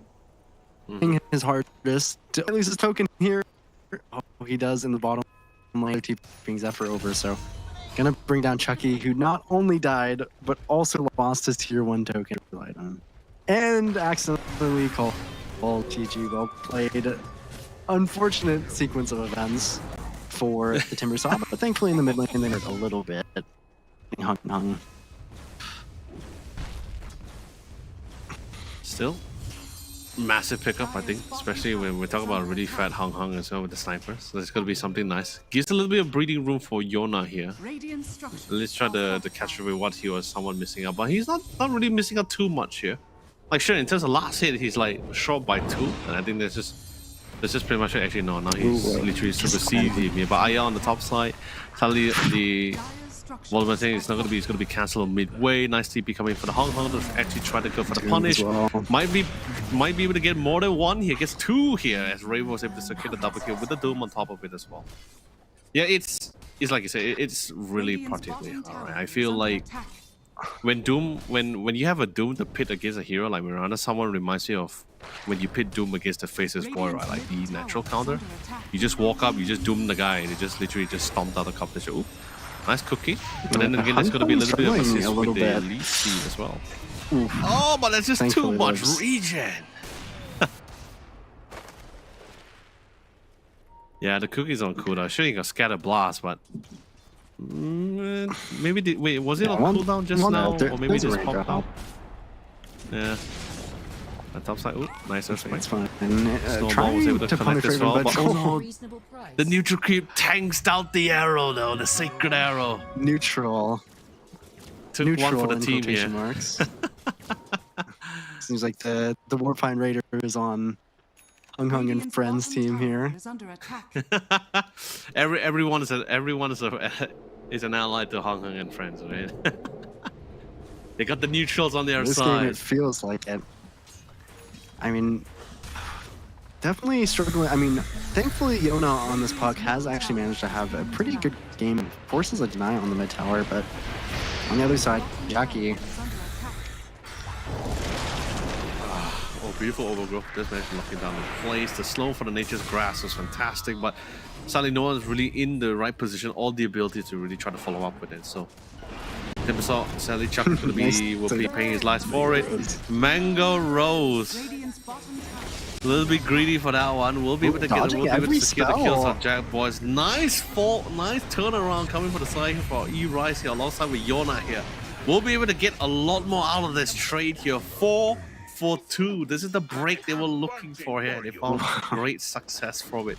Raven, as he sees all these events unfold before him, has deemed that it was unnecessary and a little bit too late for him. Especially since he got no Doom. I think he had.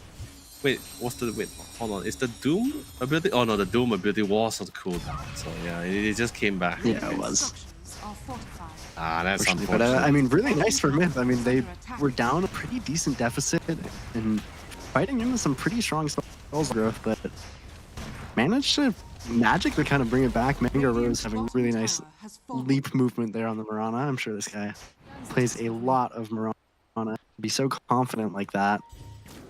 But I mean, really, I think Hung was supposed to have a pretty top-off game here from the mid lane, but he's kind of been thwarted over and over again by Yona himself. Oh, that is a lot of damage.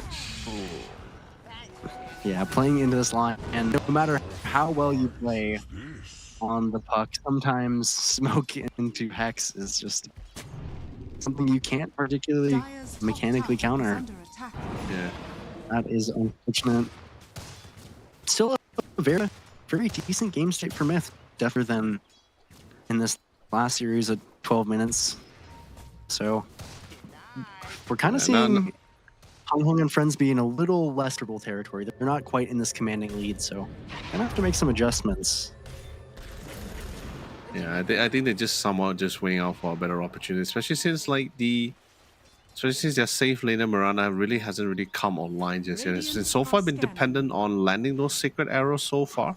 You haven't seen that kind of burst damage yet from her. From at this current moment, especially since she had a little bit of a couple of nice smoke setbacks there. here. This could be really good if they catch on to somebody. They saw Zephyr walking up here. Not really the one they want to go for here, but they will just have to be satisfied with it. So no more disable here. Pops out the Snapfire's ultimate and try to do a little bit more damage. Or cancel out mid-sway here. Oracle has already connected. Cookie, on the other hand, was absolutely fantastic here. But right now the team just playing this classic back and forth here. Reset, backs in. Yona, unfortunately, gets stunned by the Light Strike Array here. Unable to try to phase himself out of existence here. Will be removed from it instead. Sacred Arrow doesn't have to connect on Jack Boys here. Here comes Chucky. Trying to find a couple of Chuck E. Cheese, but sadly his nightmare becomes true as he gets doomed instantly since Yona is currently out of the picture here. 4 will fall here. Sure, they did lose Jackie here, alongside with the Treant Protector, but that's still totally fine. Mango Rose doesn't really have any more lead charges, and like I mentioned as well before, he doesn't really have his Maelstrom. He only has the Javelin, so a lot of the damage is just mainly focused on him landing those Sacred Arrows here, or maybe even the Starfall. And by the way, Rojo, I just somewhat confirmed the player that I saw on the playlist on the Myth Avenue Gaming was actually Mango Rose. I believe I remember like I was casting him in a different team back in the previous Odyssey Cup. I think he was in another team at the time. Oh, I mean I could be wrong. Yeah. Yeah, very similar name. Oh yeah. I definitely believe it. The observer confirmed for me. Yeah, thanks, buddy. It's gotta be you, Zero, right? Love you, buddy. Thanks. Oh, Hobo as well. Oh, it's Jun Song. Hey, still great to hear from you, Jun Song. Yeah, I mean, sometimes it's like nice to see returning players. I'm playing sometimes I'm playing roulette, like trying to picture who's my observers. Haven't won yet. I'm just letting you know, Ro. I haven't won yet. Been failing every time. Can't quit too early. One of these days you'll get it. I'll get him one of these days. Can't quit on us too early, and the game's taken it's slowed down a little bit. Kind of Myth Avenue Gaming. I've really liked the times that they've gone for smokes, but Raven now has this pipe, so Dire's top tower is under you're a attack. little bit back into the spot you were before as Hong Kong and Friends, where you have these auras, you have decent timings. Are scanning. Avenue Gaming is a spot to contest you. There goes the sniper. Main damage is currently out of the picture, but there goes Jackie. Now remember, this is the multi-core lineup as well, so losing out the sniper, losing out Hong, that definitely does suck. Yona gets stunned once again, but just enough time to literally blink back into the illusionary orb to safety here. So a beautiful trade, the best kind of trade. It's a support for, it's literally a foot soldier for a general. That's the kind of thing they definitely find great success for. Then actually transition to a mid-tier 1 tower here. So now they're slowly opening up the map a little bit. It's already been pretty difficult for our dear Mirana here to try to find some space. Mango Rose is just not now the area of farm for Mango Rose. It's getting more smaller every single time. Yeah, taking that tier 1 tap, pretty big deal. Yona's getting close to that blink, so I mean, this game state is pretty decent for Myth, but Lightning plus pipe timing is good. But now they place a really nice ward on Lloyd, and they're going to kill off Mango Rose. They don't even bother to do the last hit. Just let him catch more. This amount of slows, man. My God, the scatter shots fast is just. But I don't know, like, trust me, like as many times as I want to emphasize it, like you have to experience it to really understand like how annoying it is to deal with. Especially when sometimes you have to deal with safe lane snipers as an off-laner. Beautiful assassin roots him down. Dire's middle tower No is under Doom, attack. but the only other hero on their team is Yona, so it looks like they're walking into their deaths. Oh man. Oh no, Eri, just bring Chucky for a ride. Just like, hey buddy. There's no worse feeling than stuck in a snow is gonna kill you. You just have to sit there with your hands off the keyboard for 3 seconds and it's like, hey buddy, take him for a ride. Yeah, it's like, hey buddy, you ain't going down alone, don't worry. Are scanning. We'll keep They each have other a skip on company all the the- way to the bottom side. But oh no, Yona. So There's not fast. the DD though. But so much change to Sables, man. It's insane. Now with the Centaur Hoof Stomp as well to add on top of that. We're talking about like 3 disables, right? Like, let me just quickly do quick math, okay? Quick Radiant's math. middle So tower is under attack. War Stun is like 3 is like a stun rate is like 3 stun, like 3 second stuns, right? So 3 seconds into the That's 0.6 on that. Yeah, Radiant's six. top tower is under attack. 6, 5. So it's about like 8 second stuns there. It's insane coming from both the Doom and the Lion combination. Could be more than that actually, but anyway. Beautiful Nice arrow. sacred arrow into the motorbike kisses as well. Gonna be able to get not just 1 but 2 cores by the Hong Hong. Having the time with Vlad just right clicking all the way to finger to death to just seal Chucky's face. Just get out of the picture there. Literally slapped him out of existence. Now Hong is gonna be able to Definitely a walk out trait that you'll scot-free. take. And force a lot of rotations. Get a pretty good double kill there onto the 2 high net worth heroes in the game. So you definitely take that from Myth Gaming, even if Chucky has to sacrifice himself a little bit. Radiant's middle tower is under attack.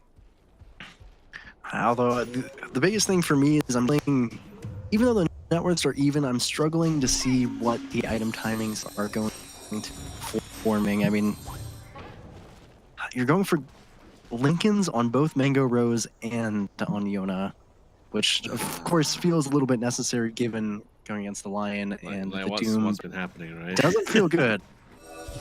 And even it- buying the pipe on Timber Tower Saw. are scanning. It's never good, but it's like you got no choice, right? But at the same time, there's just so many targeted skills here. Like it feels fantastic for a Lotus for a Lotus buy as well for the offlaner if you choose to go for it. That's like Earth Spikes, Hacks, Finger, Laguna, Doom, Assassin. There's a lot of good targeted skills you can reflect off here. Certainly are. And especially, Chucky, I mean, you're my looking at a bunch of them friend. right now. Yeah. Not sure whether the Doom was necessary, but he's totally fine. It's 100 seconds. Or 120 seconds, just throw at it, right? You get a kill, that's fine, you get an objective at the same time. No Doom in the picture here, but I don't think Mango Rose really want to try to join any of this next smoke fight as well. Tim is Yeah, going to and be this- coming on this is 30 part of the seconds. difficulty. When you don't have timing to play for, you end up with this really nice first timing at 20 minutes. on this No, he bottom dropped the side. Dream Coil. Radiant's middle tower Oh is no. under attack. I mean, if you couldn't fight this rush before, you can't now. They still think it's worth it. But you definitely want to try for it. Might just be late. This rush is dying pretty fast to the damage of Jackie and Hung Hung. Right. Can they get there in time? Catch They did Void spot him first out if though. you He's buying the can. time with the overgrowth. Fantastic job covering for the Treant Protector. He knows for a fact that he's already caught out in the open. There's no way for him to run. So he decided to buy the necessary amount of time here. But can the same be said for the rest of the teams here? Buyback comes in for the Treant Protector as well to try to join into the array. He comes back in, drop the lead. See, the sniper does fall here. But the same goes for Jackie Boy over here. But he has the Aegis. He comes back into the mix as well here to try to see if they can get as many pickups as much as they can. A buyback was committed. Everything is all in on the tables here. They did spot the Snapfire. Ayat is trying to run for his life up the cookie here. Still got the Earth Spike. Gets the stun on top of the cliff near. And they're going to be able to secure it. Overall, I mean, ideally, Myth didn't want to lose 3 of their members, but the fact that you actually forced the Aegis and a buyback, I think it's not too bad of a loss here.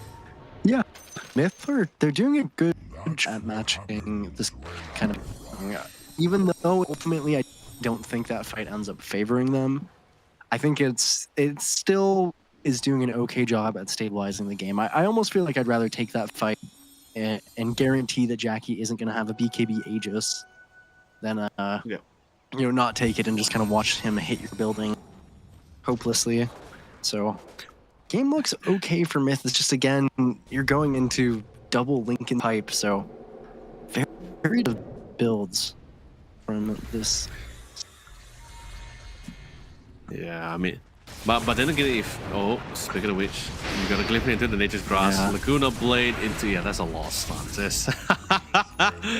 Oh, my friend. It's also, Chucky. it's very unfortunate too because he hasn't quite fight on Chucky, so he's missing out a lot of stats from the item. And he just finished.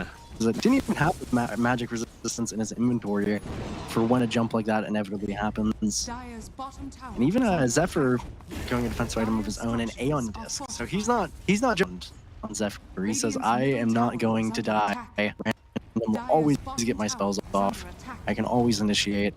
So I kind of like this by him, actually. I think this is a little bit of an underutilized item sometimes in game states like this. I mean, you also need to think of it from another point of view, another perspective, right? Where Doom is not really the best initiator. He has always been more ideal as a secondary initiator. So the line coming in with the Blink Dagger, right? And so, especially with the Aeon Disc on top of that, it just allows him to be a more proper or dedicated initiator. They catch Mirana. Oh, that is great. But he did Doom the Mirana instead here, so no Doom on the other side here, so Timbersaw can have some form of reliefs here. But then again, the Overgrowth does manage to connect as well. Got the stun with the Inferno Blade, so that's going to be reducing a lot more. He gets stunned in place before the Timbersaw was able to pull in the safety on top of the Light Strike. The Ray! E-Rise was actually trying to go for the Snowball save, but he gets stunned in place instead. So I guess you get 2 for the price of 1. That's going to be pretty nice on their side here. Now with 3 of their main cores out of the picture here, they want to try to see if they can siege this tower. And it's not going to be a problem. Both Sniper and Lena range hitting at whatever direction they want to as well here. Yeah, that's just the biggest threat that there is. You know, without 3 heroes, you can't really fight it. And Raven doesn't have fear with just these 2 heroes alive. Walks right up onto them. To use the BKB on Jackie. Just not really enough damage. I think the Solar Flare is going to be the biggest one. Tries to get an arrow onto Jackie.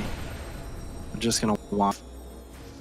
I mean, just that so poorly expanded their net worth lead by almost 10,000. Not quite as fast as previous games, but starting to feel as those ones. And, you know, defensive items feel pretty good when you're ahead because you already have the damage, but when you're like this. Oh, beautiful catch. There's a Moonlight shot as well. Did he pop the sentry, the defensive sentry, to give some form of vision? Although yes, the train did fall, but he did manage to pop the Overgrowth in time as well.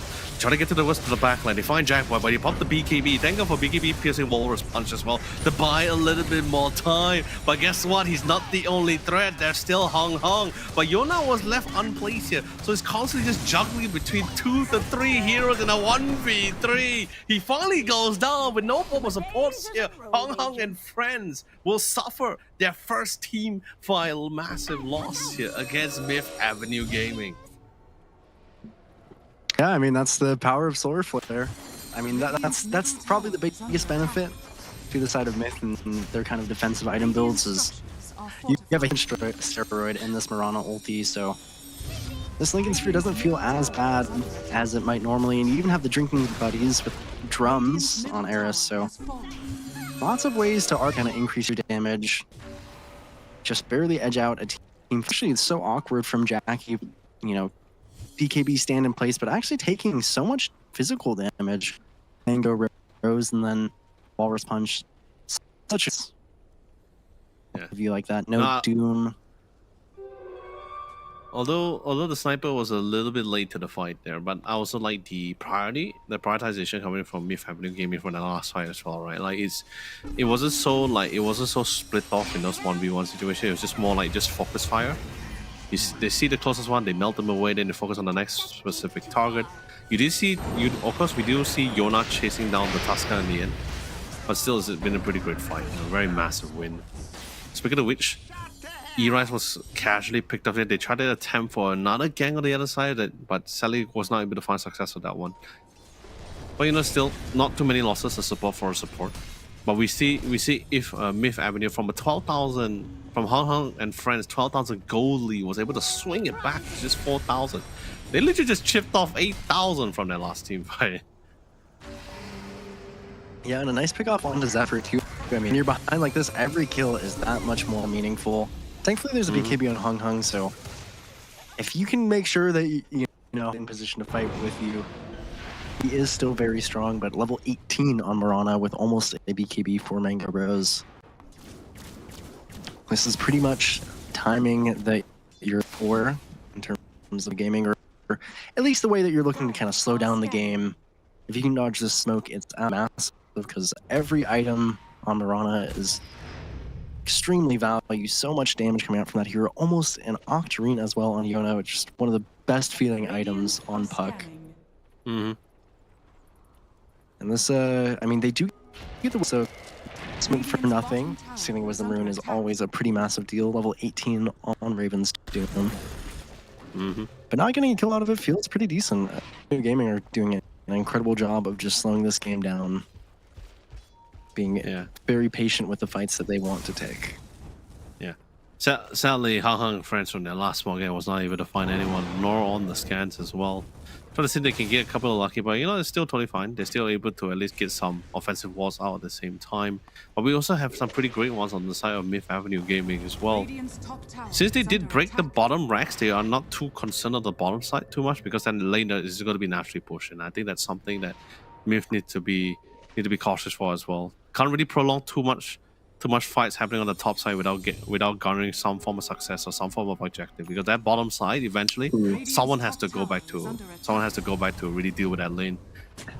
I think on Myth Gaming, the Roche should be up now, and it's actually an incredibly fast spawn, 11 seconds on that timer.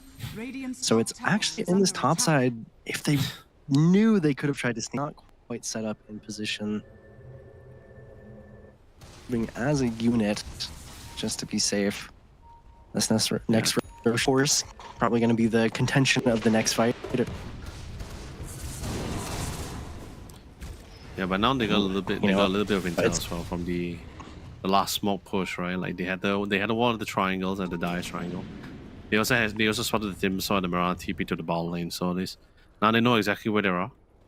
They're going to be trying to at least try to predict which route they actually try to attempt. And what they want eventually. Now the smoke comes in from the side of Hung, which I think is definitely the correct move if they can control of this bot side, which actually Myth Gaming aren't particularly for. They actually rotate towards this top side, so kind of avoiding the smoke, which is nice, but they could also just give up the Roche if not careful. Yeah, but right now both teams is currently playing on literally playing on ice right now, because that's just how close it is currently at this point in time. One mistake could probably lead to more than just an objective. It could even be the one that cost the game as well, or a significant swing. So I think that's why everyone's just being really cautious about it. Even though they had a good idea, they probably had a few suspicions, especially after the relocation towards the bot side to clear that bottom lane. But I think they weren't too overcommitted about it, but they're just like, you know what, better just focus on just 1 or 2 targets rather than the whole team. Yeah, no Roche on roars, but this thing goes down fast. You have to be in before it dies. But Myth, it actually looks like they kind of made the call as a team to just not fight this, which is quite interesting. But maybe if you're not afraid of this Aegis one, then maybe that is the correct. You just need 1 more items if you think that than the Roche on, because cut down the net worth lead by margin. It's not only 3,000 friends, but I mean Aegis and Daedalus for June is. Yeah, a lot of net effectively. Yeah, I mean also on top of that, like we see Myth did a really great job in pushing out all the lanes as well.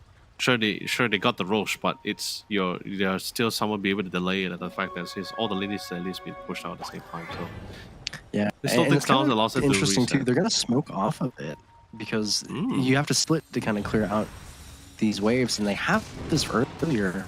Oh, finally got the shot, falls out the BKB, and also with the shot coming up from the sniper as well to try to go for the pickups here. Try to melt the Timso in time as well, quickly switching their targets here. Both Jackboy and Hung uncontested, unchallenged here. No one was able to withstand the damage coming out from this 2 massive range DPS. Still currently on the run. Aya trying to cook it away, but instantly gets Earth spiked in. It was a good attempt coming in from the Mortimer kids, right? Like, it definitely was a late reveal. No one suspected that he had the gobble up from the scepter. But then again, the sniper was too quick on his hand. Like, he saw him flying mid-air, straight away pop up the BKB and his shot. And just barely surviving that. That could have been really bad for Hung Hung and friends, but it actually ends up being, I really liked the thought by Myth, but actually Puck wasn't quite in the... And now you're looking at this Aegis, and now it's knocking our high ground. Dire's middle tower is under attack. And he hasn't Starting to popped the feel not BKB very good either about as giving well. up that Aegis. Yeah, I mean, you thought you were fighting on your own terms, but actually ended up being right in the hands of Hung Hung and friends. Just try to push out waves as best as you can. They've actually done a pretty job. We saw in the previous games the wave clear wasn't very good. Oh yeah. But now you've got a Timber Saw, you've got a Puck, Rana, Snapfire. These heroes can all kind of fit pretty easily, so they won't lose another tier 3 just yet. They have to divert their attention to the top lane. And they didn't even have to use Doom in that last fight, Leo. So it's still, if they can manage to find a target for it. Top tower is under attack. Speaking of targets here, did manage to spot the Golem. Beautiful 2-man silence, so I'm not going to be able to get the disabled auto. But the defensive BKB comes in. He doesn't really care about the Puck. He wants to try to melt the rest of the squad here. As long a Puck without any form of support is just literally a Puck by itself. BKB did manage the timer as well. He quickly switches his target to the next person here as he can find. Yona will be able to first kill out to safety here, but Chucky on the other hand, I don't think the same can be said. But instead of wasting more time, they understand that it's just trying to delay it. They focus their attention back to the lane here, push it in here, siege the towers. They did lose Lion in the process, that's unfortunate for that for sure, but they still have the Aegis in hand. And I believe Sniper already has his Satanic on the way. Like, I remember, so yeah, he had already received the Satanic, yeah. Ooh, they have a Roshan banner as well, so no glyph, the Roshan banner. This could be a lot of damage on the buildings. Yona doing a nice job of actually killing the wave early. Yeah. So trying to make the most out of this game. There's still 2 this racks, but after this one, deal with Yona, who's been such in this game. Was supposed to be shut down pretty hard from draft, but has really made the most out of his Puck game. And in that last fight, it was really unfortunate. I mean, the Doom, obviously, dooming the carry is always going to be a solid way to win a fight. But, I mean, I think with the Solar Flare already active, having BKB ready, I think that Mango Rose wasn't as worried, but you lose a lot of don't have that leap. I mean, it's 190 bonus attack speed, and of course, the positioning that comes with it. So as soon as the Doom was out, food, even with that BKB, unfortunate. You got to be a little more careful on Mango Rose if you're able to. Yeah. But Full there's also Octarine for Raven. Yeah, and then there's also the other problem with the fact that there's just right now it's not really a game where it's just one person that's doing the main DPS and the rest is just supports. We're talking about like multiple core line on the side of a Hong and the Friends, and they are absolutely fat. They bought the Lingus, they got the hacks in time on top of the Earth Spike as well.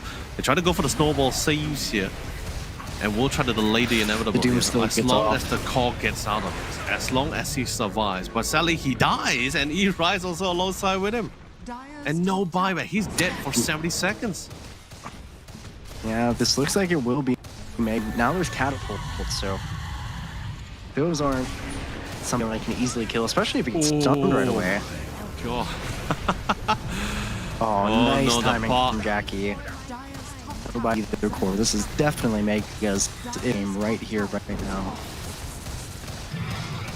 This is a beautiful, it's literally Symphony scale. Now it's Megas, ladies and gentlemen. We are moving in, they're sieging the towers. The save lane is not here. Mango Rose is gone, same as Yona. GG is the call. And finally, after a gruesome 36 minutes, finally a game that goes more than 30 minutes, ladies and gentlemen. We have finally got it, and Hong Hong and friends once again will secure the first game. Will they repeat history again and secure the second one? We will have to see, but definitely for sure, Rojo, we are having a game on our hand. Yeah, I mean, it's much more exciting to see Myth Avenue kind of have... I mean, they're always punching back, so they never really gave up anything without at least getting back or doing something around the map. Net worth lead was pretty tight for most of the game, but I mean, again, you're looking in friends, and just these small leads that they gain over time and the way that they play around their timings is very concise, very well put together. So it's definitely, I mean, they're a team to deal with Avenue Gaming. I I think they have it in them. I think this game panned out a little bit unfortunately for them, but I definitely think, you know, in their hearts, I think there's a lot of fight in this series here. Yeah. I mean, it was still relatively really close for them as well. Like, it felt it still could have gone anyone's way depending on how the game really panned out for them. Especially even the lane shot, the sniper definitely had a little bit of a clearer advantage, but that's when we start seeing the supports rotating down mid as well, providing this some farm assistance, some space was provided, a little bit of breathing room for both the sniper. Same goes for the other lanes, but I think particularly the bottom side was not like, especially coming from the Timbersaw, I think he wasn't getting the as much advantage as he was hoping for when he went towards that lane. Sure, like he didn't really die a lot in that lane, but nor was he getting a lot of kills in that lane as well, or setting some form of aggression or a dominance as well.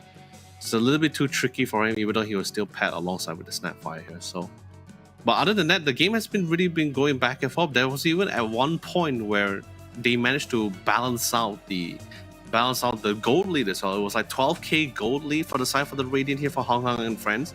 After that one massive team fight, it just reduced by 8,000 gold. I'm like, yo, that is crazy. And then it became to the point where Hong Hong and friends also started being a little bit more reserved in their rotation patterns as well. They weren't taking too aggressive engagements anymore. They weren't taking too like offensive smoke gangs anymore. It's like they went one round, if they can't find anyone under vision, they say, you know, if we fall back, find a better opportunity once we get that agents here. So still well done, kudos to Myth Avenue Gaming and also to Hong Kong Friends for securing the first point for themselves. But of course, this is the beauty of best of 3, Rojo. There is still another opportunity for Myth Avenue Gaming to bounce back unless Hong Kong and Friends decides to close it here and now. Yeah, I mean, they're gonna have to give a good fight. I just, you know, when we go to this post game here and we look at the result, I mean, Jackie and Hung Hung having incredible games. A lot of deaths over on the side of Myth Avenue. So, I mean, especially Chucky, I think on the Timbersaw, he was playing it very mechanically well, but just not an easy Timbersaw game. By a couple unfortunate timings where he dies right as the pipe is coming out. The Doom is naturally so obnoxious for that hero. So, you know, I think if you can just minimize the amount of deaths that you're having and the amount of team fights that are coming out in favor of Hung Hung, I think, you know, the mechanics and kind of the map knowledge to bring it to Hung Hung, it's just, you know, again, this team is just small leads over and over again, small map movements, constantly punishing, especially Zephyr with, I mean, he looked really comfortable on this line. I think it is one of his better heroes from when I've seen him play. And super early blink into so many kills. Game would have looked a lot different without that hero coming in for him. Yeah, no, Zephyr really played a phenomenal role as the primary initiator, right? Like, it's like I said, Doom has always been more of a secondary. You just want to really land some really good Dooms on like either core targets as well, but you just can't do that if you're jumping in first. So I think Lion playing that role alongside the end, this really did help out. We also had the Treant Protector with he had the shard. He was also personally scouting things out under the Nature's Guise. That also did pan out as well as he was hoping for. But yeah, this was the fight. Yeah, I believe in this highlight, this is the one where they actually had their first massive loss here, and they just tipped the scale heavily. You know, the gobble up, don't get me wrong, the gobble up is actually pretty cool, but I was a little bit concerned because you're dealing with a lot of range DPS, and not your lineup it's not necessarily great at like closing the distance. It's not like everyone has a blink dagger.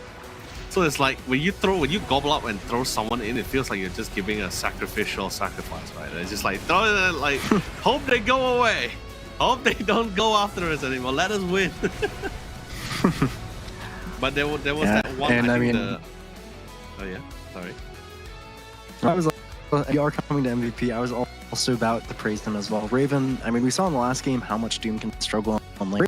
Raven made it look really good in lane. He went the 0-2-1 early skill build.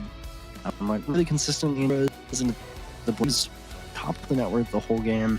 So I think it's very reasonable that he would get MVP. It looked very comfortable. Oh, yeah, it got to like the initial part. It was still pretty simple for them to deal for Myth to deal with Raven. But then when we got to a state when he had both Pipe Cruiser and Shivas, I think that was just pretty much it. Like the Doom was just too difficult for them to to melt down anymore. It wasn't as simple as they thought initially as well. And in Octarine, just to make things worse, you got more or less cooldowns on the side of Dooms here. So it really worked out as well. Like as the game progresses, like it benefited both sides. But I think in this case, it slightly shifted in the favor of Hong Kong here, as their late game scaling was definitely a little bit better here. Yeah, and especially too, I think from the start of the game, just looking at the Hung Hung draft, it's just so simple and nice to play. I feel like they had every hero just fits its role pretty. And Myth Avenue, I mean, they really made this kind of difficult game look good. And I think you kind of want to, you know, get out of those lanes a little bit better, have a draft that's a little bit more favorable. Yep. And But we anyway, are going to as well have to thank our sponsors, Leo, which is Samsung Odyssey and their new line of monitors, the OLED G8 and G6. I mean, that's a pretty beautiful monitor. It's about 32 inches, which is a lot, but it's of course got slurs and it's a 240 hertz refresh rate, so it doesn't, you know, make your game any worse by any means. With a 0.03 millisecond response time. I mean, that's an incredible gaming monitor, especially if you want to watch, you know, play really beautiful games. And that seems like an incredible monitor for people with higher end rigs, for sure. I mean, yeah, you're definitely going to be able to make full use of the rig that you so heavily invested in for. But most importantly as well, the G8 also comes in.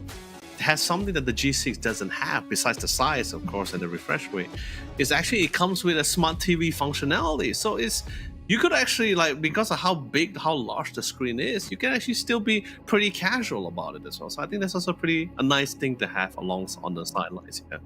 Because anyway, Rojo, it's been a fantastic game one. We still have more games coming for not just for us, but for the viewers as well. So we're going to be taking a quick short one. So, but ladies and gentlemen, don't go away for too long. The conclusion of our final series of tonight of Group A will be coming to you guys right after this.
I'm feeling high when I'm low. I need it more when you're close to me, close to me.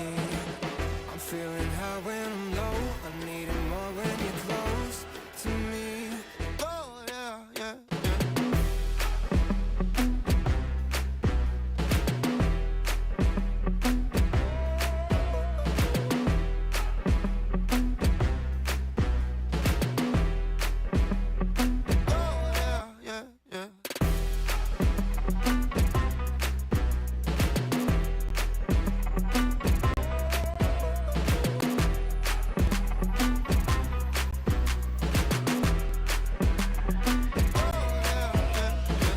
I'm feeling high when I'm low, low, low, low. I'm feeling high when I'm low. I need it more when you're close to me, close to me.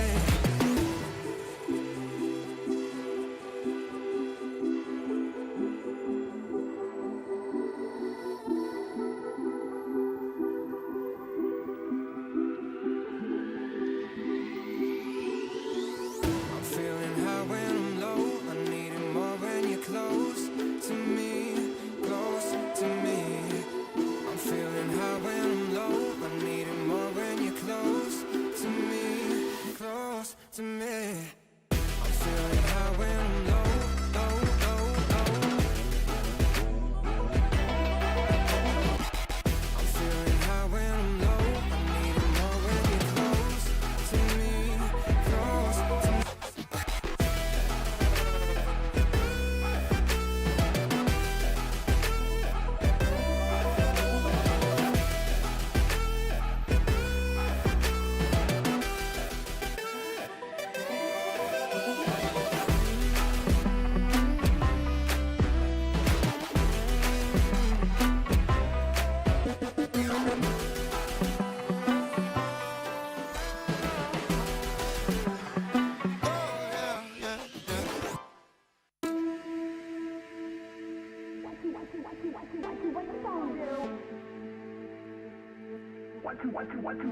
What you gonna do? Hey, ladies and gentlemen, welcome back to another round of the Samsung Odyssey Cup Dota 2 Championship. I'm Landon, also known as Yodely. Joining me once again is the well-knowledge Rojo, or Shane B in this case, as we will show you guys all the Dota 2 shenanigans and action here for you today for day one of the C finals here. Anyway, Rojo, how you been? We've been through our 3 series. This is our 3rd and last series as well. We're about to go to game number 2 here. So what's your thoughts of our 2 final teams here? I mean, I'm feeling pretty good. I think, you've been watching some honestly pretty good Dota, some pretty well, just kind of some cohesive gameplay, some really nice game plans. So I'm happy to have seen it. And of course, you guys should be happy to see the discount codes that should be coming up here in just a moment for the Samsung Odyssey OLED G8 and G6, which we've talked to death about and will continue to do so. You can get up to 25% off when you go to the website and type in the Odyssey Cup and whatever your region code is in front of it. So for Indonesia, it would be ID and etc. So take advantage of that while you can. We wish we could, right, Leo? Yeah, man, it's I want to get this opportunity, but I can't. Okay, so this is only exclusively for you viewers as well. So we, the talents, we're only here to just give you as much entertainment and also at the same time showcase you guys the strength of our young talents and even current talents. So we also have pro players and pro teams into our tournaments as well. That's right. It's not just the amateur teams, but also pro teams are in this as well here. You probably saw some, you probably recognize some as well by their IGN. Probably not the team name. The team name is definitely different for sure, but their IGN name is maybe you would have noticed or recognized one or two. But of course, anyway, this is currently the updated bracket here. So each of the teams from the very beginning of the day, our top 8 teams went through a grueling best of 3 in the first segment, where we move on to our last segment, which is the semi-finals here. So far for each side, for each series, everyone was able to secure 1 game each. And surprisingly enough, Castaway, a team which I thought, like Rojo, you and I thought we might have gone the distance, actually dropped 1 game to CSC.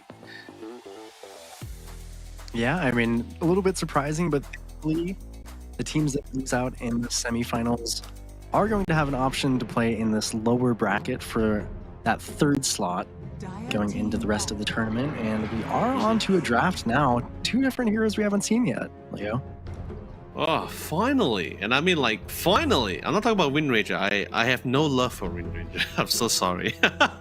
But I am happy to finally see the Centaur One Runner getting some love. I think there was one too many opportunities where we could have seen a Centaur, but we just didn't or never gotten it here. So glad to see him here.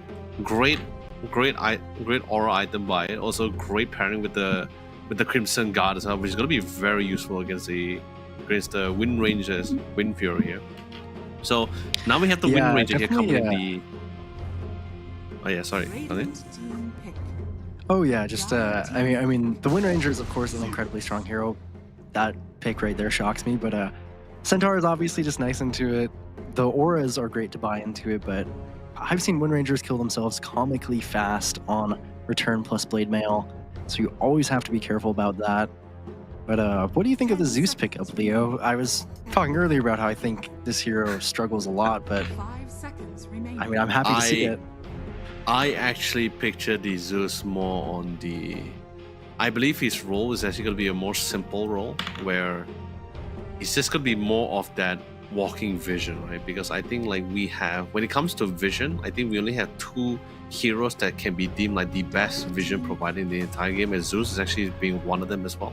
He also has that global presence as well, so it can help, especially once the Wind Ranger gets his scepter out, where the Invi can be quite annoying to deal with when he wind runs. But more importantly, he's great for high ground defense. If the game were to ever to go sideways, he is great for defending high ground. So, and he waves clear absolutely phenomenally as well. But then again, also it's hard to tell whether it's going to be a mid Zeus though. Like it's still there's still. I won't say. I guess he's somewhat. I'm envisioning it being a support, I think, from what I'm looking at in the draft. I mean, they pick it so early. It's not this typical mid-hero. But I mean, imagine how annoying it would be to be a Wind Ranger in the safe lane, just eating lightning bolts every few seconds. Could be really obnoxious. And one thing to be scared of, though, if you are Myth Avenue, is you didn't give away the Lion this time, but it wasn't as good of a Lion game. You actually gave Zephyr the Marcy if he wants to play it, or as well to pick up the Hoodwink. So Zephyr's got a hero he's going to be 100% comfortable on for sure, and we've seen this Marcy do a lot of work, and I believe we saw it only 2 times so far, but it looked good in both of those games. You know, I'm going to be flat honest with you. I know we haven't been able to see like really good Mirana games so far, even though we have a few Mirana picks. But I feel in this situation, especially for Hong Kong and friends, I feel like it's going to be really fantastic pairing when you have both. When you want to amplify even more range damage, right? You have the both Marcy, you have the Wind Ranger, you pair on top with the Mirana as well. I feel you can actually really get some really good synergy out of those 3 combinations, with those 3 heroes in particular in cohesion as well. But like I say, you know, it's up there. I'm still not a big fan of the whole Mirana pick thing, but it just feels like it can somewhat work if they want to go for it. But you know, sadly, Hoodwink's already been selected, so I don't think we will get the other Mirana pick unless they deem otherwise. Maybe it's gonna be locking down their mid hero. It's very obvious one now, so it's definitely clearly a Zeus support. And the Stormstream is going to go and head into the mid side. There's no puck to deal with, but they are bringing their own personal spirits to deal with him. Yeah, this is always a treat to watch, Storm Spirit versus Ember Spirit. I feel like this is kind of like classic signature Southeast Asian Dota, right? You got a Storm Spirit versus an Ember Spirit in the mid lane. You see all these supports rotate in. You see all these team fights. Very exciting heroes, in my opinion, to watch. Some of my favorite heroes to play as well. So I'm glad we get to see both of them here. And now, in Myth Avenue Gaming, they should pretty plainly be looking for a carry hero, barring some maybe really fun, Zeus carry was something people dabble with when the Manta style worked, but they did nerf that, unfortunately, so yeah, they I don't know if we'll be as blessed right? today. Yeah. They completely removed it. But interestingly, we have a Tide Hunter ban. Yeah, so okay, interesting. So they got rid of the Tide. Basically, they're getting rid of all the offlaners, which is pretty much clear that Hong Kong and Friend is only currently lacking is that offlaner. Let's see who else is having a tanky still hero available. Ah, yeah, there goes the There is Pit still the Lord. Visage, That is true. but there it's is not still the as great of a Visage. Visage game as it was in past. I do like getting rid of the Underlord. So annoying for these mobile heroes like Storm Spirit. Actually, curiously, Rojo, where does Broodmother stand in this? 10 seconds remaining. I think Broodmother is very strong in general as a hero, but it really comes down to, do you play Broodmother as a team? Do you have a Broodmother player, and does your team like playing with the Broodmother? Is it a good Broodmother game? So there's a lot of factors. So, you know, both teams might just be ignoring it because they're not fully comfortable with it yet, or Yep. maybe they just think that in the games that have happened that it hasn't really found its moment yet. But actually, I mean, I could definitely see an interesting Broodmother pick for Hung Hung and Friends, where you know, Broodmother is one of the fastest farming heroes once you get to that level 6, and you can get a super early pipe. Because right now, Myth Avenue Gaming do not have a lot of physical damage. So they actually go for Pango, which is not quite the Broodmother, but does still not mind going an early pipe. Yeah. I guess it's also been a while since we've seen a Pangolier as well. 10 seconds Last pick. What is the requirement here? They probably, it's most likely a safe laner here. What is I mean, best it suited definitely for feels them like here? you might want a lot of physical damage, or that pipe is gonna really, really make you struggle. So in my head, initially, I want to go towards something like a Chaos Knight that does a lot of physical damage, but Mhm. the control is a little bit much from Hung Hung and Friends for something like a CK. So I'm curious what they want to go for. I mean, the same thing goes for a lot of these really heavy physical damage heroes like the Troll Warlord. There's a lot of ways to kite this hero. What about the Alchemist here? We still have the Alch in the pool. Oh no, they still went for have the Nature's Nature's Prophet. as well. Not the most physical damage, actually, depending on usually going for the Maelstrom. Yeah, but But I guess you know, I mean, just an incredibly strong hero in its own right. Yep. I guess maybe the goal would be to try to at least be more present across the map as well, just to provide the necessary amount of assistance, because they don't really have any ways to deal with the global presence coming in from the Nature's Prophet, nor do they have an Enchantress or a Chant to get rid of the Great Treants. I can see some really good rotation potential coming out for the Nature's Prophet. Like, the only probably form of escape is probably just the Wind Run or the Emperor, or just the Ember's ultimate. I guess you could dispose out of it, but I don't think that's possible. Yeah, it's definitely a difficult draft, I think, just to boot for Myth Avenue Gaming. But when you have this kind of global presence, you're always able to do kind of wacky stuff, gain leads in the early game if you're communicating well and getting a lot of damage off. So I think I do, heading into this game, prefer Hung Hung and Friends draft just a little bit. Again, it feels like they're playing something easy, something comfortable. Yep. I mean, this is what we thrive for, right? Like things that hasn't been really discovered yet so far, right? Especially with although yes, the patch has been out for almost a month now, but we're still seeing interesting play styles, right? Composition wise, whether is it from competitive games or even just from casual tournaments like this one as well. So set to see what will unfold here. How will they tackle around the game here? I'm actually expecting to see a lot more presence coming in from the Storm Spirit in this game here. But I'm more interested to see what Zephyr is going to be doing here.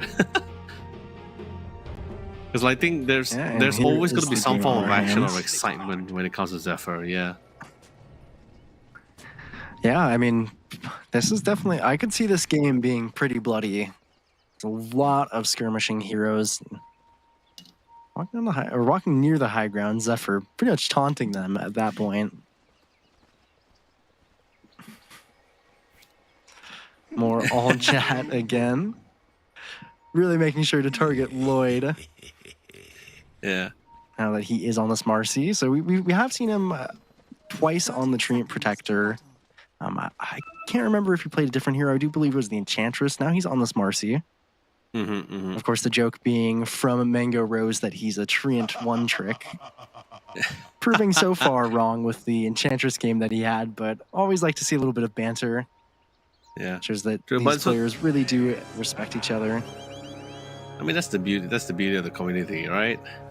Nothing, a little banter can't go wrong here. Battle begins. But I'm more curious to see where the Zeus real true role plays in all this, right? Like one could assume like the latter, right? Like high ground defender, great vision provider, some form of global from his Thunderous Wrath, but is that all there is to it? You know, that kind of thing. So it's this is where it is. This is where this is beyond theory crafting anymore. This is just straight up to the practical experimentation here to see whether he can actually pull it off here. Yeah, and we are going to have an exciting one in the mid lane, especially I'm a mid lane player myself, but just love watching these heroes, Ember versus Storm Spirit. We've seen some pretty good Storm performances so far already. See how Yona fares and how he matches up to those. Oh no. Yeah, like I think there's nothing worse than going a toe-to-toe with a Hoodwink support. I think that's the worst thing. He's He's going to take a lot of damage here. Yeah, his attack range is insanely far. He has good amount of CC, and woo! Zephyr was able to turn the tide on E-Rise. Bug grenade. Oh! Yeah! Wow! This is what happens when you pick weird heroes sometimes. Yeah, wait, hold on. My fantastic observer, can you click on Hoodwink? Okay, click on Zephyr. Oh, okay, so he went for the first skill of the Bushwhack. Okay, he went for Acorn Shard. Oh man, Yeah, she did a lot of damage, but wasn't able to fight against the Zeus. I mean, this is one of the things you pick something that people aren't used to playing against, like Zeus with the level 1 Arc Lightning, and actually in the mid lane, Yona. Oh. Just barely surviving from Hung Hung. He's actually going to take a lot of damage, but does have the bottle, thankfully. Yeah, thank He God. actually has to be careful here because he used all his charges to try and live. Oh no, I think he's fine. Not quite a kill. Yeah, he's fine. He's fine. But still a bloodbath. Got to slide the fist in 4 seconds though. Can he bait it off with this one though? Oh, yeah, he did. Just But he managed to get the bottle though. Got the bottle. Take the water in, die. Doesn't seem like the best trade. I can take this for sure, Ro. He's like spamming the hell out of that bottle. It's like water, heal me. It's about sending a message, of course. Yeah. You know, at least now he pushed out And in the waves. bot lane, I mean, this Zeus is sending a message. Kill onto Raven. Yeah. This lane is going really well in the bot lane. I mean, let's be honest here, right? Like it's never a fun lane for a melee, especially for a melee off lane, right? To go toe to toe with 2 range, with also decent like nuking harass abilities as well. It gets really tiresome, especially once you run out of regen. It's pretty difficult to deal with. But I think his wands, right? Like a lot of wand charges. Yeah, definitely not easy. Anger Rose having a pretty nice start compared to the last game, which was a bit tough for him on the Mirana. His CS isn't the highest, but getting that kill really makes up for it. And of course, the Zeus taking off, getting a lot of gold in his own right. Oh, Other mid lane brawl. Yona actually really low. I think he's dead here to the sleight of fist. That does not feel great. Yona, you are fighting with fire here, literally. Hung, Quite literally, he's living on the edge. Dude, I swear to God, man, Hung was just like a quarter HP, dealing with a 3/4 HP Storm Spirit, man. My God. That's it. Oh. Nice root, to be able to lock him down in place. Got the Queening Blade to disengage. And this hard camp has been left open in the bot lane, so it's been a big point of contention here. The statics, roots out the Greater Trion. Yeah, I think after that few small skirmishes, I think we haven't been seeing much action on the bottom side. Just mostly the challenge for the side camps. Oh, spoiled a little bit too soon. Nice root for the defensive saves. Gonna keep E-Rise nice and safe. Raven, no way for him to really get close to it as well. Radiant's courier has been. Now, don't get me wrong, his swashbuckler is a fantastic skill, right? But like that's his sole mobility and like escape abilities besides the shield crash. So can't really use it like as freely as he want to, especially since he's doesn't really have the lead in this lane. Yeah, definitely not. Lane going quite well for them bottom, but I mean, not in comparison to mid lane. Fighting again, Yona. Oh, he should not move up on the high ground. yeah, you got it. Doesn't matter. Tower is under attack. It was a little bit dicey because he ate both those sleight of fists, but Yeah. he calculated it, of course.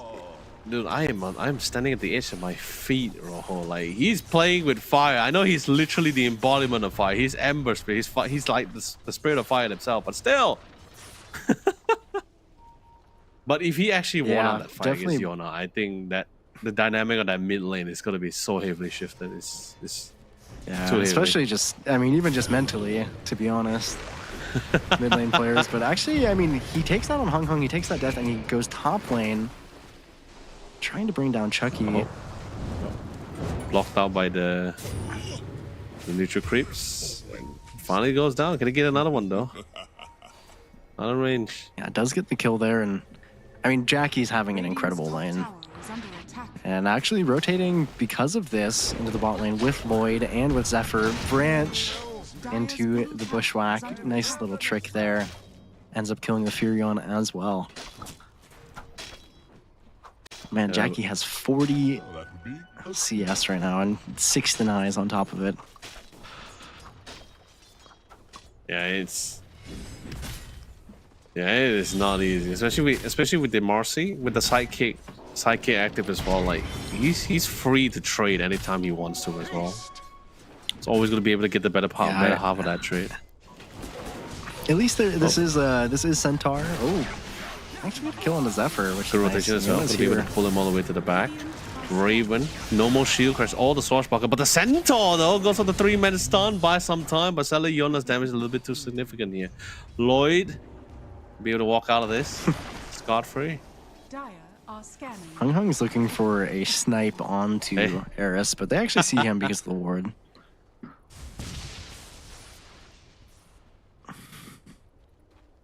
Get a nice D ward because of the Zeus. Definitely one of the benefits of running the support hero.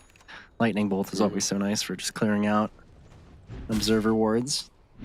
And, you know, Jackie's having a great time in this top lane, but it is Centaur. So he's got 3 bracers in the inventory and then a regen and consumables on top of it. Oh Sitting yeah. at 1600 HP at the moment, so he's not going to get pushed out. Oh, Going nice for some push good right damage into in the mid lane root. onto Yona. Not range. He still has enough mana to really get out of it. It's totally fine. But seriously, like I do want your opinion on something, Rojo. So as you know, one of the patches few back, they removed the damage, the amount of the damage on the bracer and replace it with HP instead. Like don't get me wrong, I'm fine with that, but I want to see like what's the opinion for everyone else. Oh, nice stampede. Ooh, that's a lot of damage from That is insane. Nature's Call, or the Wrath of Nature there. Whew. Got a good stack. There's a lot of vision in the jungle as well, even in the triangle. They did not expect that when they went for that play. Took way too much damage. Don't even get the kill on Eris. But I mean, Dire's middle tower I think is there's a under little bit attack. too much HP in Dota at the moment, so I don't love Bracers having this kind of flat HP. But they were incredibly strong with damage. They're incredibly strong with flat HP. They're just a stat efficient item, so I don't think it's any surprise that we see so many of them every game. Radiant's bottom tower Yeah. is under attack. No, because like as you know, there's certain mid laner melee heroes that also utilize the bracer not just for the regen but also for the bonus stats as well. So now I was just very curious, like how does it change for the other particular mid lane heroes, melee heroes? I mean, it's just very stat effective. So if I've not as many mid heroes usually utilize it. It's kind of universal heroes and strength heroes. But I mean, honestly, I think one of the heroes that benefit the most from bracers across the entire game is actually the support heroes. You know, Lloyd has his own on the Marcy. It gives you just a lot of value HP, but there is actually smoke down here. Oh, that is a lot of people. 4 men is going to be able to fall it all the way down. We've got the electric vortex to try to lock him down in place, but he's still able to get the rolling thunder. But the final hit coming in from the Shadow Realm will seal Raven's fate here. What about a quick TP to the top side here? They do have the vision here. They are getting a lot of view upon this here. Jack Jackie. He spot the TP coming in from Mango Rose. Now he's also a part of this fight and in this contention. Pop the wind run, but doesn't matter. There's a lot of static remnants to seal his fate. Dispose flips Yona all the way to back into the back lines here to try to see if they can get a couple of pick up. Electric Vortex starts Hung in. Let's see if they can get a couple of more out of this. 2 cores and then support each Roshan on each side here. A little bit of a quick knockback as well. Oh, The ultimate snipe. Beautiful snipe. Yeah. I actually get Ayed here too. Hung Hung. I mean, both of these Spirit players so comfortable on the heroes because you can tell by the way they're just playing constantly on the edge. Hung Hung especially, just eking so much value out of every little bit of HP and mana he has. Yeah, and in the case of Yona, he's definitely struggled a little bit. Hung Hung going in for even more. That is just, yeah, that's just too much burst coming in from all 3 of them. A little bit too much for them to handle. And the Zeus probably with the most, one of the worst mobility if it wasn't for the 3rd skill.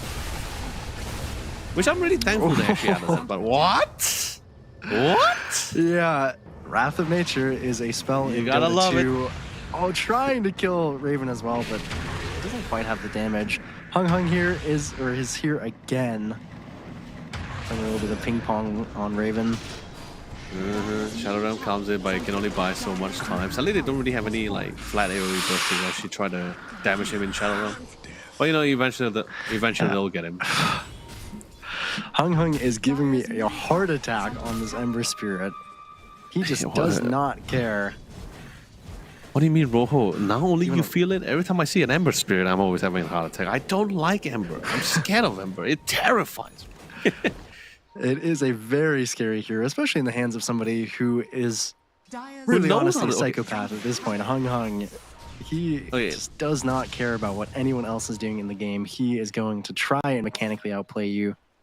Yeah. 1 in let me- 100 okay. is the perfect Dyer's odds middle tower for is Hung under Hung. attack. Rojo, let me tell you my top 3 most feared heroes. Like if I ever see them in my opponent's mid, I'm pretty terrified. Like one of them being it's just regardless of meta, right? Just those 3 heroes in particular. One of them being the Shadow Fiend, the Ember Spirit, and the Puck. Dyer's top I tower really has fallen. hate playing against. Nah, Odie, I can still deal with Odie. Odie can. Radiant's bottom tower I don't is really under care too much attack. about the Odie. Odie hits hard, but you know I hit harder. But Puck, all this. If you don't have a disable in your team, you have no way to really catch or control all these elusive mobile heroes. Radiant are Yeah, that's scanning. just it for me. And Shadow Fiend, he hits too hard. Like Odie hits hard, Yeah, but Shadow he doesn't Fiend's hit hard. is Dude, like Odie hits hard, but it doesn't hit harder than a certain point.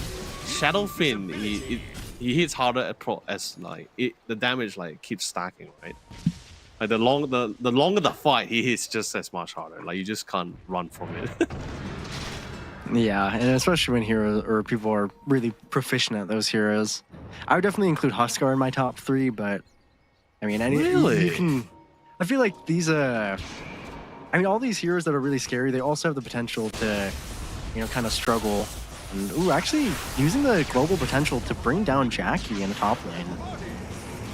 I mean that was They're gonna try to initially the take goal, down right? Mango. Oops, Stampede should be able to allow him to back off in time. Is under attack. Good route, good escape route too.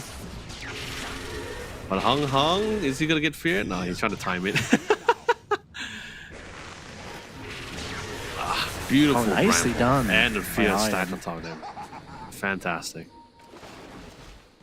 Wow, they're kind of doing what Hung Hung and friends have been doing to everybody else in this game, just barely eking out these map movements, playing super on the edge, eking so much value out of their heroes. Zephyr might even go down. Nice sharpshooter. TP for Got good on measure. time. Oh! Dyer's Yeah, bottom he's tower gone. is under attack. This is great. Wow, and And especially, I mean, I love it. Right? This support Zeus has looked really good. There's no pipe Yeah. yet, so I mean, he's. Oof. Hung Hung is maybe gonna make it look a little worse, of course, as I curse him. Yeah, it doesn't really have. I think Oh, he but should actually have committing enough so mana. deep. No! Ooh, Hung Hung what? playing on the edge just barely dies as well. All little for a bit kill too on the support. Bottom tower has been denied. I'll be honest with you. This is a little. You know, I like a challenge. I like to be on the edge of my seat, but at this point, I feel like I've fallen off at this point. Like, Yeah, Hung Hung is he's keeping it interesting, but I mean, keeping it Like- interesting for his own team as well, because the game is not easy with how many deaths he's accruing on this Ember Spirit. Yeah, dude, Yona bounced back so like from that tree that tree skirmishes, he bounced back. He's top 2 in the network now. Yeah, and I mean, honestly, I think just having this, the Nature's Prophet, yeah, it has a lot of value. It's just an incredible hero, but a lot of people have forgotten about this kind of like turbo cheese pick. You know, like I feel like this is the kind of thing people would play in turbo, which is the Zeus plus the Nature's Prophet, because you're getting so many procs of the Wrath of Nature, and he's gotten so much net worth on Mango Rose from, you know, across the map, just comfortably hitting creeps. You know, it somewhat reminds me of one of the old hero pairings that we had like years back, which was the Lynx Assassin Vendetta alongside with the Spectral Ultimate, the Hon. Like the Lynx will just go around like scout things out. If he sees a lone safe laner, he just does what he does best, and then the Hon comes in, and that's always gonna be a kill. Oh no, it's bigger to kill. Again for vision onto Hung Hung.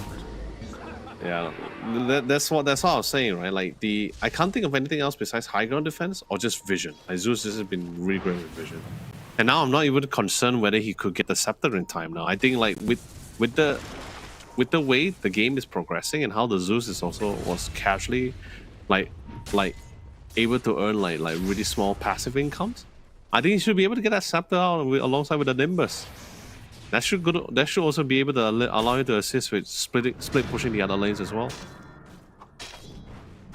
Yeah, I mean, thankfully there is still Myth Gaming. They are still very heavily magic damage, so once you get this pipe on Raven, you have the Mage Slayer on Hung Hung, and you're getting close to the BKB for Jackie. Maybe that's a timing that you can fight on, but and they're not making it easy on Myth Gaming, making this map feel very small, especially with the globals. Raven just barely able to get that Rolling Thunder off, TPing away. Doesn't feel good, but you gotta do what you gotta do. Mm-hmm. You bet. And Myth Gaming, not really, Understand. I mean, they've been playing very up-tempo in these previous games you watched, but they're just a little bit too behind this game to be able to do that. Yeah. I think the past few skirmishes, losing too many of the past few skirmishes was also a little bit of a factor as well. It did dampen morale slightly as well for the team side. It slowed down the pace. Now the Myth Avenues have total control when it comes to the motivation race here, or morale race. Found an opportunity, Nice beautiful full stop into the thing, but the bullshot was coming to the in the next amount of time. He should be able to jump out of it in time, so he did get stunned.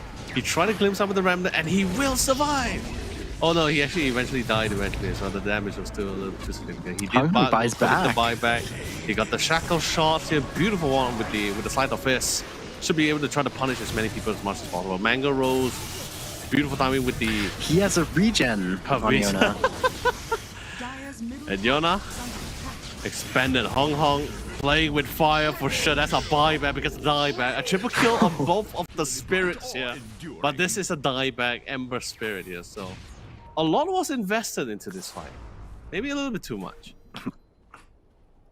Yeah, it definitely does not. I mean, it doesn't feel good for Hung Hung in terms of really his net worth and his time on the map, but I mean, he did get a lot of money from that fight, still sitting below Chucky on the Centaur though, so I guess it benefits Myth slightly, especially if you're able to get a kill, but really nice bushwhack. Oh. Really good chainsaw in the mid lane. Yeah. Beautiful. Yeah, there goes the center. I'm sorry, Chucky. Just like the movies, not the most happiest of endings. Now Yona. He has enough mana. Swashbuckle out, still on the hunt. Try to play around the Bramble, but that's just not possible. The Electric Vortex will be able to connect the top of it as well. Yona, you don't have the regen rune this time, however, you do have the puppies to come in and try to Jackie mitigate some of wants the his damage kill, here. but he's getting really greedy for it, and he's gonna fall. The Mango Rose is literally sweeping out the competition here. Hung and friends are.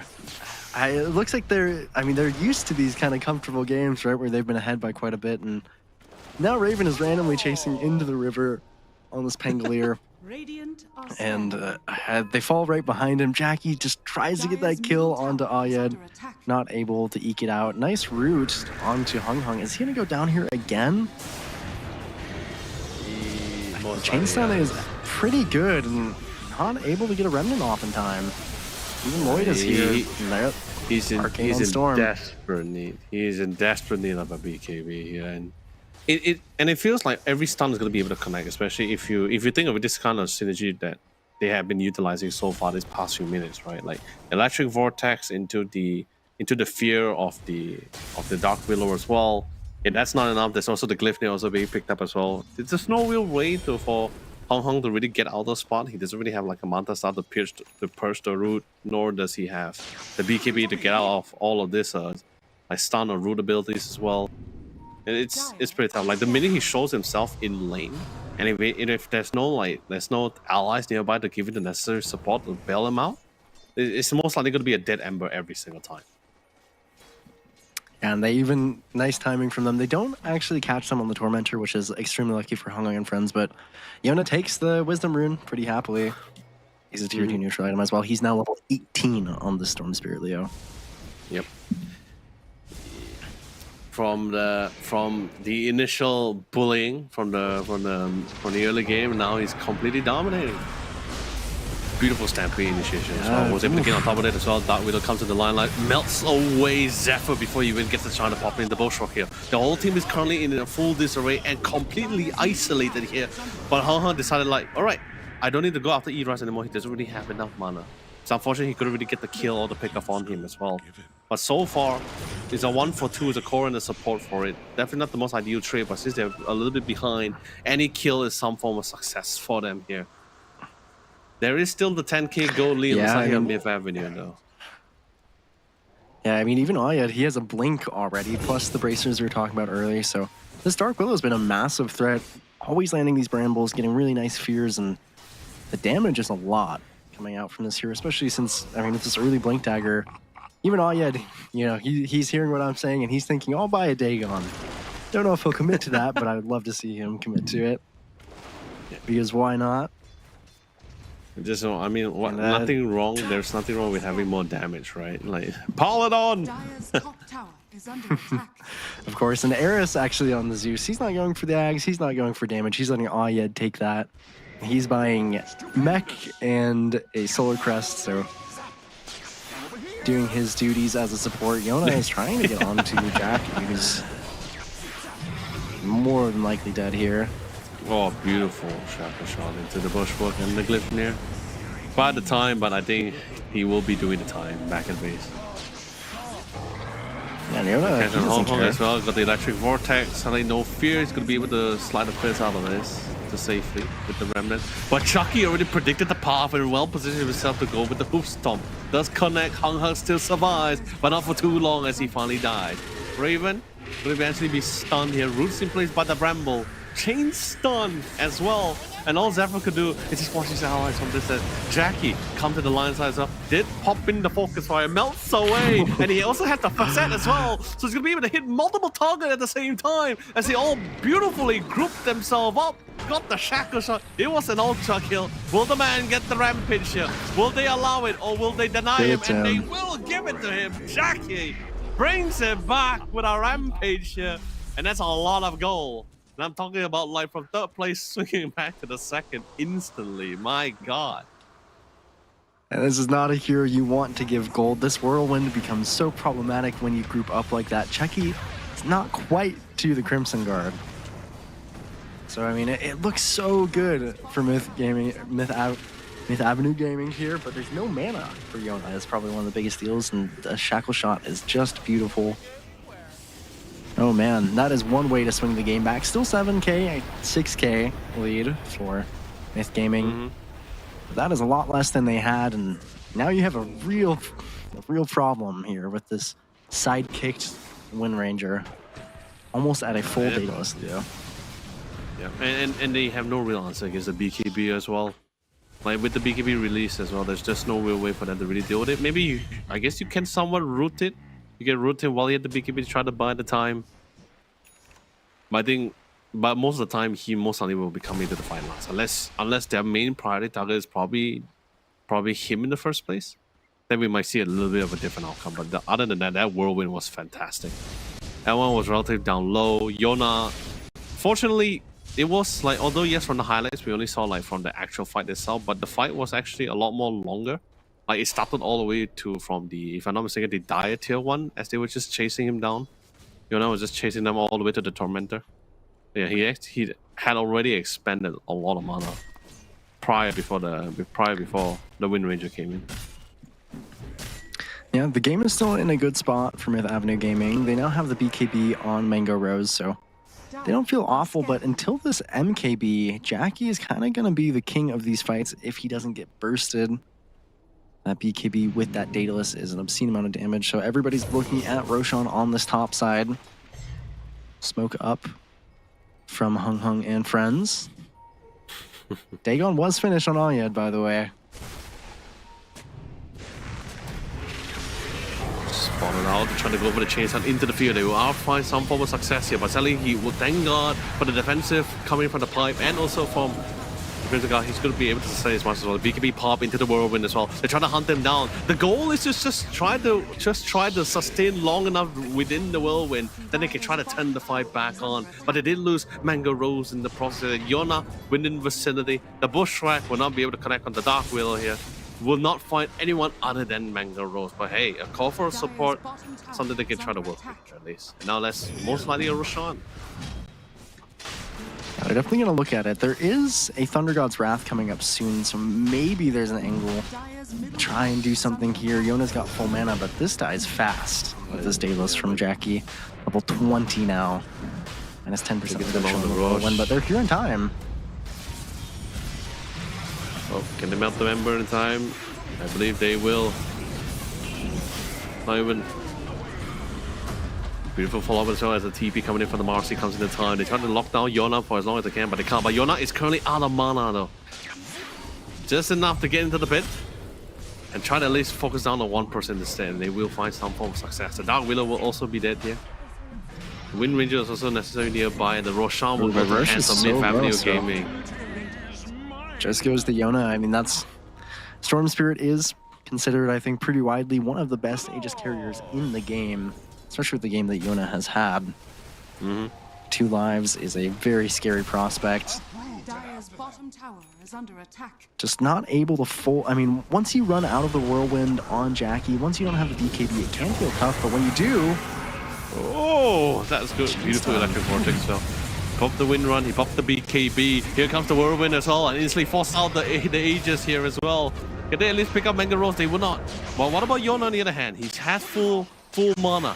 He's trying his best to outrun the competition here, and also run into Illusion Rune. Not really the health, not really a regen rune, but you know it still works. Still feels decent, but I mean they so close to bursting down Jackie, but then you can see BKB with the Vlad's and sidekick from Moid. His first item was a Vlad, so the lifesteal was actually a lot coming out from Jackie.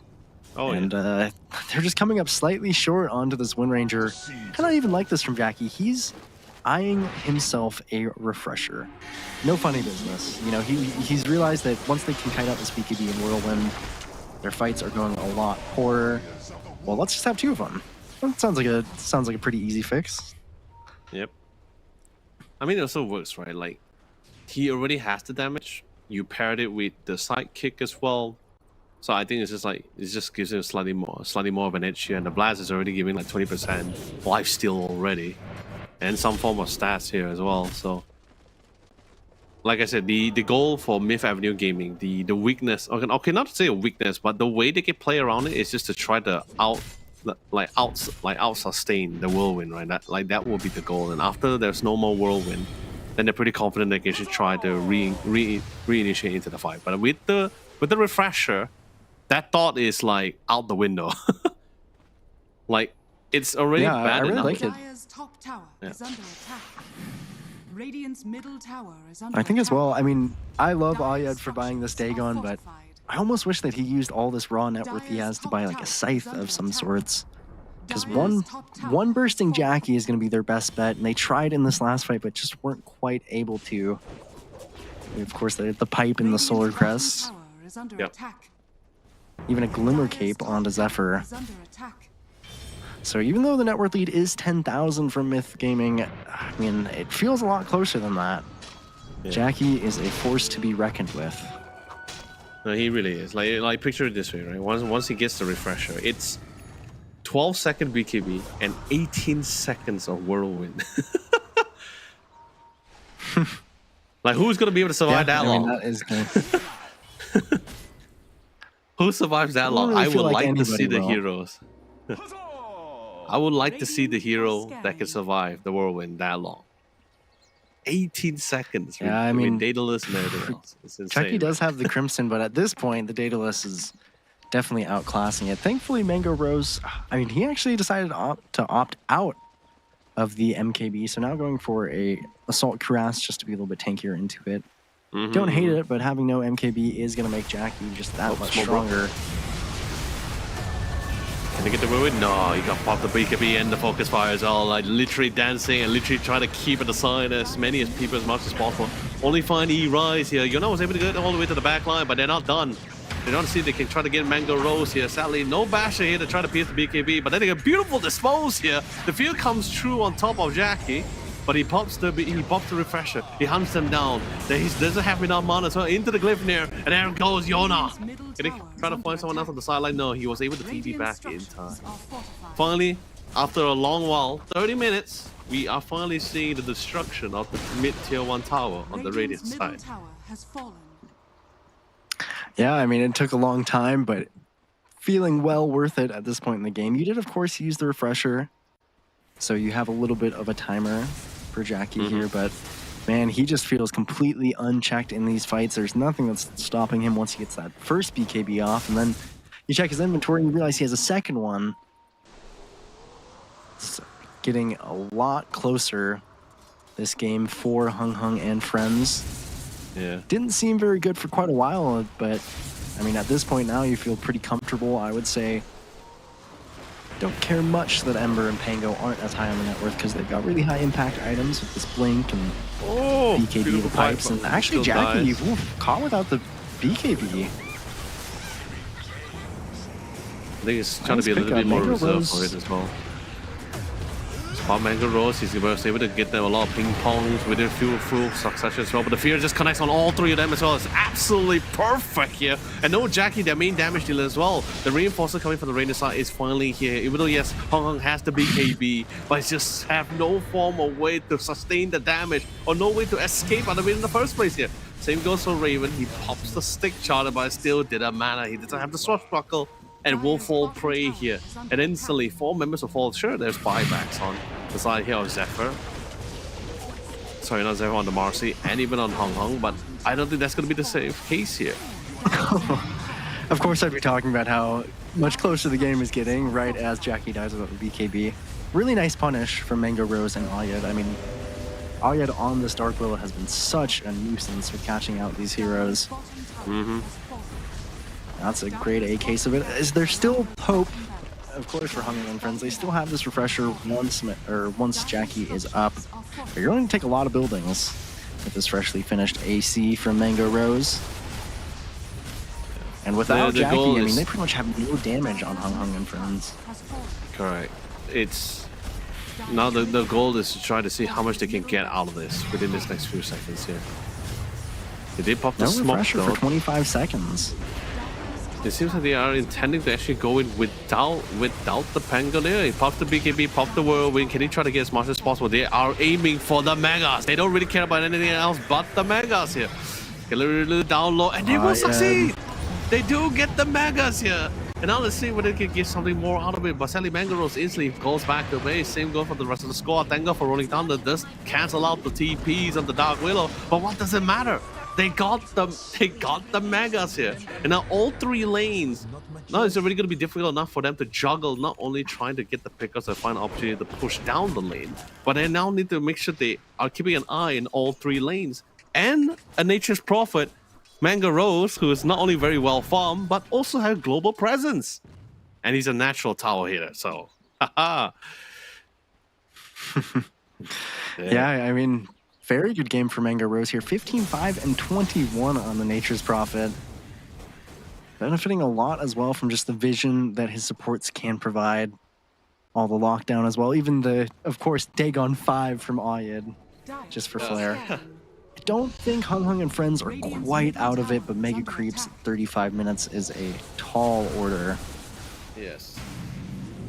But it's definitely something they need to keep an eye on, right? Like, it's not like this is not a support Nature's Prophet. This is a safe lane of Nature's Prophet. So Mango Rose is hitting pretty hard. So it's not that they can't, like you said, it's not that they can't fight in Mega Creep. It's just more of the fact that now they have to be aware of the fact that if they want to siege the high ground, and depending how the fight turns out and how the lane is like, there's always going to be the potential guy backdooring your base. So, and they also have a good ward there.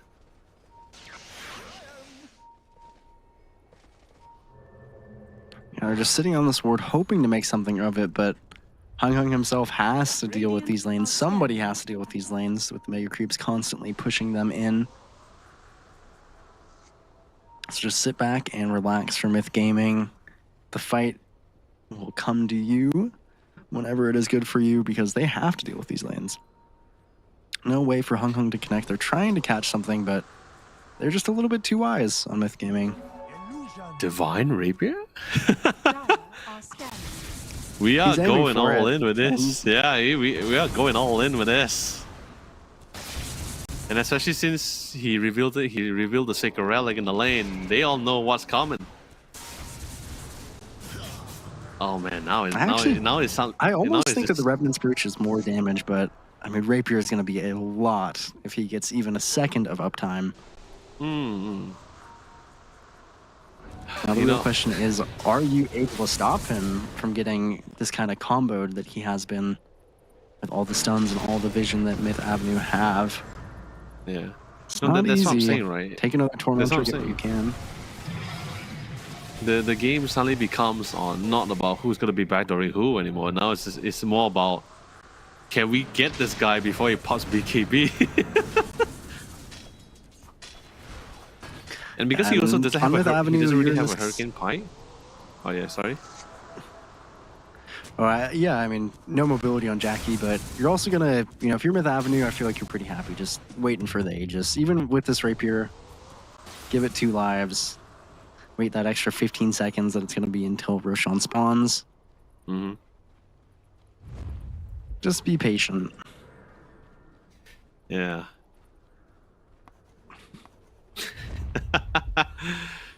All right, there's the Roche. Should be out. They are pretty smoked up. Did they find out? Yeah, I think the smoke got broke. Oh, they got the Rolling Thunder off. High ground ward, Winter the Bullstrike as well. He's going to be coming out of Shadow Realm eventually. He got the fear off. Oh no, he actually got Shackle first, so no fear. There goes the Dark Willow. Is this an opportunity for Roche? That's the real question, yeah. They're one man so down for a minute. Hung Hung is stuck to the base. Yeah. So it's basically a 4v4 if they decide to take a fight. The seeds of 4v4. They're gonna start the Roche.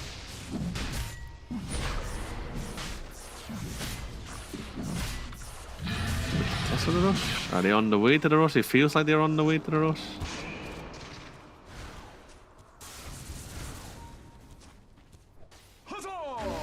Oh no, they abandoned the Roche. They're playing a little bit safe, yeah. There's the scribbles on the minimap. They are on the way. They do have the vision set up though. Find no one. Beautiful timing with BKB. Was able to stop it off. He still had the pressure a lot, and the Centaur instantly melted away. Couldn't really withstand the damage here. I want to see if they can get a couple of the ball, but no, buyback comes in. Yeah, they had to fall back. Like I said, as long as Mango Rose is not in check, he's gonna be able to always find them. Got the glyph. Oh, he's actually BKB. Caught out by Jackie. Oh yeah, okay. No, he got started. Not enough damage actually on Jackie. Just in a one-on-one. Even with 700 damage per hit. He's too slow without the. talisman invasion. He's a little bit too slow without the focus fire.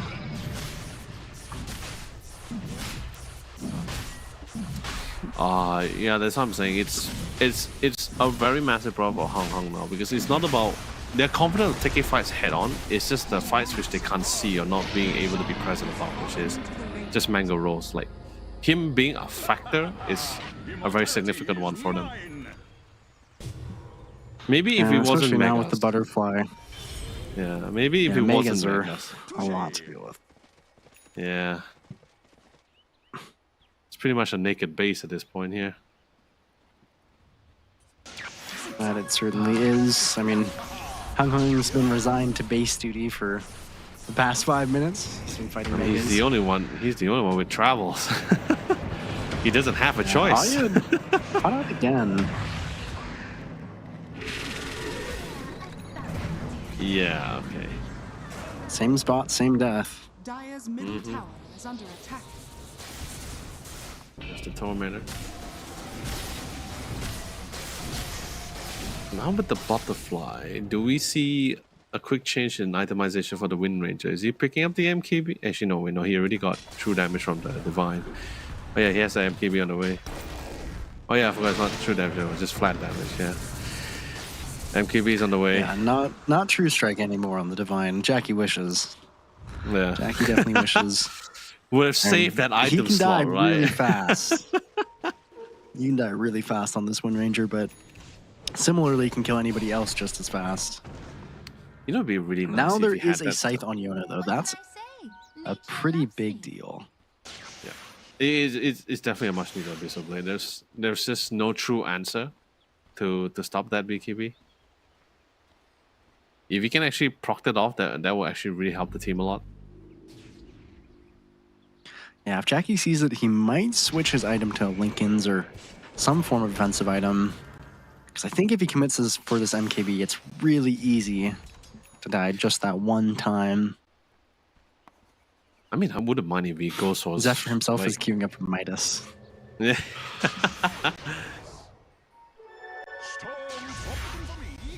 You know, Oh, he's buying I out think for right the now- MKB. yeah, I think right now they're hoping to see if they can get the Radiant are scanning. Roche item drop for the scepter at least. I think like if they can get a scepter blessing for Jackie, I think it just plays full dividend, right? Oh, there it is. Ooh. They see it all. They got the hacks off on Marcy. Instantly melted away. The Storm Spirit barely withstand the damage. If you just kept at it as well, I think he would have probably died there. And it will die actually. In fact, will force out the Aegis. Pops in the second BKB. Can he get it out in time? No, he does not. He got the Electric Vortex into the vein and instantly dies. There goes the Divine Rapier. It drops down. Can someone pick it up though? That's Nobody's the real picking question. it up, No, they Raven. can't. Oh no! That is the game. Tower is under Unless attack. Zephyr can 1v5 Dire's hold. middle tower has fallen. Doesn't look like they have faith in him. Wait, hold on. Did he have no mana to pop the second BKB after the refresher? Or I think he used both of them, trying to catch the natures, and then natures just bought back. So there's a nice counter to refresher BKB is buying back and then being able to TP across the map. oh man, what a game! Myth bringing it back. We thought it was gonna be a clear 2-0 here, but no, Myth came back bouncing harder than usual as well. Wow, but seriously, although it's been pretty back and forth. Like we saw some advantages in the early game, then suddenly it just came to very small, crazy on edge plays. You know, especially with Hong Kong diving into 3 people or fully committing for a support after that. Not sure whether he could really try to get out of that as well. Like, but other than that, I think it's been a pretty quick. I think this is our first game we actually went all 3 games for our series here today, Rojo. Yeah, I'm excited to see a game 3, but with Avenue Gaming, Hong Kong and friends, I mean, they're very strong players, have had some pretty easy series before this, but not this one. You know, they're kind of bringing it to them, especially Mango Rose on that Nature's Prophet, kind of bringing out the second pick Zeus support, so just doing some weird fun stuff. And I mean, it looked really good. I think, I mean, I want to think of an MVP for Myth Avenue, but they really all just did so well. I think Yona bouncing back from that lane that he had isn't always easy. And he made it, I mean, he made it look pretty easy. You know, these Spirit Heroes are always fun to watch. But man, it was a real team effort. Just barely edging it out with the Divine Rapier in that 43-minute slogfest. Yeah. Well, I mean, other than that, I think how everyone really tackled the game, I think it was been pretty great so far. Lloyd, as everyone commented in the chat just now in the old chat, I think he did a pretty good job with the Marcy as well. But you know, I think it gets to a point when we go to pretty super late into the game. Okay, maybe it's not super late, but when we get into those kind of later stage of the game, where majority of the cores or at least everyone's pretty fat or pretty jacked up with items as well. I don't even think the support's gonna be able to withstand that kind of damage here. But I felt in that game itself, the supports really came really started to shine really heavily as well. Because sure, don't get me wrong, Jackie did a phenomenal job, Mangaros did fine as well. Same goes for Rainbow and Yona. But I felt like the very small situations, like just landing fierce, getting the stun, getting the displacement, right? Like it hurt. It felt like it hurt a lot more, like especially when it's late game, right? Any form of disable in late game hurts so much more compared to when you actually receive it in the early game here, because it's just a lot more punishing here. So kudos to all the supports, Ayat and E-Rise alongside with both Lloyd and Zephyr as well. They did what they had to do. I think that's fine. Yeah, I really liked Ayad's Dark Willow. I mean, he made so much happen around the map. I think if we didn't have those two kind of questionable deaths. You mean 3?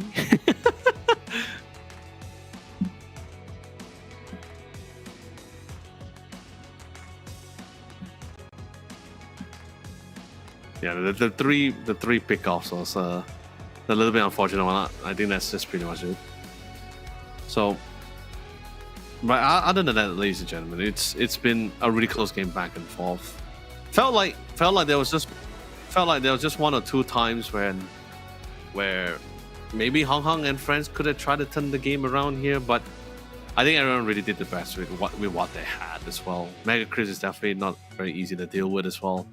Probably the breaking point is most likely at that bottom lane when Mangaros and also Aya went on top of Jackie, and I'm not too sure. I'm not confident enough to say that whether he had the BKB or didn't have the BKB. So maybe he definitely was. I think he was about 15, maybe 20 seconds off the BKB. So awesome. Was not expecting that play, and that's part of the reason that I was considering Ayad for my MVPs. I feel like that pickoff was the most crucial one of the game by far. Yeah. I mean, just getting Megas off that one kill was really what they needed to crack open the game, because they did well throughout the whole game, but getting those Megas just makes the game so hard to play. You lose so much gold income, and Hung was just designated creep killer for about 10 minutes there. It's not feel nice. That's why I say sometimes it hurts. For me, it hurts sometimes, right? When you try to have this argument with another person, stating the fact that hey, you're a core. It's always better you go full damage items, right? You don't need any form of defensive. Probably one will suffice. And there's just one of those few situations where because when you see an X problem in your team, everyone will surely have the first thing that comes to thought would be, okay, we need a 4-star, we need a Hurricane Pipe, because the root is going to be annoying to deal with, and we're not going to carry Quilling Blade for the rest of the whole game, right? So, and then there's also a situation when you're like, okay, I'm in the lead, but they're also slowly coming back here. I need more damage, but it's like that kind of situation, high risk, high reward. You get more damage, sure, you're doing a lot more damage, but if you were to get caught in that situation and you don't have some form of Hurricane Pipe, even if you didn't have the BKB, if you had a secondary defensive item, then it's a different story, right? It's too hard to discuss the potential scenarios that could pop up. If it pops up, sure, you wish that you had it, and if it doesn't pop up, then you also be wishing that you had more damage instead of getting this secondary defense item, right? So it's a really hard argument of debate sometimes, Yeah, it was definitely a hard game state for Hung and friends, and I kind of do wish myself that rather than the MKB, there was a Satanic or a Lincoln's, because once the second BKB was popped, all they had to do was just get on top of Jackie. And you can see in the highlights there, really nice 3-man fear from Ayed to just kind of secure the victory there. It was hard fought. Giving away that rampage to Jackie, I think, almost swung the game. But still, they managed to bring it back. Of course, Mega Creep's one of the biggest issues there, and giving MVP over to Yona, which I don't think anybody can argue with. Difficult laning phase, but a scoreline like 18-6-22. I mean, that man plays some Storm Spirit, and he plays it well. Yeah, really, really good job.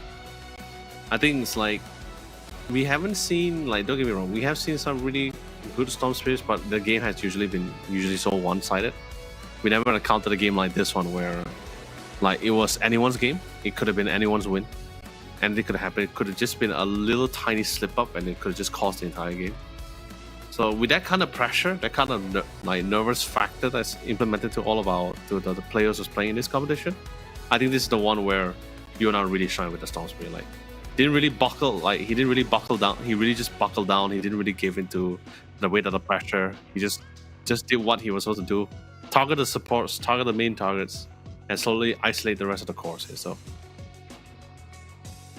yeah, really great job here. Yeah. All right. And we do see Team CSC. Oh, okay.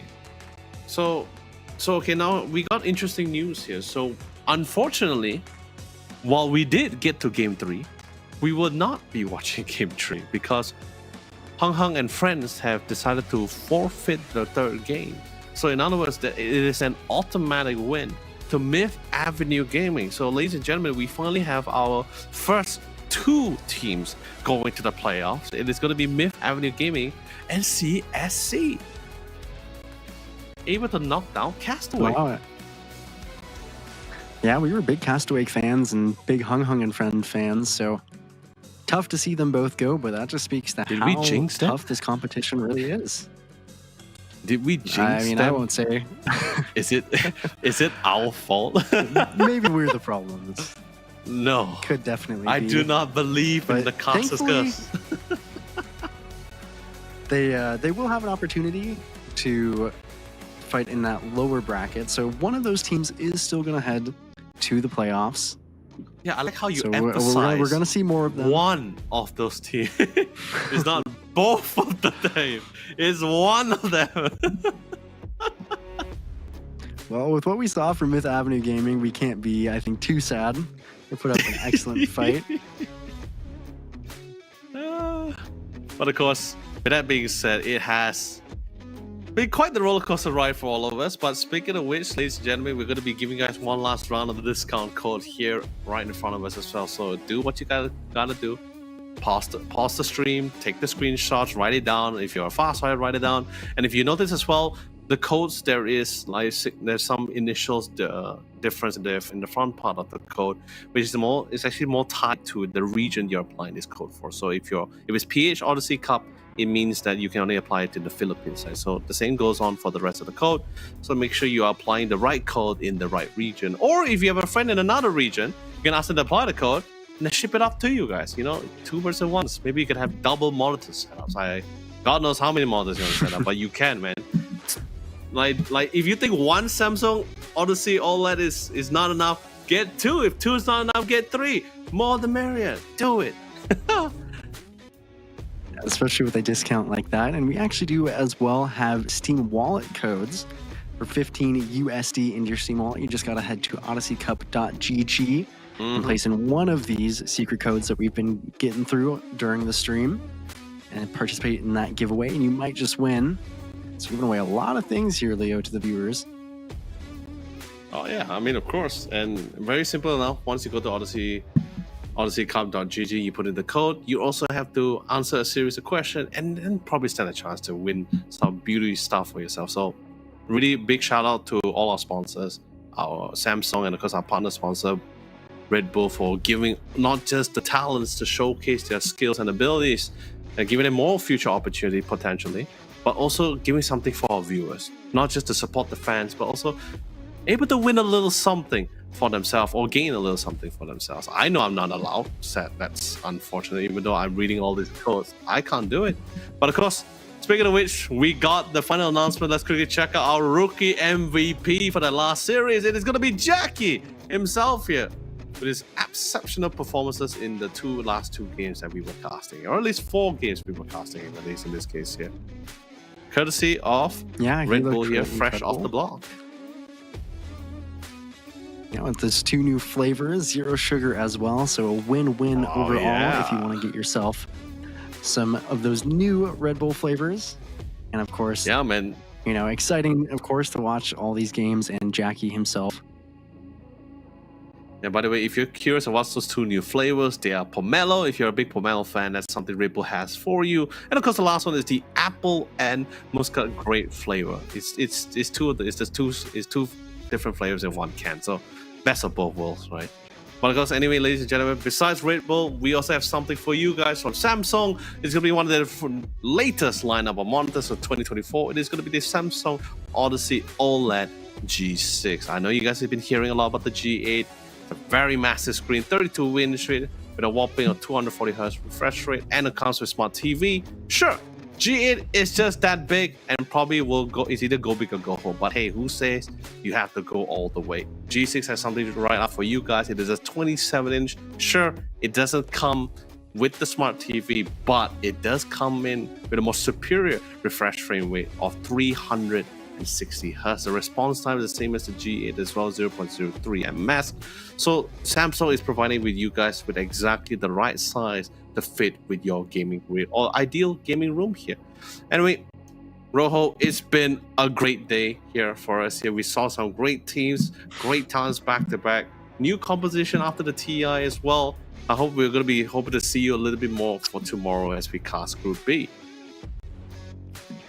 I hope so as well. It was an honor to be here and an honor to be casting this tournament, the Odyssey Cup, and you know, just glad to watch these games with you, Leo. Yeah, same here for me as well. But anyway, ladies and gentlemen, that's going to be it for here. I'm Len, also known as Yola Lee. This is Shane B, also known as Rojo. And we'll see you guys tomorrow for Championship Sunday for Group B. Till then.